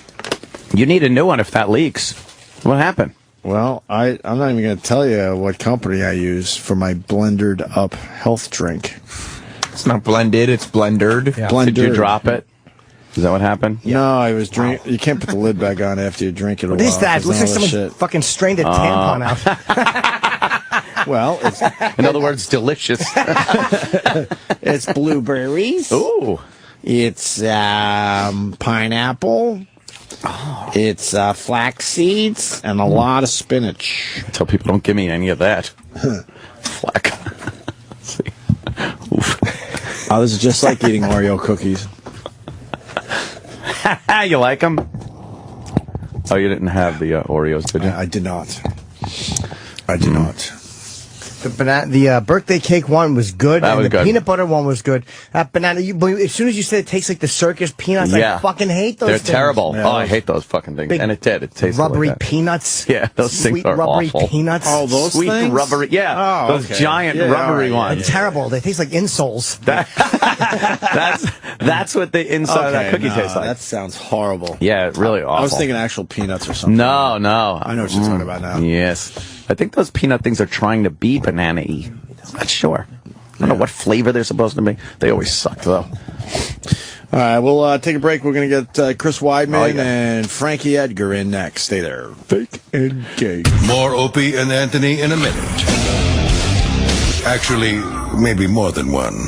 Hi, I'm Ron Bennington. I'm Fez Watley. The Ron and Fez show covers all comedy For the listeners. Yeah. They never really said what kind of speaking voice Jesus said, right? No. What if it was like this? The one the others said. No, who said that? Jesus or a cartoon cat? Strangest guest, Gallagher, who spit watermelon all over us. All right. The Ron and Fez show. Weekdays at Noon East. SiriusXM Comedy Hits 99. Or listen on the SiriusXM app. Yeah, this is Jim Norton. Fuck you. Most of the time, he doesn't give a shit about you and your stupid problems. Puts the shotgun with the lips on. Most of the time. But for 1 hour every week, Jim Norton cares. If I don't know how to tell her, I'm really not going to suck some other dude's dick. Well, don't do it if you don't want to. Right. You can't take it back. And cares deeply. Just go out and cheat on her and then make her smell your dick and say, look what you made me do. If you have problems in a phone, listen to The Jim Norton Show. Wednesday at 3 p.m. on the East, noon on the West. On the Unedited channel. I'm too busy to date. Yeah, I want to hit the gym first. All the good ones are taken. Look, there are plenty of excuses not to call It's Just Lunch. But frankly, most of them are, lame. Those excuses are standing between you and some really fun dates. Sure, you're busy, but you're also ready to meet someone special. And It's Just Lunch matchmakers are ready to get to know you and make some great matches. So quit with the excuses. Call 1-800-THE-DATE today and start dating tomorrow. That's It's Just Lunch. 1-800-THE-DATE. Are you tired of all the sign-on bonus gimmicks being used to attract you into a truck driving job? At Martin Transport, we don't believe in gimmicks. We let the facts speak for themselves. Martin drivers are averaging 9% more miles today than they were just 2 years ago. And our industry-leading automatic detention pay and realistic monthly bonuses put more money in our drivers' pockets every single week. Don't fall for the gimmicks. Give Martin a call today at 888-239-5746 or visit drive4martin.com. All loans subject to on-deck score approval, must be in business at least 1 year to apply. Are you a small business owner who needs working capital? At On Deck, we can help. We focus on your business operations and cash flow, not just your personal credit score. And we're ready to help with loans of up to $250,000. True business loans, not a credit card advance. On Deck provides financing to hundreds of different types of businesses like restaurants, auto body shops, healthcare, and service providers. So if you've been frustrated by the paperwork and long decision times of traditional lenders, see why so many small business owners are turning to On Deck for the funding they need. Call now and speak with an On Deck funding specialist. Our simple application process takes just minutes and funding could be available in just 1 business day. On Deck has an A+ Better Business Bureau rating and is backed by Google Ventures. We've provided over $1 billion nationwide to businesses like yours, so visit us at ondeck.com or call us now at 800-293-5565. That's 800-293-5565. 800-293-5565. One Little Joint Supplement. You know this powerful little pill is great for your joints. It even has powerful benefits to help increase your mobility and flexibility. But the joint supplements of today are sadly incomplete because they don't give you the joint relief you're looking for. Until now. Introducing the complimentary 2-week sample of Instaflex, our most powerful joint formula ever. It's the #1 selling joint supplement at GNC. The only thing our complimentary sample of Instaflex is missing is the price. Because right now, we're offering adults a complimentary 2-week sample as part of a nationwide giveaway. Call and claim your sample today. 1-800-936-9427. Instaflex provides powerful, effective joint relief for your knees, hands, even your hips. Prove it to yourself by calling now for your complimentary sample. Instaflex is available at GNC, Walgreens, and CVS, but you can only get your complimentary 2-week sample by calling 1-800-936-9427. Call now for your 2-week Instaflex sample. 1-800-936-9427. These statements have not been evaluated by the FDA. This product is not intended to diagnose, treat, cure, or prevent any disease. Hi, this is Tito Beverage, founder and master distiller at Tito's Handmade Vodka, America's original micro distillery. 16 years ago, I started out making it for my friends and soon won the World Spirits Competition. Unanimous judge's choice. That's right, we beat every vodka you're thinking of, even that one. 100% American made and proud to be the best vodka in the world. If you'd like to drink smooth and clean, drink Tito's Handmade Vodka and tell 20 of your closest friends. 80 proof, Tito's Handmade Vodka, 5th generation incorporated, distilled and bottled in Austin, Texas. 40% alcohol by volume, handcrafted to be savored responsibly.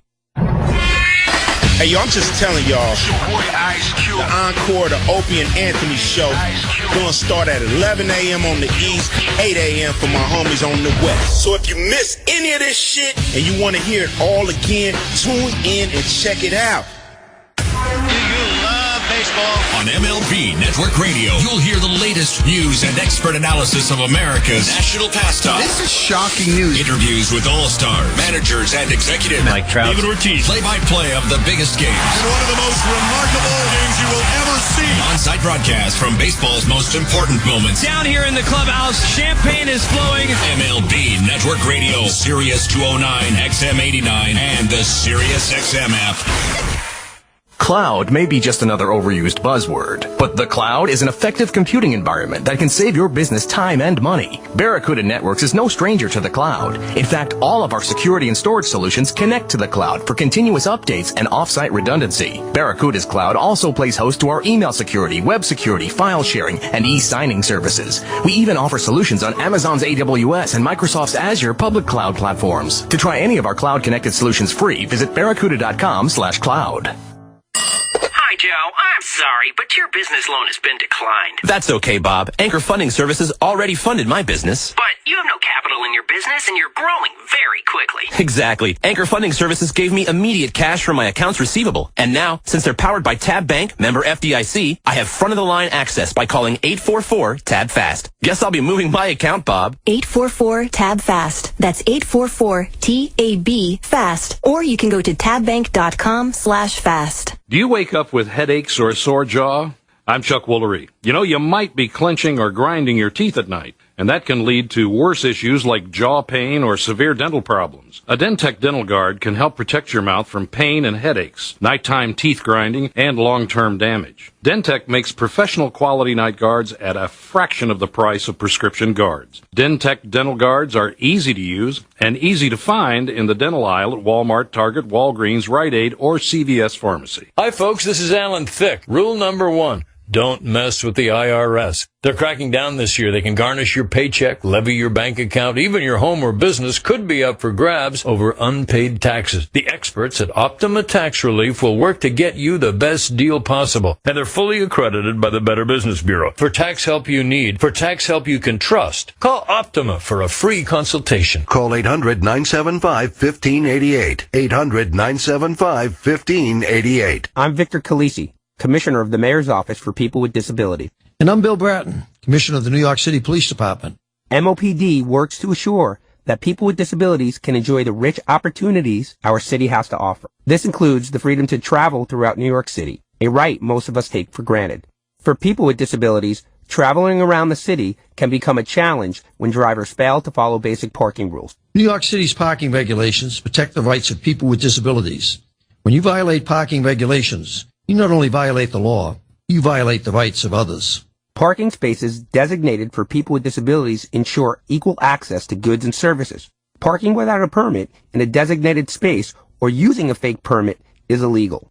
Any car parked illegally in a space designated for a person with disabilities will be ticketed and subject to tow. The fine is $180. So do the right thing and save yourself money and hassle. Respect the right of every New Yorker to accessible transportation. Hi, I'm Chuck Woolery. Here's something surprising about mouthwash. The burn doesn't mean it's working, and neither does the cool sensation. The fact is, if you want real, long-lasting, fresh breath, you need an activated mouthwash. Smart Mouth mouthwash has two solutions you combine right before rinsing, activating the power to eliminate bad breath for a full 12 hours. That means fresh, clean breath all day with just one rinse of Smart Mouth. Rinse at night to prevent morning breath. It works. Get Smart Mouth today in the green and white boxes at stores everywhere. Leave your penis alone. The Opie and Anthony Show is back on.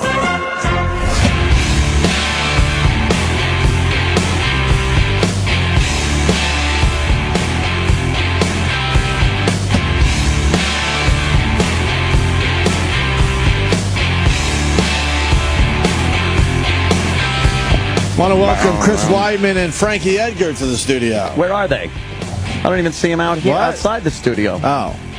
Bounce, bounce, bounce, bounce, bounce, bounce. Oh, there bouncy she is. bounce, Little bounce, Lauren. bounce. Lauren's bouncing around the studio. Yes, she is. Just bouncing around happily. Yes. Where did they go? Are they fighting? I hope not. Oh, they could ruin the place. Oh, boy. Here comes... Oh, Roland's here. Okay. So that's good. Oh. All right, these guys look like serious business. Fuck yeah. Roland can talk to anybody. I want to ask, what does... Oh, right on. Those are the jewels from the belt. Yeah. Hey, Chris. How you doing, man? How are you? Welcome back, Chris. Yeah. What's up, Chris? man? How are you? What's up, Frankie? Hey.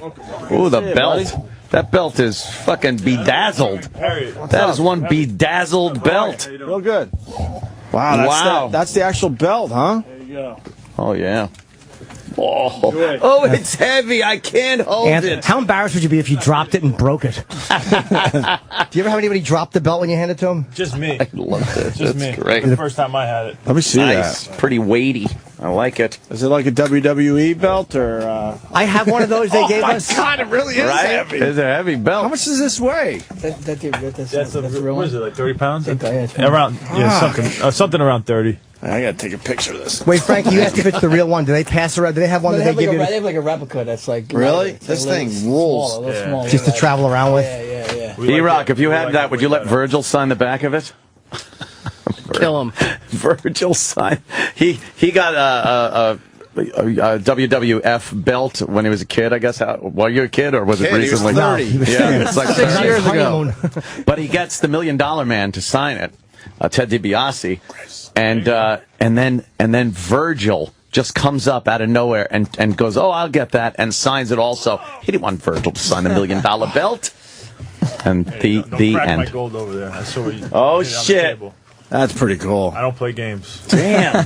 How long have you had it now? I was trying to think. Almost a year. It is, right? So after I win this next fight, the next day will be a year. When Frankie's fighting on July 6th. Right. How much is this worth? $385,000. The jewels from the belt. There was a YouTube video where the guys, they did like a gold people did like an analysis on it, and that's what they said, and I believed them. But then I found out it was for TV. I think it's worth like $12,000, maybe more with what it means. But, Is it gold? Is it really gold? It's gold plated and steel probably underneath or something like that. How many do you have? I only get one. Did you get? I got one, and then I supposedly had the old one, so they gave me a new one, so I got two. You have two. Oh man, that's terrible. You know what they told me is that they used to like every time you win the belt, you get a new one. But now you only get one. Like Matt Hughes probably has like 8 of them or something. So he said no matter what, I'll only be able to keep this unless I lose and then win again. Then I get a second one.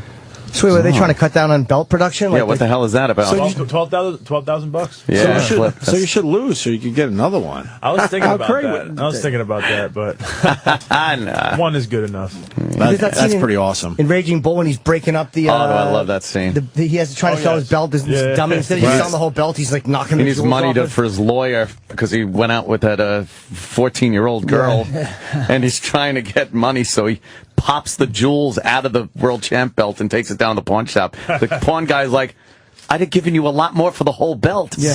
And he goes, but these are the jewels from the belt. Yeah, he's got them in a hanky. He opens a hanky with jewels in it, been hit with a hammer. Do you know the value of the world champion belt? Oh, these are the jewels. Oh. Yeah. How long did you wear this for when you got it? That night I brought it out, and then it's heavier than it looks, obviously. And then, so that was pretty much the end. And then I had it on my couch for a while, and I actually just put it up on a mantle above my TV in my basement. Oh, nice. So that's where it's sitting at now. This is another one. This is not personally mine, but I probably shouldn't have told you guys that. That's right. It's all right. We know where the real one is. It's your house, and then they give you this one to take around and say, how many belts do they have? Yeah. I don't know, not enough to give me one every time I win. Yeah, well, not enough for you. Was there a moment where you actually just stood in the mirror and when there's no one at home and just put on the mirror and just looked at yourself and, just the belt? Yes, nothing but the belt. A couple times. Yeah. Your house was damaged in you Sandy? talked? Yes. Oh, you didn't talk about that? I didn't remember I'm that. sorry, Jay. I shouldn't have said No, that. you should have. I actually didn't remember that. Yeah. Oh, you said we spoke about that last time. Yeah. Okay, yeah.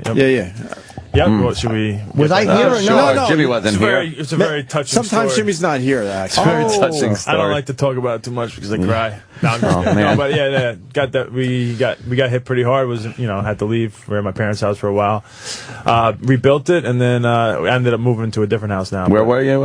In Baldwin. Baldwin, that's right. Yeah, On the water. Baldwin. Near the canals, probably. On the canal. On the canals. We had about 4 feet of water in the house. Those guys got hit hard down there. It was no joke. Yeah. Did you stay home or did you go somewhere? I was home. I was thinking it was going to be like a fun time. Didn't think any water. No, in the history of that street, we've never had water actually into the house. We've had a little bit into the water the year before Hurricane Irene, I think it was. Just like a little bit, and then for it to go up that much, it was just completely unexpected. I didn't expect that. Yeah. So it really is amazing to see that. It was like we're having it was me and my cousin. We're just hanging out. All of a sudden, lights go out. We're about to just chill, eat some food. Came drink quick, right? beers. The water level went up high quick. Went out of nowhere. I'm hearing ruckus in the garage downstairs, so I run downstairs, I open up the garage, and everything is just, we had a bunch of bins, everything's just upside down, turned over, floating. I'm like, and then all of a sudden, then it's coming to the first floor, and then going to the kitchen. I'm like, There's going no to the stopping toilets, going that. to the bathtubs, just oozing out everywhere. I'm like, and it wasn't a joke anymore. It was literally just furniture, bringing it up and down the stairs, just trying to save stuff. Save shit. Wow, yeah. It was surreal. I was laughing. I think that's what I do when I'm like in a really tough situation. It's like my nervous tick. I just literally hysterically laugh. But that's happened to me a couple of times. I was in a car that flipped over 3 times, landed upside down, got crushed. I run out, I'm bleeding like crazy, and I just start hysterically laughing. Everyone on the highway is just looking at me like I'm a maniac. This guy is a nut, right? I'm like, I feel like I'm in a movie. It's just weird. Was that out on Long Island? That was on Southern State Parkway. Southern State. I'm just telling you how crazy that Southern State Parkway is. Believe me. I was on it last night. Those people don't play. Yeah, yep. They're fucking crazy. The Bell Parkway connects to that. Bell Parkway, I think, is the worst. Bell Parkway is bad. South. I hate the Bell Southern Parkway. State's horrendous. Cross Island. I think everyone sucks at this point. Yeah. Well, the LIE doesn't suck because you can't go over 25 miles an hour, so nothing's going to happen. You know to what never has traffic on it? The Seafood Oyster Bay Expressway. You're right. 135. Where you do you want to live? take a car out? I'm over in Nassau County, like right around Roslyn. Yeah, if you've ever tried to sleep I'm and in heard Dick Sills music, now. I'm sure he's kept you awake with the parties. My dumb parties. Deer Park Avenue. Yeah. Oh, yeah, it's right there. It's probably off Deer Park Avenue. That's where I am. I am up there. Of course you are. Dix Hills. Yeah. I don't want to tell anybody any closer than that. Well, yeah. The Dix Hills ice rink over there, right? I think so. I don't know. I'm very new. I'm new to the neighborhood. I think I'm honing into his house. Well, I don't know what you're talking about. I think I'm getting too close now. Yeah, you're zeroing in over here. I didn't mean to. You're getting warmer. There's a golf course over there too. We used to play a little 9-hole Where are you from? jobber, Yeah. Huntington. Oh, Centerport, yeah, so right actually. there. I should go even more local for you. Centerport. Centerport, where the rich people were from. Well, sure. All the clamors. Yeah. Is that right by Oyster Bay? Is Oyster Bay around there? It goes Oyster Bay, then Huntington, and then Centerport. More or less. More or less. Yeah. Ashroken. Ashroken's Little Ashroken. That's all North Shore shit.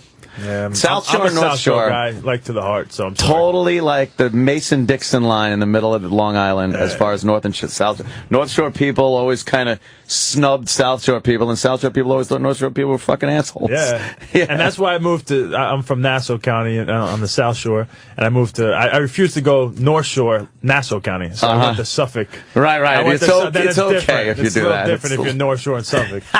It's really the truth, though. Yeah. It's weird. I felt like I was selling out if I just went to like Roslyn. Or South whatever. Shore was so foreign to us. I grew up beating kids up from Roslyn. I can't go there. Oh, shit. Yeah. Well, it's done you well. Right. Yeah. Grew up fucking girls from the South Shore. You probably did. Those big-haired fucking crazy. They were great. Yeah.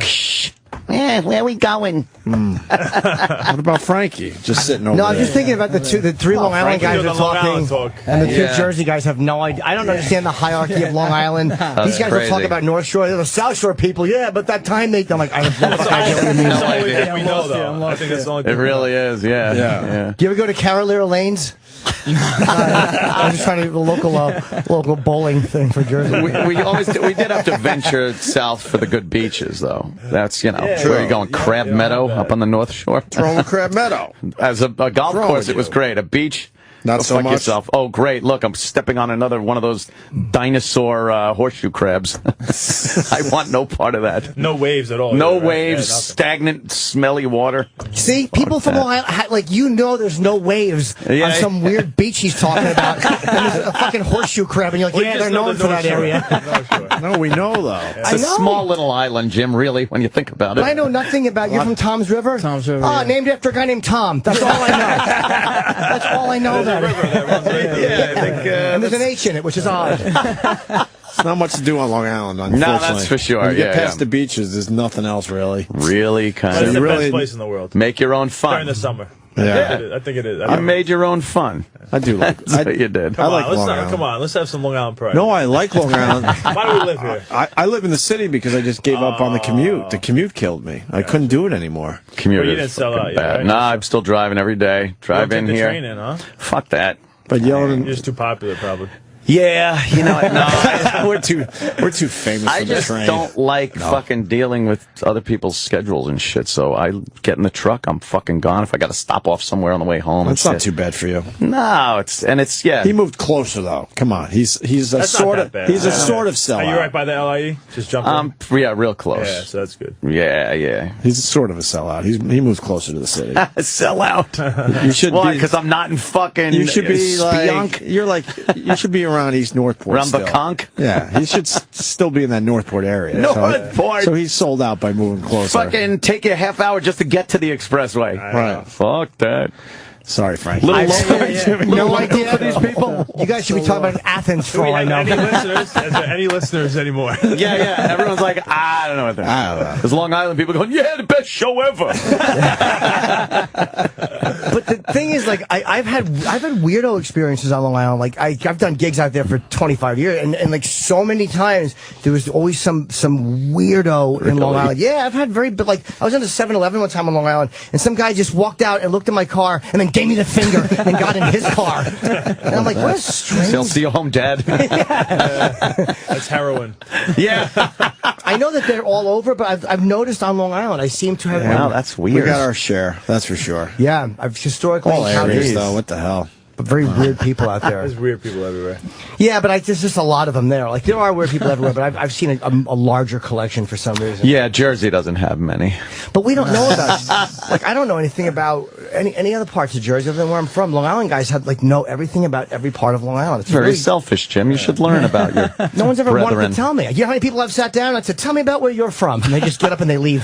I always get asked, like, what's so special about Long Island because everybody has such pride from Long Island? I don't know. What, do you have an answer for that? Not really. What's unique about Long Island? I think it was a great place to kind of grow up because you're close enough to the biggest city in the world, yet you're still in the suburbs. It's got beaches. And as far as like fucking around with your friends and shit, it was pretty harmless. Yeah, you weren't really going to get shot. You weren't going to fucking, you know. Nassau Coliseum. The Jersey Shore and Long Island are similar. Oh, yeah. Nassau Coliseum. You know what? This is funny because you get the North Shore talking about how you're not worried about getting shot, and then you come back to Baldwin. Oh, yeah. South Shore. It's a little different the way we grew up. But Maybe. Yeah, that's where. Not much gunplay in Huntington and East Northport when I was growing up there. Now Huntington Station, you get in some trouble on my GPS there. system, if the older GPS is Big Sales pops up as Huntington Station. Huntington No Station. one wants to come to my house. I'm like, Right? it's not Huntington Station. No, Big Sales. it's Dix Hills. Big difference. Yeah. So that led you to becoming a fighter? Is that the reason you became a fighter? What? Because I was Baldwin? Brawling in Baldwin? I think it probably made me. Yeah, it was definitely a tougher area than the North Shore. So I had, So you felt like- had to beat people up. A very diverse area, So Yeah, I got bullied a lot growing up. So Did I had you? Yeah. I had a really tough older brother that just him and his friends would just beat the crap out of me. On a How much daily older were basis. they? Oh, shit. Like 3-4 years. And can he fight to this day?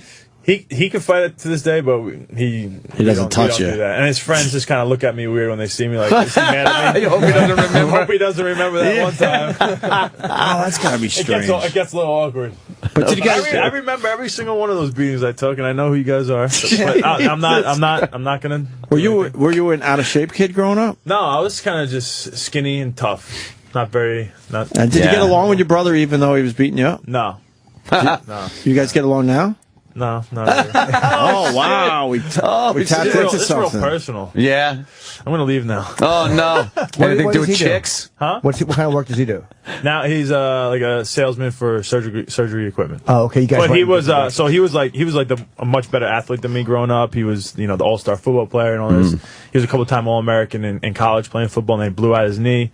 I feel pretty safe saying that he would be in the NFL right now, probably doing good. And then blew out his knee, and it's one of those surgeries you got that literally there's no professional athlete with the same surgery he had. Wow. It's like a cartilage type thing, and so he's not doing that anymore. And, wow, whatever. It's gotta be hard Whatever. though if you're like an athlete and your younger brother all of a sudden goes in the same to be an athlete and really succeeds, even though yours is an injury. It's still gotta be kind of hard to like fuck man. I could have done the same thing. Yeah, I guess, but you should be happy for people. Wow, we tapped into you should. something. Yeah. You've been on like I'm just a kidding. few times. It's a show, right? It's like Dr. Phil here. It's No, the homie learned I- to lie. I can these are see all the- lies. I don't even have a brother. We've been around long enough to read the body That's language. great. That's interesting, though, for real. Brotherly love. Yeah. Well, I saw a documentary where your father was in you told about your dad was there when you beat Sylvan in the corner. So I was like, wow, he's really close to his family. I am close to my family. Yeah. Most of them. Yeah. They just have to. They have to have 2 Thanksgivings, but besides that, my parents have to go to his house and then my house. Sorry. What am I doing? I'm gonna get my ass kicked. And rightly so. I know.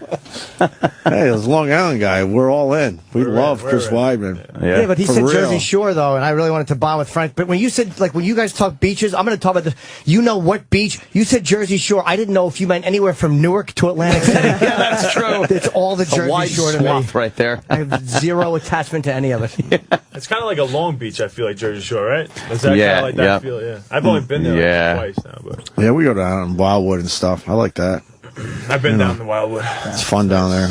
Jersey's a little crazy. I used to do gigs down there, but the first weekend of the summer, it was like gang weekend. So there's one gang weekend in Wildwood, which like you never wanted to book the club that weekend. No, because it was not gonna be your crowd. It's an actual gang weekend. Yeah, it's kind of understood that was when the gangs go down there, and I think it was crazy. What's the first weekend? Memorial Day. Yeah, I think that was it. Hang out and frolic, do they? Yeah, I think so. And they'd go over to Big Ernie's, the old '50s diner. Yeah, sure. Which probably doesn't bring back good memories for a lot of gang members. Eric's saying we have to wrap up. Yeah, we do. Why? We didn't even do anything yet. I'm told we have to go to another show. I'm fighting on July 5th. It's UFC 175. What the fuck? Against Lyoto Machida and He's back in on July 6th. So. There you go. I thought we were 19. going for the hang today. I didn't know you guys had. We'll hang out all day. You guys are busy. Oh, wow. Yeah, we got to make sure people know about the fight. Yeah, you're fighting BJ Penn, who you've beaten twice already, and I'm going to go out to Vegas for that. And you're fighting Lyoto. Look at you. Machida, who's you're going really out? Yeah, I want to. That's Very a great cool. fight. Are you going to see both the fights? Yeah, I think so. I'd probably stay until. Well, right? Oh, you're fighting on a Sunday. He's fighting on Sunday. Why are they doing 2 days? Saturday, Sunday. Something new. I think, They're just trying out something new? Yeah, cost effective, I guess. I don't know. Yeah, right. The venue for 2 days, you know. Yeah. Right. Yeah. Oh, that's true. It's a big weekend in Vegas, July 4th. I mean, they're trying to save money on belts, so why not? Exactly. Yeah. I'm surprised they don't have you boys floating like just the same time, just different places. You put 2 rings up. Watch whichever one you want. Boy, Dana's a smart guy, isn't he? So why is BJ fighting again, by the way? I don't know, man. I've got him feeling some type of way, and he just wants another crack at me.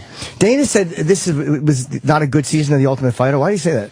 The fight's been a little boring, I guess you could say. Okay. You know, I'll say there's 3 more episodes or 3 more fights at least, and then they definitely pick up. You know. Okay. I like that about him, that he'll come out and say something. His honesty. Yeah, because then you kind of trust when he says it's good, and you trust His when he honesty says is really refreshing. You're kind of like, shut the fuck up. Yeah, that's what I'm saying. Yeah. Unless under the bus here. Unless it affects you, his honesty is really good, right? How much does it hurt when he's talking bad, like, about the fight, and you're sitting right there? Because he doesn't really give a shit. Like, he'll stand there and go, like, in that fight, the Brendan Schwab fight at the last one, he's like, and that fight fucking sucked. And, like, the fighter's just sitting right there. I'm like, wow, that's got to be really uncomfortable to hear that. Yeah. I kind of got hit a few times, boss. But it happens. Yeah. It's not fair to those guys in a way. They gave it their all. It just turned out to be a bad fight, no? But I didn't see that one, so I don't know. Well, sometimes you can play if a guy ends up playing it safe and intentionally isn't doing things and going out there to perform, and that's, I mean, then you deserve to get chewed out. But yeah, I've seen that at times where somebody's just like, you're not mixing it up. yeah. They're not. And they're gonna regret it themselves afterwards, and they'll know they probably didn't. Oh, they'll get shit on. Yeah. Fucking fake. I haven't seen, I know you guys have to go, but I haven't seen you since the Silva fight. Did you feel his leg break when you blocked it or no? No. I just knew I checked it. I checked the kick good. I knew it was one of those things where as soon as he started falling, I knew it hurt him. I still didn't. Even when I was celebrating, I turned around, I started running around. I thought he just hurt himself and wasn't getting back up. Yeah. Because getting your leg checked on a leg kick is miserable, and You feel that's it. usually how you would react. So when I realized his leg broke in half, I'm like, what?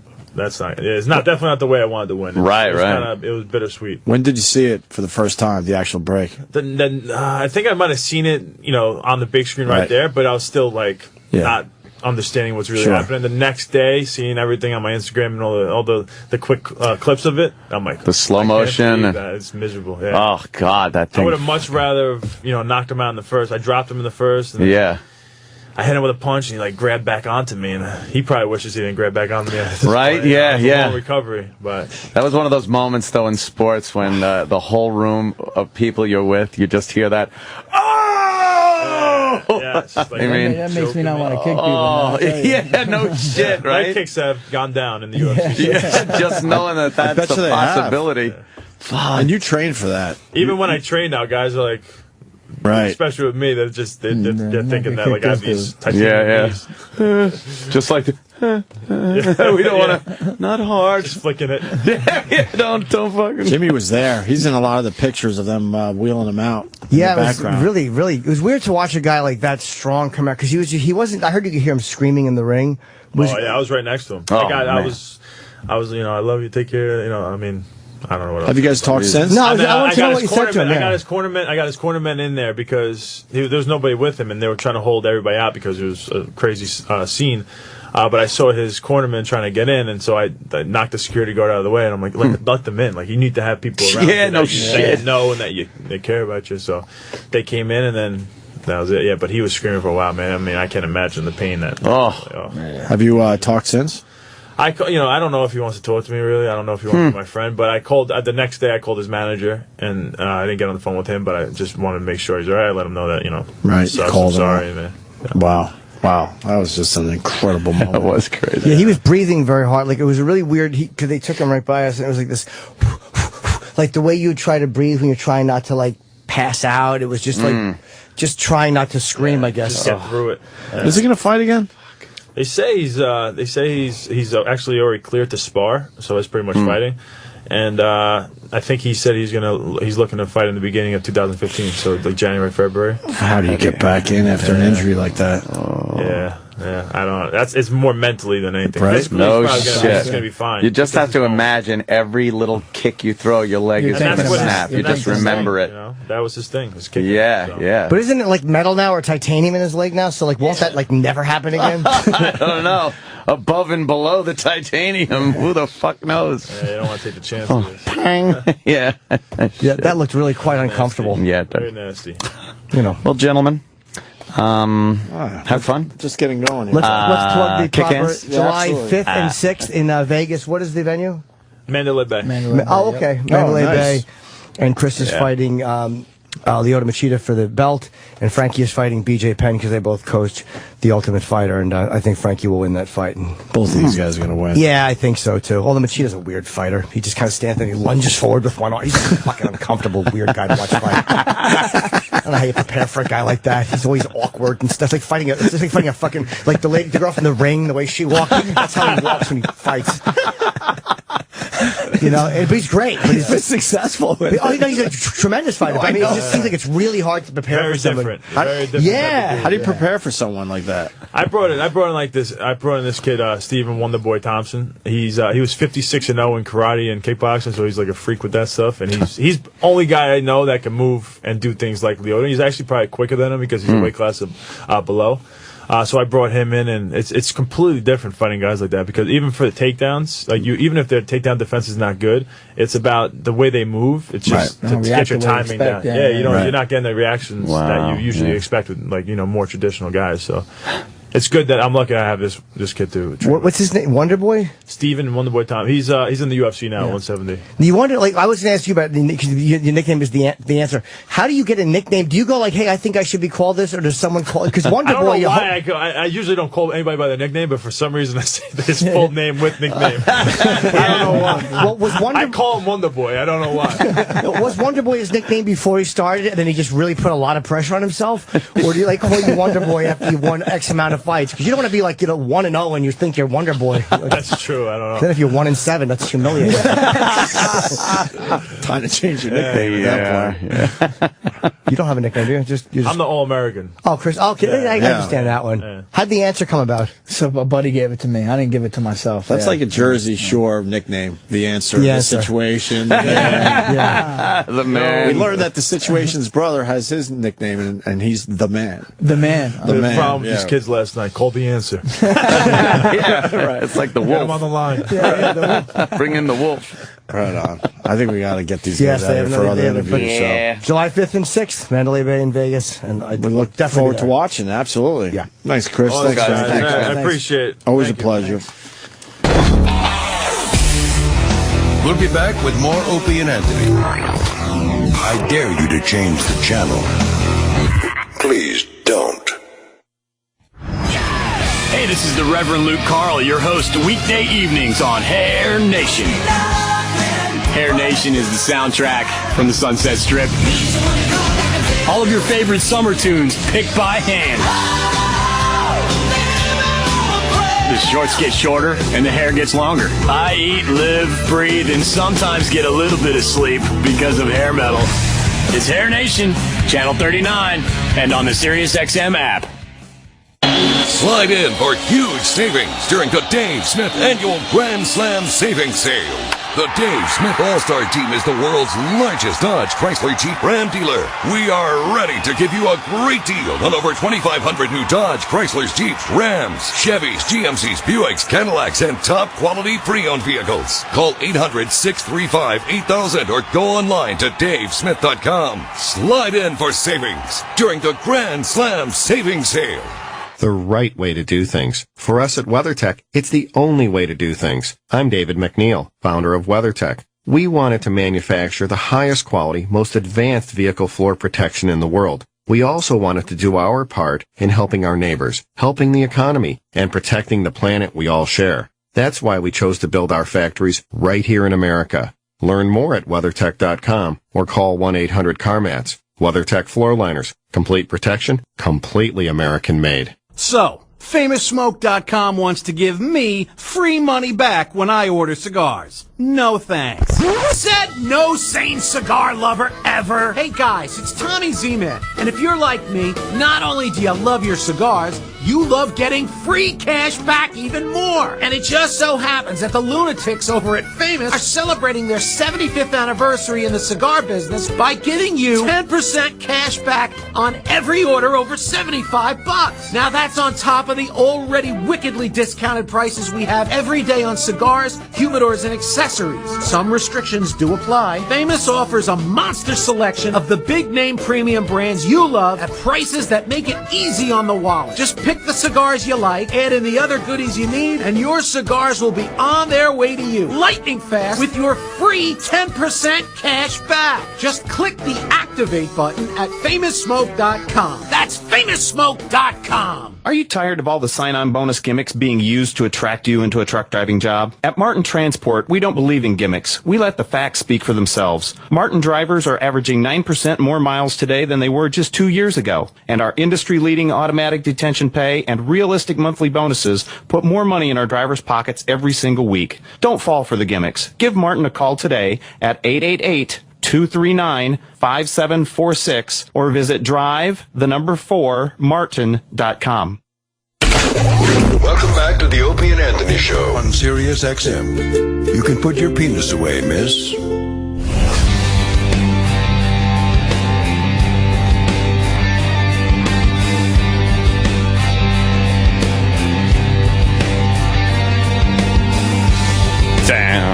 God, I thought we had more time with Chris and Frankie. I guess they're busy gentlemen. Very busy promoting. Because we were just hanging out, fooling around a little bit, and, then we were going to get into some questions, I guess. We didn't even really it still talk. was fun. Yeah, or anything. It was fun. Yeah.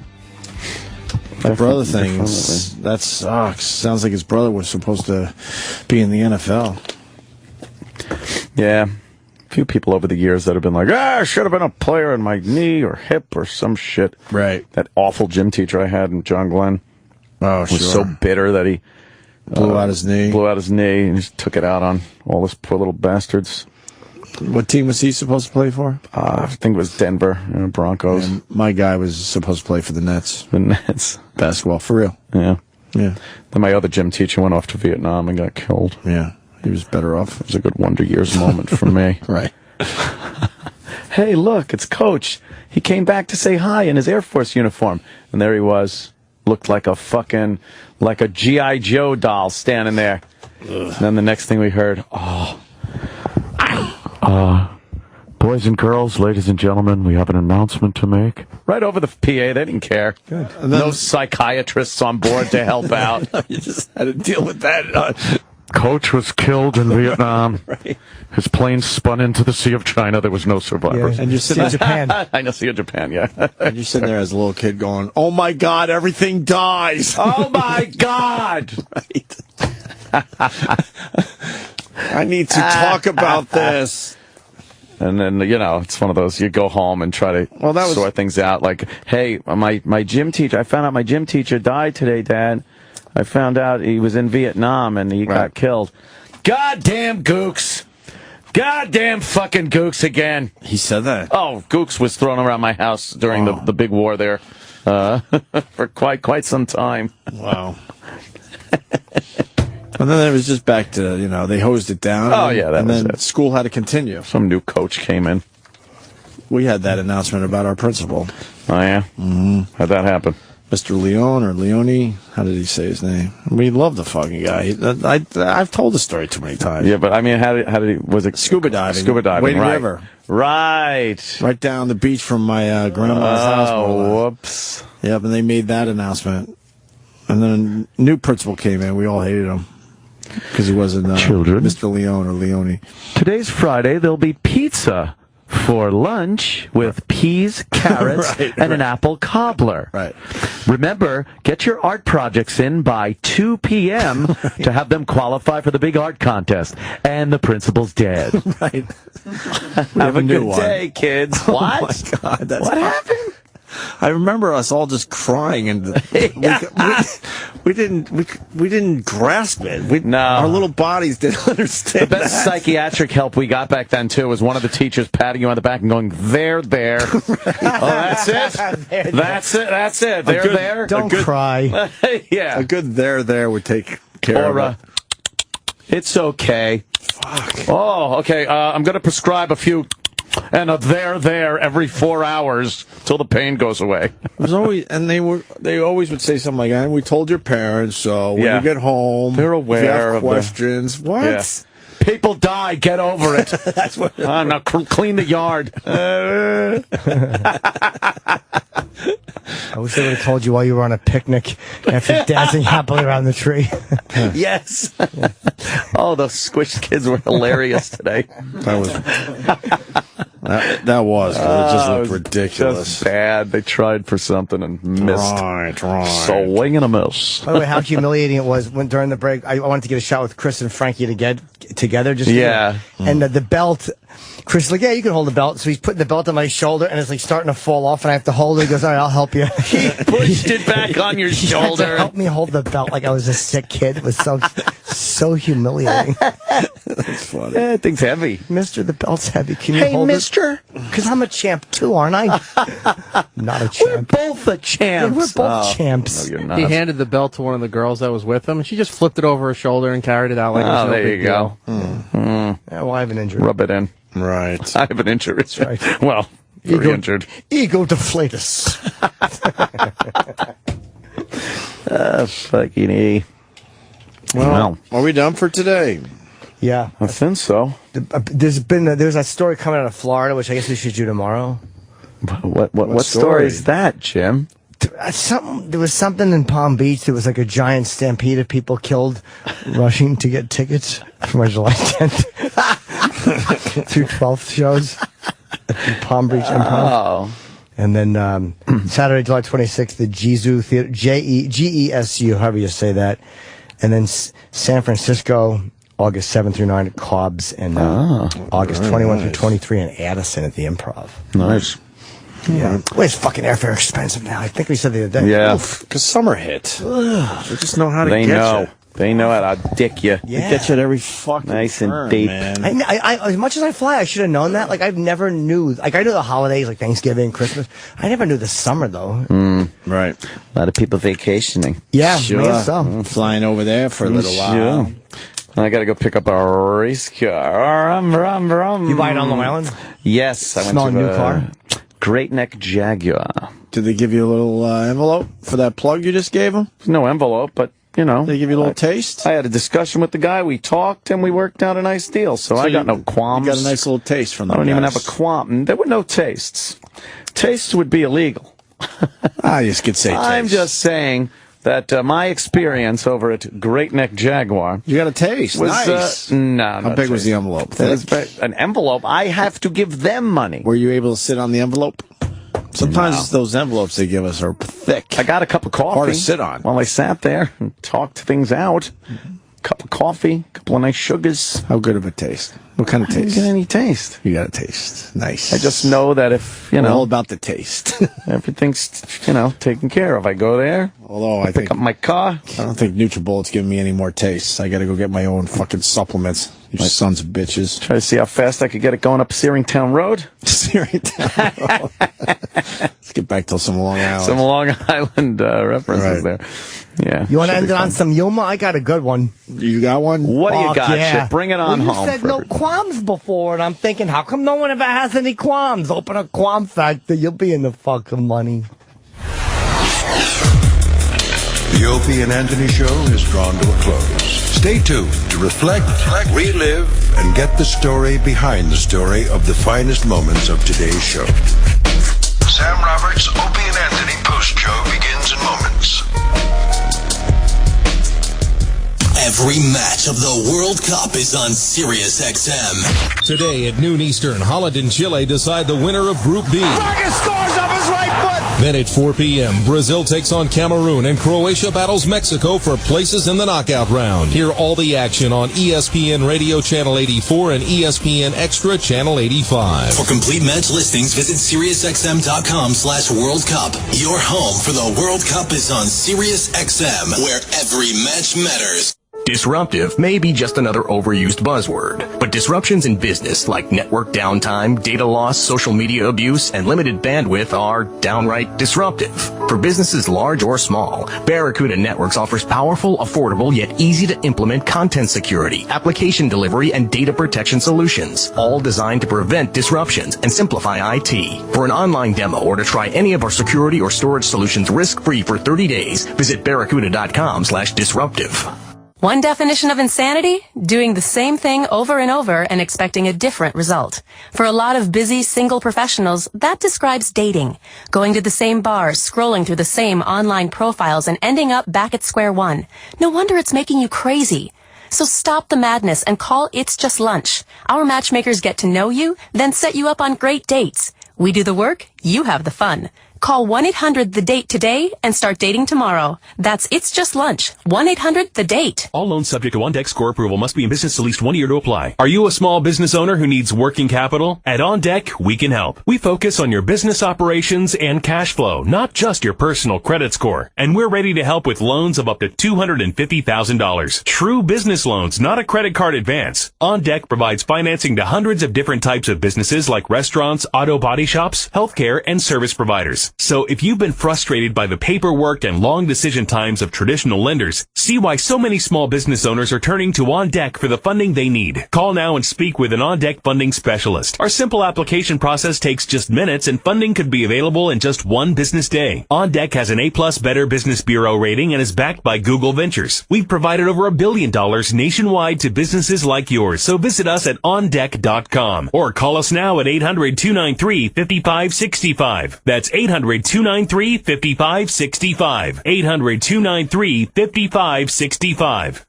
Have you lost money in the stock market? Were you misled about the safety of your investments? 1-800-STOCK-LOSS recovers money for investors via arbitration. Yes, you can recover money lost with stockbrokers via arbitration. We'll hold your brokerage house responsible for losses. 800-STOCK-LOSS only gets paid after you recover your money. That's 1-800-STOCK as in stock market loss or 1-800-333-4567. Act now. You're a dog lover. You get it.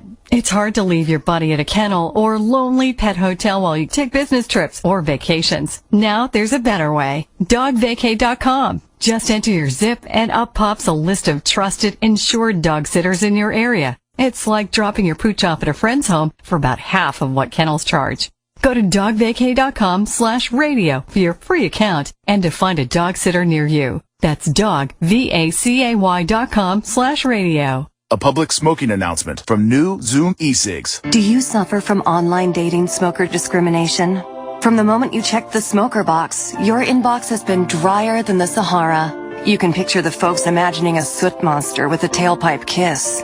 Well, now you can find love without compromise. With Zoom e-cigs, there's no smoke, no smell, just flavor so bold you won't believe it's an e-cig. Together, we can help you find your perfect match. Flavor beats fire at zoomecigs.com. Unfortunately, the Opie and Anthony show is over. Fortunately, we have a hard time letting go. The stories behind the stories. The backstage drama. Everything that made today unforgettable. Call 866-WOW-1-WOW now. And look back on another legendary day of broadcasting. This is the Opie and Anthony Post Show with Sam Roberts. Oh boy. Welcome to the Post Show. Wrapping up all the goings-ons on today's Opie and Anthony Show. 866-WOW-1-WOW. 866-969-1969 to be a part of the show, but doesn't look like anybody's screening calls in there today. Oh, I was just watching it ring. Oh, there it goes. Colin Quinn's not going to be happy tomorrow. Just as we were ending the show, Colin Quinn called up, and the show ended, so he didn't get on the air. And then he was waiting on hold during the commercial break, but then he hung up. I wanted to talk to him a little bit because, number one, I love Colin Quinn, and number two, I wanted to hear him be mad because Opie and Anthony decided to end the show even though he was on the phone. But I didn't get to. Let's start the show with Dan in Pennsylvania. What's up, Dan? Hey, Sam Roberts. What's the haps? How you doing, buddy? I just wanted to thank the show for advertising my Twitter on the air and to let you guys know that you successfully crashed my phone. So which Twitter user were you? Was it Rage of the Hebrew? Rage of the Hebrew, of course. You presented the article today about the strangest genitals in the animal kingdom, correct? Correct. How many Twitter followers did you go up by? I don't know. I was pretty low. I had like 10 or whatever, but I got 50, 60, 70 in 30 seconds, and my phone just died. Wow. That was like when, E-Rock, you said when they gave your phone number out on the air, you got so many text messages that your phone just collapsed, right? Yeah, I had that for the messages, phones, voicemail, it all hit nines. Just finished. This device has no use anymore. That's why I have a new phone. The power of the show. You had to physically buy a new phone. You couldn't just get a new number. I could, but there was problems with it, so I just did the upgrade. Man, oh man. And have you been logged back onto your Twitter since, Dan?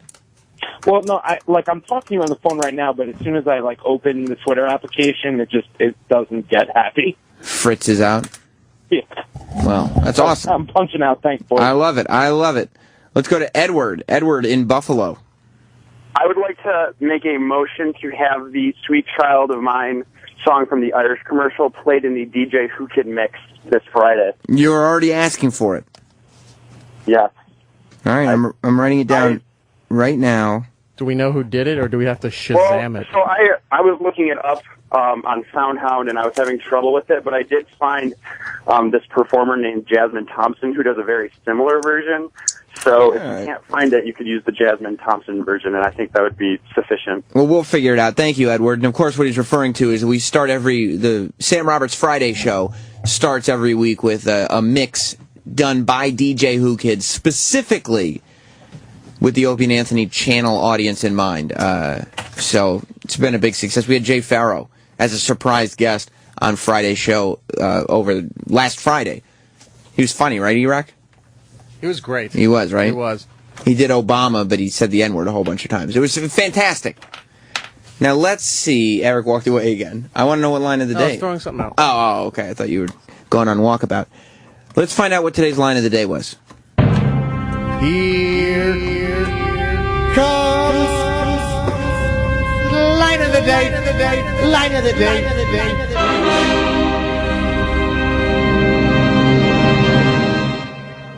they show the teachers in the back sitting at the table. They're not even reacting. They're just kind of just staring. Well, Well, it they're happened in so a bit of fast. shock there. Right. Exactly. They just lost their whole They class. probably go, great, bunch of flattened kids now. I'm never going to get out of here at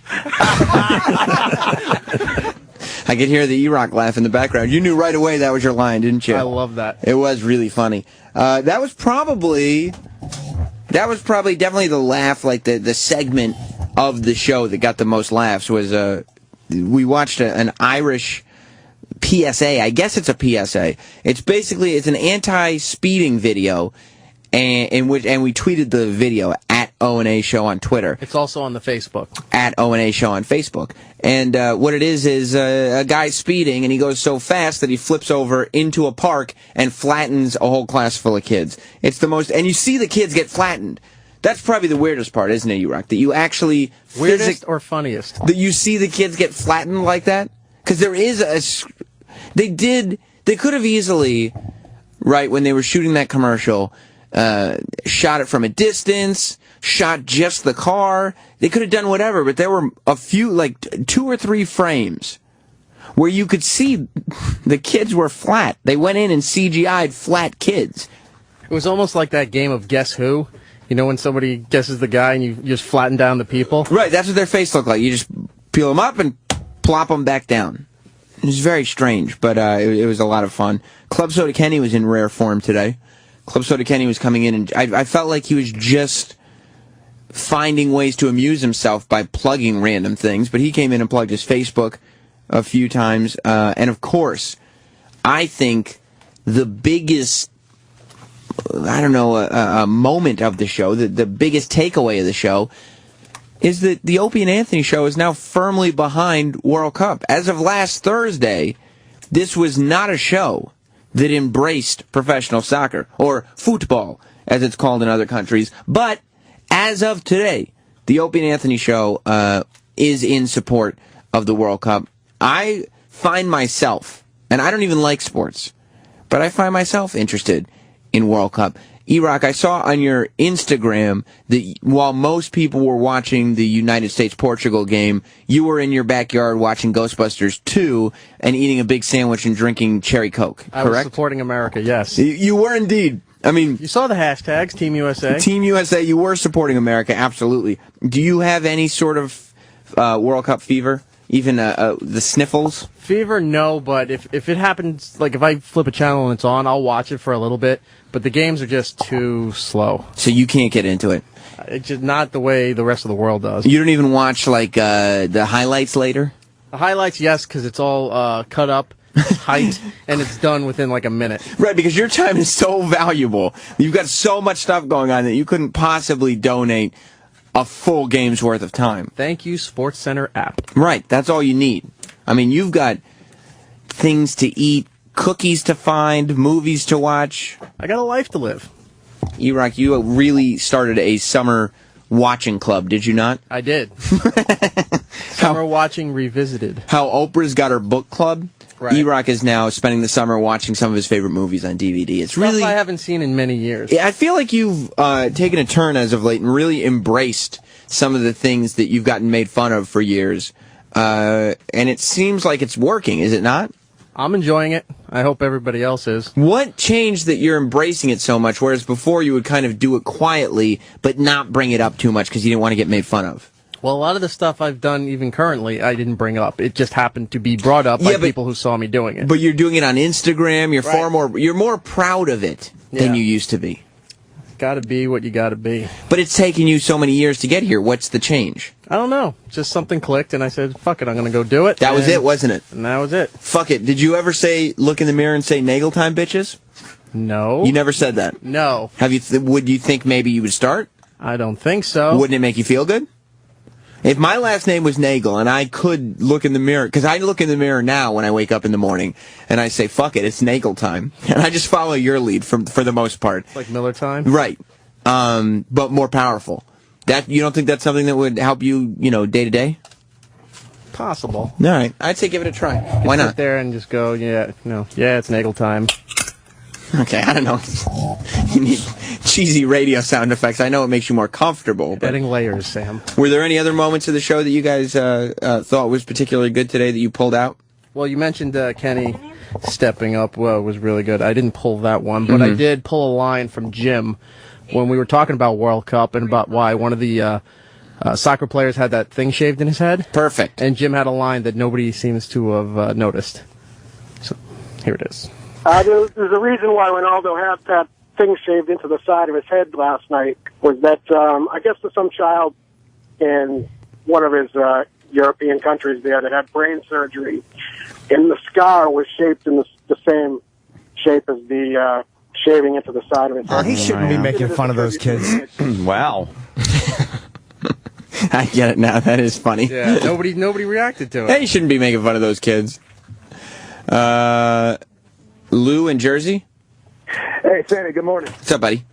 Hey, you guys are doing a great job with the World Cup coverage. I wanted to mention one thing. With the stoppage time or the injury time, whatever you guys want to call it, the actual referee decides when the game is over. So at that last goal, if they say there's 3 minutes of time left, they'll continue playing until the ball is kicked out, and then there's no more, no more opportunity to score. How does the referee get to do that? They have the authority to do that. To just be like, nah, we're still going to play for a little bit. Yeah, no. If you look it up, they have the authority. If it's in the goal and there's an opportunity to score, they can continue to play.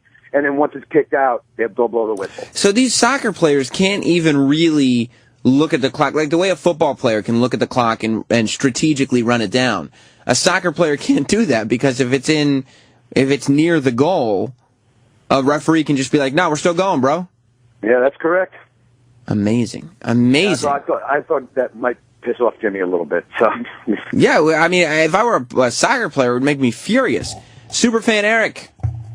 Oh, Jesus Christ, fucking Sam Roberts, professional goddamn broadcaster. How the hell are you on this beautiful Monday morning? Oh, I'm really good, Superfan Eric. Dude, listen, I'm all fired up. That was bullshit yesterday. The USA should have won that game, but that's okay. They're still going to get out full play. I bet you that little round roly-poly that you work with is probably walking around with a USA jersey just to get the fucking rise and high fives on the subway. Fucking it's Nagel time. Nagels, hell, I'm going to make hoagies with my fucking bagels. Nagels. Yeah, baby. You see how much it fires people up, Eric? Do you see that? You see the effect it has on people? Only if you bring some hoagies up here. It's amazing. Listen, I don't think even the man Eric Nagel Bagel, he could even handle one of the shits that I make. God damn it, I'm all fired up. I'm from the City of Brotherly Love. I got my boy Todd in Burlington. I got Barack Obama calling me. What are you doing? What's he got? He got nobody. Yeah. Get out of here. All right, thanks, Superfan Eric. Hey, God bless you, Sam Roberts. Hey, Monday Night Raw tonight. Woo-hoo, baby, let's go. He is fired up. He is fired up. Jeff in Columbus. Hello, Sam Roberts, the true king of all new media. That's right. Hey, I'd like to ask E-Rock while he's in there, since he found this new inner piece, will Hawk be making even more appearances on upcoming shows? Yeah, how does this inner piece, now that you've found it, Eric, now that you're more comfortable with yourself, how does it affect the Hawk and the performance element of that character? I don't know. I have to see if the Hawk is still in there. Do you recognize that every time we ask the Hawk to come out, you bitch and moan, you drag your feet, you're like a little kid who gets told to clean his room. Right. And then you go down and you make a scene and you come back all smiles. Like you're so proud of yourself after you do those things. Yeah, but the Hawk is not really me. You know, I can do the Hawk, but the Hawk is not really me. Okay, first of all, I don't know what school of acting you went to, but this is ridiculous. And second of all, honest conversation. Is this Stanislavski? What I think, though, is that you come out, like when you did the cake stunt with Guy Fieri, right. You came back to the studio with a face full of icing. You look like a fool on television, but you were all smiles. You were like, look at what I accomplished today. Look at the good work that I did. I made a mess. Right. Like, look at the mess I made. This is great. Why wouldn't you know, okay, well, I'm going to be able to pull something off because I'm a bit of a buffoon. Right. And I'm going to feel good about it afterwards. Like, you don't know, like, why dread this when I know I'll pull off some buffoonish behavior and it'll make me feel very good? I don't know. It usually leads to that, though. So maybe if I change the formula, maybe it'll up the game, maybe it won't. I don't know. You don't need to change the formula, though. You're already there. Like, you're saying that the reason the buffoonish behavior is so good is because you don't want to do it at first? Yeah. Oh, so why fuck with it? Right. Oh, you're right. It's like when a baseball player changes their socks and all of a sudden they're no good anymore. They shave their playoff beard. Right. You have to kick and stomp and drag your feet in order for the buffoonery to be at its peak. And then it's like the Matrix. You see what you're supposed to do. Just act like a complete asshole. Right. That's all it was. The whole time. It was standing there right in front of you. Well, that's good. I'm glad that you found. Did you get this? What have you been doing? Some of that meditating? You read Russell Simmons' book? Is that what happened? The TM stuff? Yeah. I was thinking about that. I haven't done any of it. I've never tried it, but I was thinking about it. It costs money to do it. It does, and that's a problem. So just read the book. He was in here promoting a book. Right. So it's just, where do you start? You just sit down, close your eyes, and just go from there. Right. You need stillness. Stillness is the key to success, E-Rock. If it's so easy, yeah. I mean, this is going to sound cliche, but if it's so easy, then why are there people teaching this in classes? Because they're trying to make that bank, son. They're trying to get that paper. Look, I can see this already happening. You found your peace. You're finally like in a more positive state of mind. Right. You're embracing Kabbalah. We all learned that last week. I don't see how meditation is not the next step for you. I don't know. I can't be alone with myself. Well, it drives me nuts. You need your sandwiches and your movies to keep you company? I need a distraction. I can't just think and be me. Well, maybe. Why not? I don't know. I can't concentrate. Like, do you like my you? mind goes all over the place. Do you like you? I like me. So why don't you hang out with yourself? I love me. I'm like, hey, who's hanging out tonight? Nobody except me. Right. Great. It's going to be a party. I just can't deal with the quiet. That's when the demons come out, isn't it? I think that's called insanity. I don't know. Maybe it's buffoonery. Maybe it's more that silliness. I don't know for sure. Ben in Massachusetts. Yes, I say nagel time as well. It's when I'm about to be really boring. Is that right? Thanks, Ben. Thank you, Ben. You see what he's saying, right? I heard what he said. He finds your dialect to be very tedious. Right. Yeah, that's him, though. That's not me. If I found you to be that boring, I wouldn't be talking to you as much, would I? Or unless you had more callers, yes. Well, you're not exactly chasing them in, are you? 866-969-1969. Being a little sheepdog in there trying to get the calls in, you're just... Well, I'm just kidding. The other thing that I found... And I thought we didn't even get into this as much as I thought we would and as much as I thought we should. But today, when Ant started telling his story about the DMV, Opie brings up a pen. And Ant goes, oh, that reminds me. I was so pissed at the DMV. And he goes into this story, and I was really waiting for it to go somewhere. But the whole thing, and not to say it didn't go anywhere, but the whole crux of it, what pissed him off was he had to lend somebody a pen. And I could have sworn, I was like, there's no way that this guy is this passionate and mad about a pen. She must have done something with the pen. She must have made him wait to get the pen. She must have made him late for his DMV deal. No, he was just super upset that some lady asked him for a pen. You got to rehear the story. The fervor with which Anthony tells it was amazing. Let's go to Joey in Milwaukee. Joey. Hey, you know when I say nagel time? When I'm on my way to the fucking buffet. That's right. That's not so bad, is it, Eric? That's the way to go. We're on our way to the buffet, and it's nagel time, baby. That means third and fourth helpings, right? Screw the little salad plates that they give you. Oh, come on. Right. Get out of here with that. What's that, for butter? Get the tray. Yeah. Load it up. Load it up on the tray. Why not? And then throw the tray in the fucking garbage because it's nagel time. Jason in Detroit. Yeah, my nagel time. They try to recycle it, Eric. They try to recycle the trays, but you don't let that. No, fuck them. Throw the tray in the garbage because I put food all over it anyway. I don't eat with a plate. I paid my $8. Exactly. Go ahead, Jason. Yeah, my nagel time is when I crank out the Weird Al Yankovic.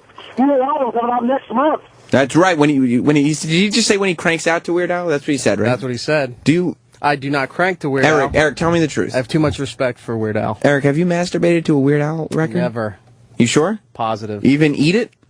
Positive. What about a video? Ever jerk to a Weird Al video? No. All right. Too much respect for the man. To jerk off to him? That Right. seems like the ultimate respect. Tony in Brooklyn. You know, one thing about Anthony Cumia, he definitely has what are known as RMP, rich man problems. I mean, everything is always a hassle. Yet, when I see a guy bet my salary at the blackjack table on Twitter, it's real disheartening. If he was betting your salary, you'd be doing very well. He's betting probably 4 or 5 times either our salaries. Well, I am doing very well, but not as well as he is. But I'll tell you this, Tony in Brooklyn. Anybody comes and asks you for a pen, you tell me that shit's not annoying. Yeah, whatever, man. You know what? It's like anything. You help others out. Every once in a while, people need a hand. Hey, like Matthew McConaughey says, just keep on living. That's it. Keep on living. Keep brother. on living. You tell Anthony next time he complains about something, go, Anthony, you got RMP. I will. Problems. I'll tell him thank you. I'm going to say, hey, Anthony, I talked to Tony in Brooklyn. He wants you to know you've got RMPs. You know what that stands for? And Anthony will say, it stands for shut the fuck up. And I'll go, okay, yes, sir. Whatever you say, sir. Speaking of Matthew McConaughey, I was obsessed with his speech he gave at the Critics' Choice Awards over the weekend. I don't know if anybody saw it. It was on a couple websites, but he went up to accept his award for True Detective. And instead of, how some people put out an impassionate plea for their charity, or they try to raise awareness for a cause or whatever, Matthew McConaughey went up there and just raised awareness for the fact that TV is good. He did this really bizarre speech about how great television was for actors, and it's like, that's what we need to be spending time with on the air? I guess so. He did, and it was entertaining, and then he closed it as he always closes it. With the thumping thing from Wolf of Wall Street? That's not it. Nope. That's his private mantra. What does he always close it with? Keep on living. Keep on living. It's like what you do, Aaron. Keep on living. I enjoyed today, too, Jim getting into... We talked about the trademarks a little bit, because Jim's rant against MSNBC for using for saying Redskins is a slur, and one of the anchors refusing to say Redskins on the air. It went everywhere over the weekend. It was on every news site. So we looked up, and you'll catch this on the West Coast Encore, which is coming up next. We found a list of either things that were trademarked or trademarks that were pending that are far, far more offensive than anything Redskins. It's up on our Twitter and our Facebook. Okay, which is both O and A show. Mike on Long Island. I hate to say this. I really hate to say this, but I actually agree with you, Rock. Mm-hmm. The quiet time thing, when I get it, it drives me frickin' ballistic. I absolutely just go out of my mind insane. But Mike, then once I get... Yeah, go ahead. Yeah. Once I get my kids in the neighborhood, all I want is the quiet time, so I can't win. One way or the other. Mike, you got to get past it. You got to get past it. You got to get past the craziness and into that stillness. It's in you. You want quiet when your fucking kids are around. You're just like, imagine if I was alone right now, how great that would be. I feel like, don't you think if you embraced quiet, that there would be more peace in your life? Like, you need a break sometimes. Then maybe I would actually turn into E-Rock, which might be a blessing or a curse. I just have to figure that one out. Yeah, I'm not sure either. I couldn't recommend it. No, because it's awesome. I'm not 100% positive. Has your wife noticed a change with you? The more confident, cool, calm, and collective Eric the Sex Bagel Nagel? She's noticed. Plus, she's noticed that the cabinets are getting more and more full with products that don't need to be reviewed. So part of this is you saying, fuck a diet. I'm going to eat whatever the fuck I want. I'm trying to balance both. A diet and eating whatever you want? And reviewing, not eating what I want. You said there were products that don't need to be reviewed. I said it was for work, and she's like, no, this is not for work. And it's not for work at all. It's exactly what Jim was talking about, that you just want treats to be able to say you did it for work. She was not happy when she saw the Slim Jims. I wouldn't imagine, but you were, weren't you? I was, and thank you to Slim Jims. What does your wife think of your newfound confidence? I think she just ignores me. She does, doesn't she? You get plenty of Nagel time, don't you? I do. You're not more virile in the sack now?